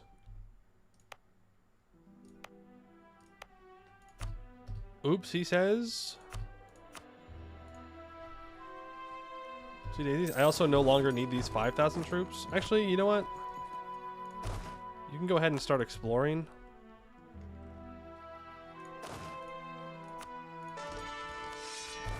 You can go ahead and drill. I'm also below my force limit again. So we'll do that. I need to insult Laurent. I can't. I don't have enough rivals. Boo. Boo. Your Honor, I plead oopsie daisies. Exactly. I'm rich. I am rich. But you know how you stop being rich? You start going over your colony limit. When I'm already about to be over my colony limit in 27 months. Okay, we will annex Serpent Guard. Finally. Almost 100 years into the game. But we got there. Okay. Elfin Bride Midnight Visit. The northern forest of Aelintir is a place of thick trees and barely any sunlight. It is said that one can get lost in the woods, just as one would get lost in the deep woods back in Canor, perhaps even more so. In the dead of night, the entire camp was woken up by looks like fireflies. But no, it was fairies. These fairies resembled miniature humans, but with butterfly-like wings, and laughed with joy as they played pranks on the men, stealing trinkets as they buzzed above like bees. You wish to find our queen. Look for a tree split between two worlds, dearie. Hee hee, one says. No trust Fae, Captain, one of our men whispers.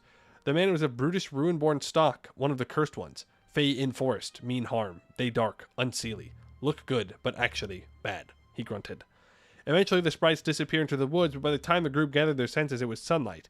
The explorers had not slept, but it was time to go.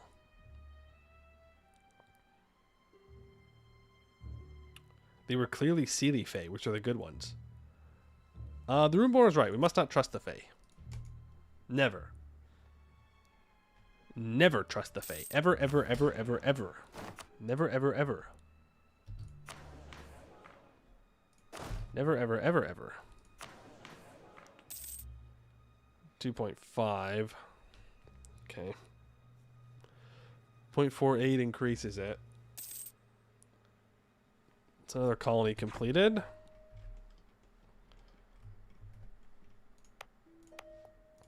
So we can get this one going again. 180 there.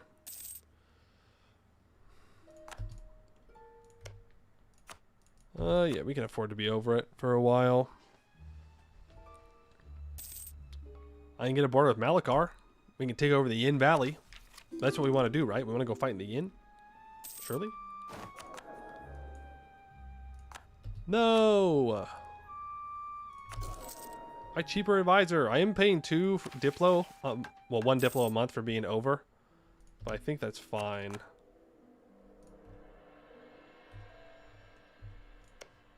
In fact, I know it's fine. Nothing goes wrong in the end. True. True. Only good things. More colonial nations is more merchants. That's true. More merchants, more money. Also true. We are at max manpower, so you know what? Just we're not using our manpower. So throw it in there. Interfaith dialogue will no longer give our clergy loyalty debuff. We gain 2 tax. We also gain a Diplo rep and 10% improved relations. Which is super nice. Unfinished tomb. Atop a hill looming over the small abandoned village is an unfinished tomb. Reality is broken on this hill. The air hums with dark energy. Monsters of the night seem to appear out of nowhere, some unknown to both the people of Aelantir and Canor. It is shaped by a black stone, was not shaped by hand. The tomb is as large as a town hall, but much of it is incomplete, and the black stone that seems to have been enveloping the building was left honeycomb-like holes. Peering into them returns only darkness. It is too dark to see any detail in the tomb, but whatever riches in here seem to be long gone. One of the lads does find a stone tablet written in precursor script. Some of it is damaged, but it reads, "I have come to search for my mother, but have found only the tomb of the destroyer. Received stone message, her garden west, destroyer dead, but mind warriors lurk in the woods." As the scholar finishes reading, a ghostly chill runs down her spine, and he begs for the group to leave. Many have left already, seeming to prefer the company of the gloomy forest and the tomb. We can get 666 crowns. Whoa. We go west, right?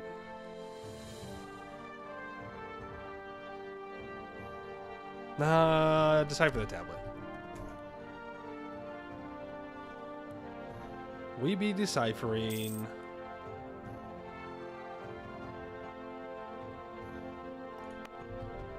Should probably state this up, even though this land is terrible. Feels bad. Yippee! Serpent Guard is finally annexed, and we can unite the blue cities. I don't know what the ideas are going to look like here.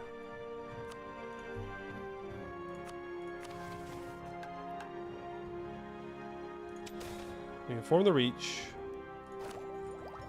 I don't think I want the new traditions and ambitions, but I do want to see what they are. Trade efficiency, morale of armies, morale of navies. Maximum culture is reinforced speed, minus 10% dev cost, 10% goods produced. Naval force limit. Diplo relations, reduce trade penalty on non-main trade node, and yearly Republican tradition. Pretty good. Really good, actually. We'll keep our ideas, though. We'll stick with what we've got. How about that, huh? I said yes. Reload. Reload the game, please and thank you. Maybe. There we go. Do we even want to form the Reach? Is there even a reason to form the Reach? The Celmaldor compromise happens in 30 days.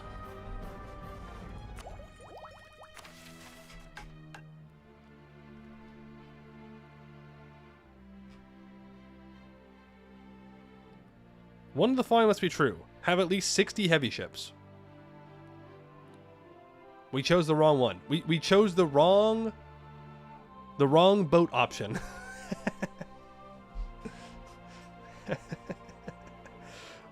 Wrong one. Wrong one.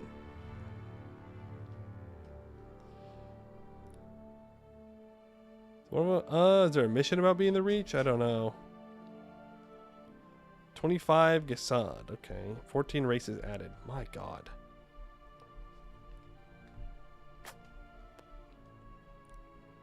A nation on each continent is either allied or a Vic League member. Cool. Cool, cool, cool, cool, cool, cool, cool, cool, cool.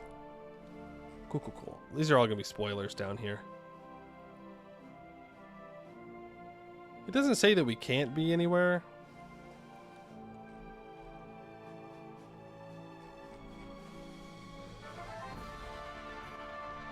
Mandatory maritime? We might actually have to take maritime. We'll see. We can form the reach. Why not?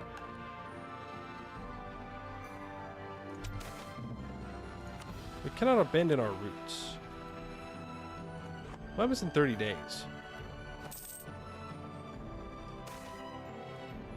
The Celmaldor Compromise. The delegate from Coldmark stood at the speaker's podium and began to read the introduction to the final motion aloud.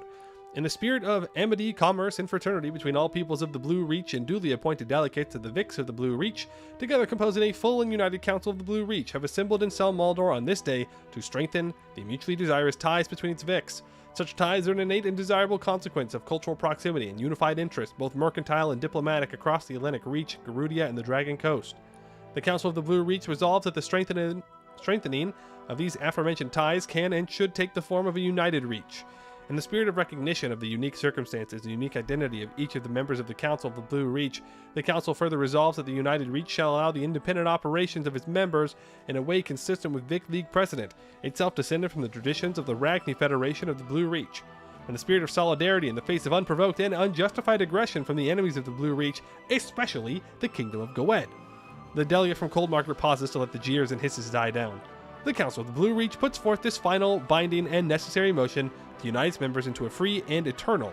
The hall erupted into cheers, nearly drowning the delegate from Coldmark, but he forced his voice to ring out above the noise. Ragnian Commonwealth. Let Ragnia stand free and proud, let their descendants stand unbowed. Due to our history as Republican Vic Estate, the Magnets Estate privilege, land of commerce no longer costs absolutism and estate loyalty. Okay. Well, I can't give that out, so it don't matter. Alright, we are now the Reach. The Changeling Prince. The forests of Old Rosenta seem much brighter and friendlier than the ones in the east. They are the same evergreen trees, but there seems to be life in these old giants yet. The company eventually met with a peculiar tribe who told us of a tale about a prince from the east. The prince was a born man of impure union, born of brother and niece, of destroyer and creator. To protect her shameful act, the mother gave up the prince and conjured a sickly child doomed to die in his place, in hopes to trick the world, and she did. The darkness soon came and the destroyer died, but with him so did the world, but the prince was safe. The prince grew to be strong, but sought to find his lost mother, and in his grief dedicated his life to see her again. His search led him to this very forest. He never found his mother, for he could not see between two worlds as the elders warned, but instead settled down and found a home. Further research alludes that this is the very same prince as before, yes, and that the destroyer is no other than Ducanel himself. Could the Elfin Bride, his niece, be the cause of the war that brought upon the ruin of Aelentir? No matter. The Elfin Bride's last location is close. It is in the forests of Old Rosenter, and we have something the prince did not wield. Magic. We deciphered the tablet, which should help a lot. The prince, whose name was Rintrin, was the son of the Elfin Bride and her uncle Ducanel, and it was their forced union that caused the war that ended Aelentir. Rintrin's calculations to find his mother almost looked like two different investigations. One alludes to interplanar business, the Fey realm no doubt, but he had a real true lead in Old Rosenter. There's no place between worlds, but a place hidden in plain sight. Sure. I'll take your word for it. Ducanel, of course. It's always Ducanel. Always Ducanel. Get that autonomy lowering, please. Now it's coastal defenses, right? Igard and Sporian, coastal defense, marketplaces.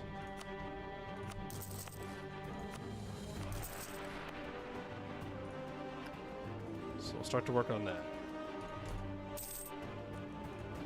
You do have marketplaces in all these, right? Yes, you do.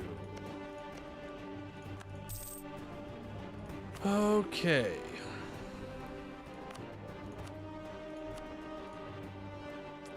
Age is about to end.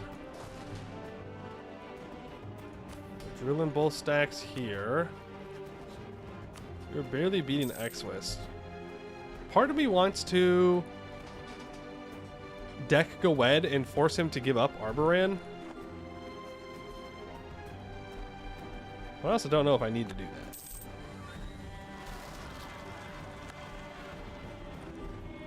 Feels a little unnecessary. Wex is bullying Ibavar again.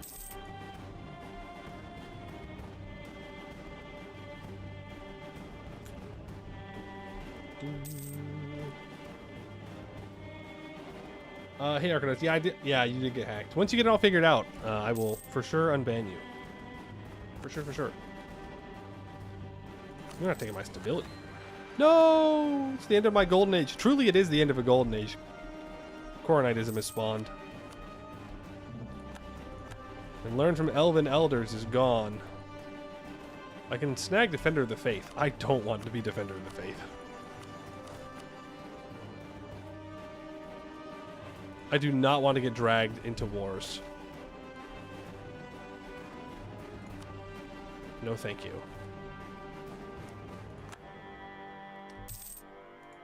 No, thank you at all. I guess we gotta start building up more.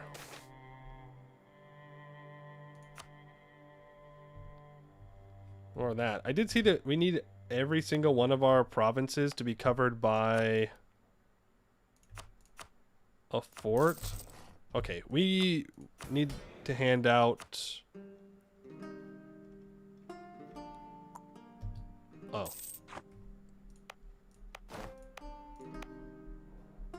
Yeah, we just have a lot of adventurers wanted around. Still got these damn werewolves.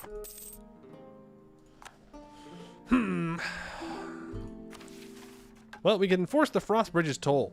For as long as can be remembered, the Frost Bridge's strait has been taxed by who can control it. However, throughout the years, none have attained complete control, with Reachman sailors in Igard contending with Garudian reavers in Sporien for control of the straits. With a weak control over the straits, powers in the Giant's Grave Sea have gotten away with free access in and out to the greater world. No longer. With our mighty realm controlling the islands and lands at the bottleneck of the Serpent's Head, our fleets can tax all the trade entering in and out, and starve our enemies in the Giant's Grave Sea. Local dev cost, possible number of manufactories, and also local trade power. We get Northern Thessalocracy till the end of the game, +1 merchants and 10% trade steering. Yes, please. And now there is confirmed Thessalocracy. Remember the funny things that we could do with this? Lazy colonist? You are right. That is, in fact, a lazy colonist. I have another merchant. Where am I going to put him?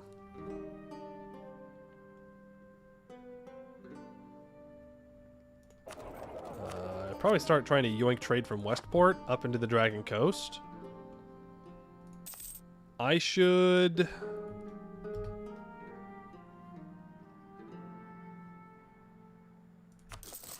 buy the dev cost here.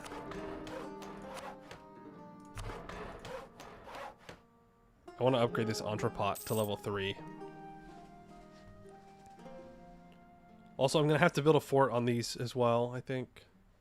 Which is fine. Not a huge deal. Consider the privileges to deal with specific problems. Yeah, I know. We could use them, but... gross. Dame's Crown wants an alliance. I don't really need allies. Is the thing. Wow. 6 mil War Wizard, huh? There's more global settler increase. Our navigator has kicked the bucket. 16 ducats for an advisor. Damn. Thamaria is here. Thamaria has 16,000 troops. Thamaria is willing to be vassalized.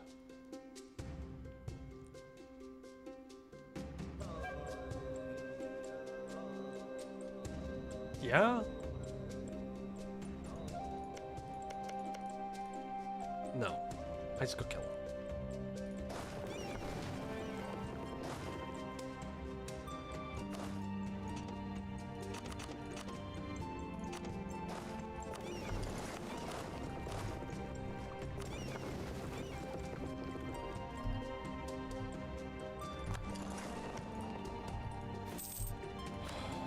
we just go take them out.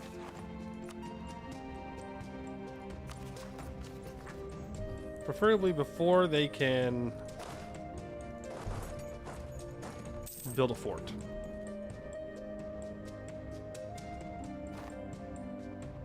Just by saying yes, it won't work. Oh. Good to know. Alright, we need to accept... Obviously, we're going to go for the bolds. We got to add the bolds into the Acts of Deland. It's got to be the bolds. Clergy, conscription, impressment. Diplo, minting. Give up my meritocracy, admin, impressment, mill. Cool. Ouch. Sure did hurt the manpower, didn't it? Okay, hello. Goodbye. That's right, we're still capable of going to war. Believe it or not.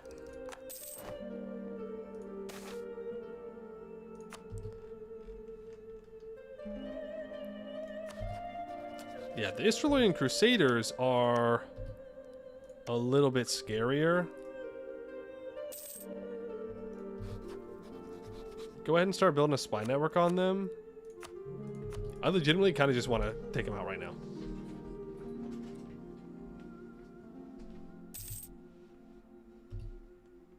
Oh yeah, we have a strong colonial nation that can help us in these wars. Which is pretty cool. Emulant Patron of Knowledge. It is a bright night in Celmaldor, but the seeming contradiction that results the dame's moon glowing brightly overhead, illuminating the city's streets and houses, shining down on the few people still awake in this small hour of the night. One such person is Aralasa Moonstar, who sits in the city's tallest tower. She has been reading one of the latest tomes out of Conwell and thought to stop when the sun went down, but instead continued in the moonlight's glow. Now, though, she simply watches the city below her. What does the dame illuminate? On this night, for the Grand Princess, the answers are manifold. A tree, its leaves gilded in silver, rustling in the wind. A merchant trundling onwards on her next journey. A city, resting, yet thriving. But there is more, too. A confidence that there is a system, a logic, underneath all these phenomena. There is a reason why the trees grow the way it does, an economic explanation to the path that has brought the merchant here and the one she will follow in the days and years to come, forces which generate the still blowing wind. And even, perhaps, a system of truths and reasons that underpin the thriving of the Reach itself that, it seems tonight, could perhaps even be teased apart, understood under the guidance and light of the dame. And then there's the final truth that appears to the Grand Princess even as she finally proceeds to bed. Knowledge should be pursued for its own sake, for the true beauty of the world lies in understanding it. But this is more than just a truth, it is a path forward in emulation of the dame, a principle to organize life and a state around, and that is what Aralasa Moonstar resolves to do. In the morning and for all her days to come. Minus 5% tech cost. And once it's been 10 years, we can swap. We unlock textile manufactories.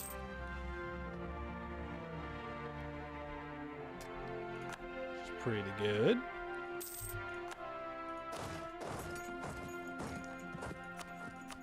And you can hand this over. Oh, okay.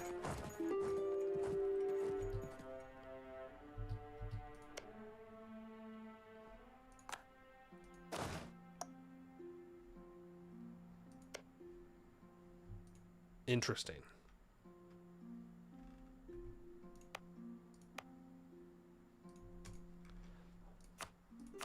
I guess the Maria gets to live?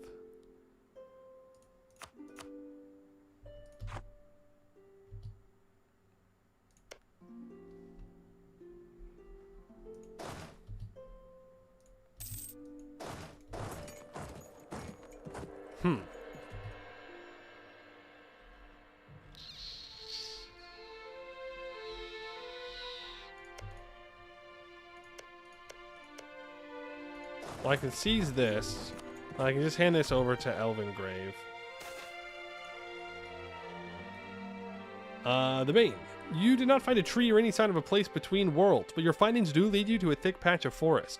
One of the men raises his machete to cut a path through, but you pause. A rabbit emerges from the brush. They don't belong in these parts. Your eyes lock with it and it darts into a hole.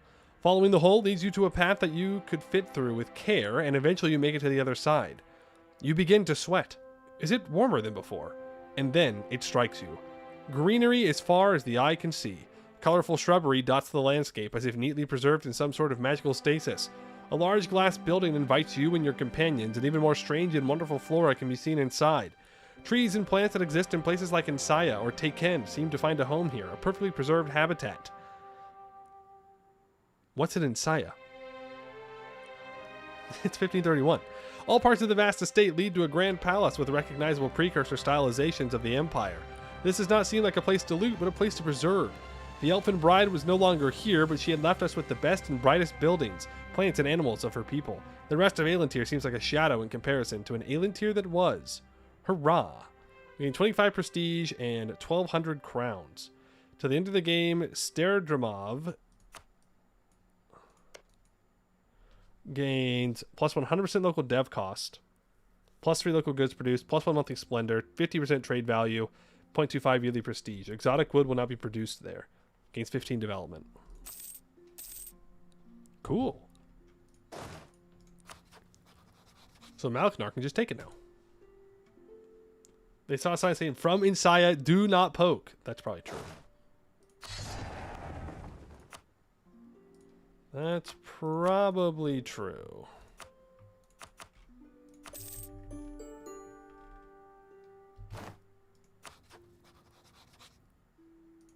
Did I get an event about Elvengrave becoming a colony?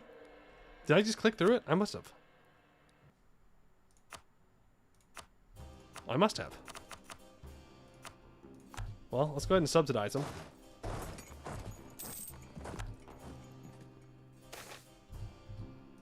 Pillar of Heavens. As our explorers in Aelintir continue their journey through the ancient ruins, they have come across what appears to be an ancient logbook, seemingly meant to have kept track of various logistics across the empire of the precursors. Though our translations are shoddy at best, one name seems to pop up in the logbook again and again, a word which roughly translates to the Pillar of the Heavens. What this pillar is and what it represents, we have no way of knowing, but its prevalence in this text seems to imply at least some importance to the precursors, and of course, what the precursors see as important must surely also be valuable.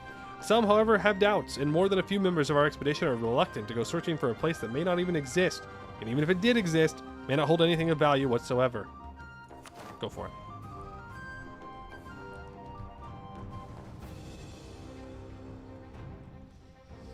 I'm having devious thoughts about Laurent War.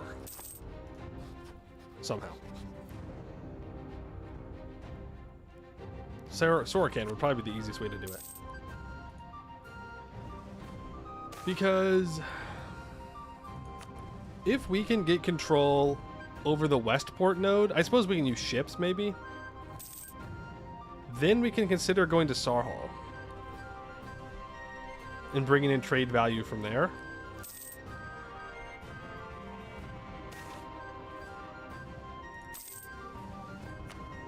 Something to think about.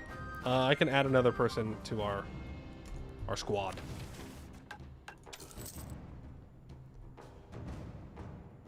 Who wants to get squatted up? Probably Jarvin, so I can stop paying the Diplo relation for him. Varheim would also work. I can diplomatically annex Bloodfjell. Honestly, they might just join if I guarantee them.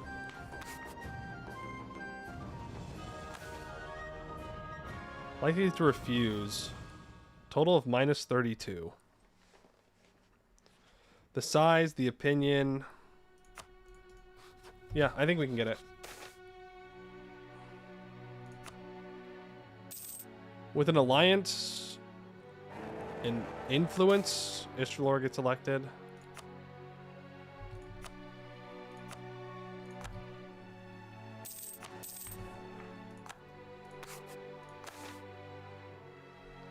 Yeah. Bloodfell the troll religion? They are.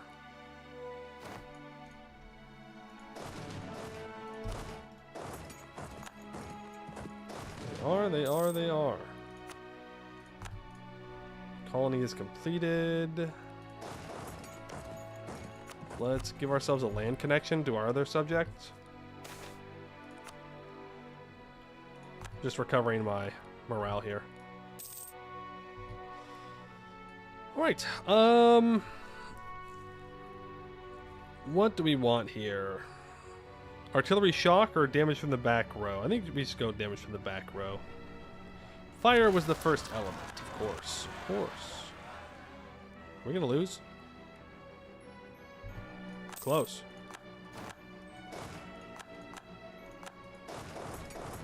Alright, we can now have the big cannons. I don't see a reason why I shouldn't just hire them. 25 cannons, 0.34 ducats to recruit, doesn't cost force limit.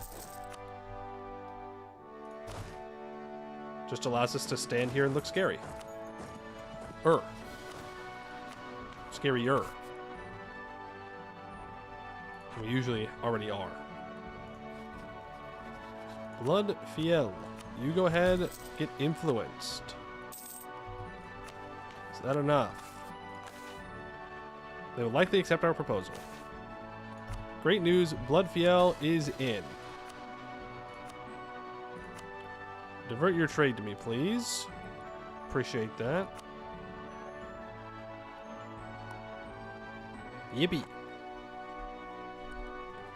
Big cannons perfect for our trade company expansions. Mm-hmm, that's right. We can just roll up with only cannons. They will be intimidated.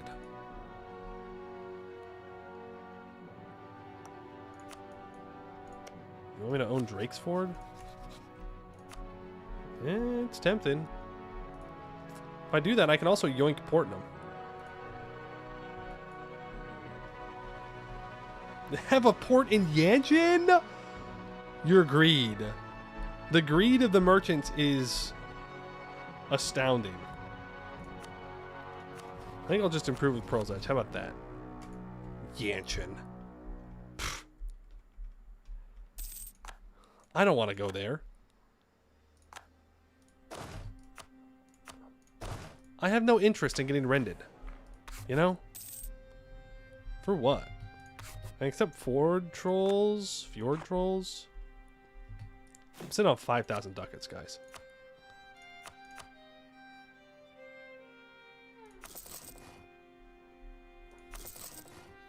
Build those.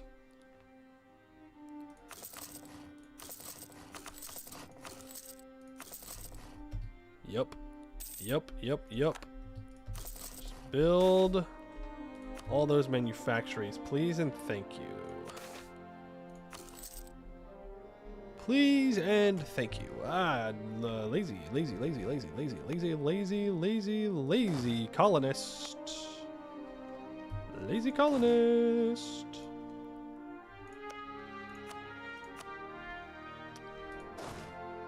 Cringe lazy colonist spotted. Do my colonial nations have debt? Because I will pay it off. No. Good. Too many liberties. That's what I'm always saying. I'm always saying that.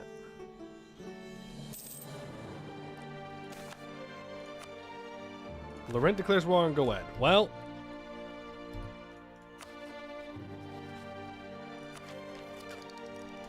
there are two options. Either we join one side or we join the other side.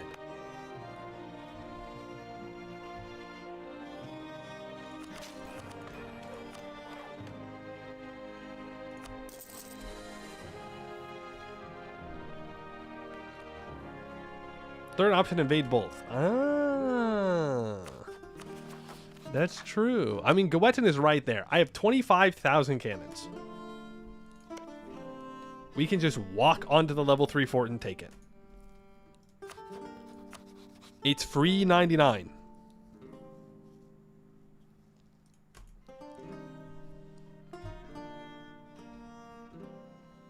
Those have more land than they need? No. We're still a merchant republic. Which means that we still gain increased GovCap usage. So we can't just go around and taking things willy-nilly here. But if we took this state,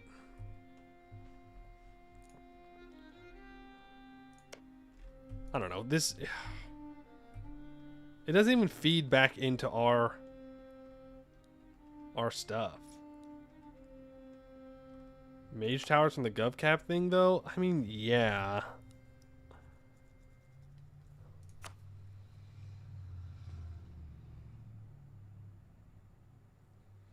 But still, look at this.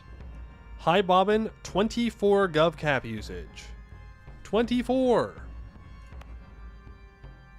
from 20 dev. That's with a courthouse and a mage tower. And the mage tower gives an additional -10. Right? Like, it's... We can't be stating stuff up. I suppose we can just leave it unstated. Does Lorraine have colonies? Yeah, they do.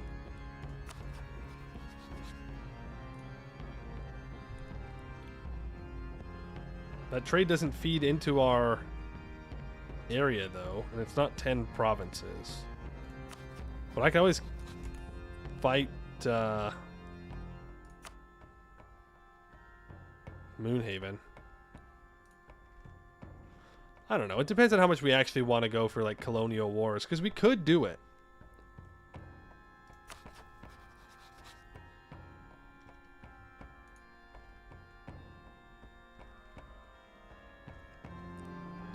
We can absolutely try and secure more trade.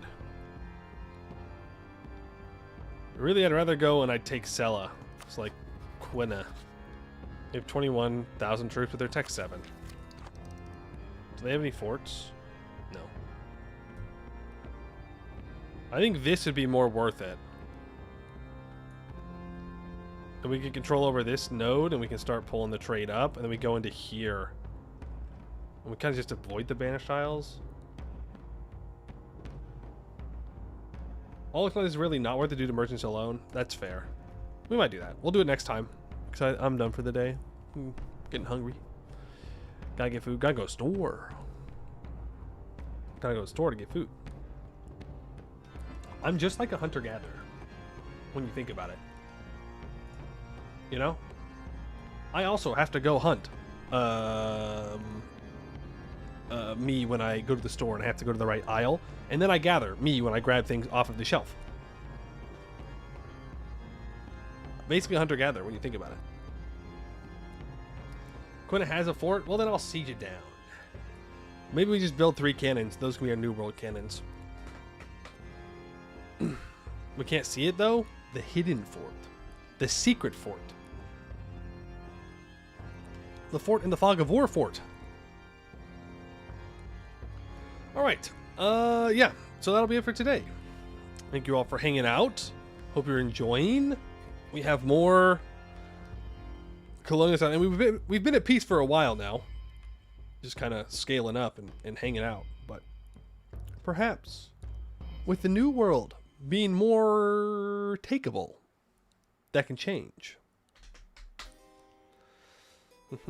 Probably hunting the great value deals. There you go. That's better. That's better than what I said. That is much better than what I said. Exclamation point Discord to get to the Discord. Exclamation point YouTube to get to YouTube. Like and subscribe on YouTube. Follow on Twitch. Do the things. The stuff and the things. Right? Yes? For sure, for sure. Alright. That'll do it for today. Maybe stream tomorrow. We'll see. It just depends. If not, I'll say in the Discord, alright? That's going to be it for today. I'd like to thank you all for watching, and I hope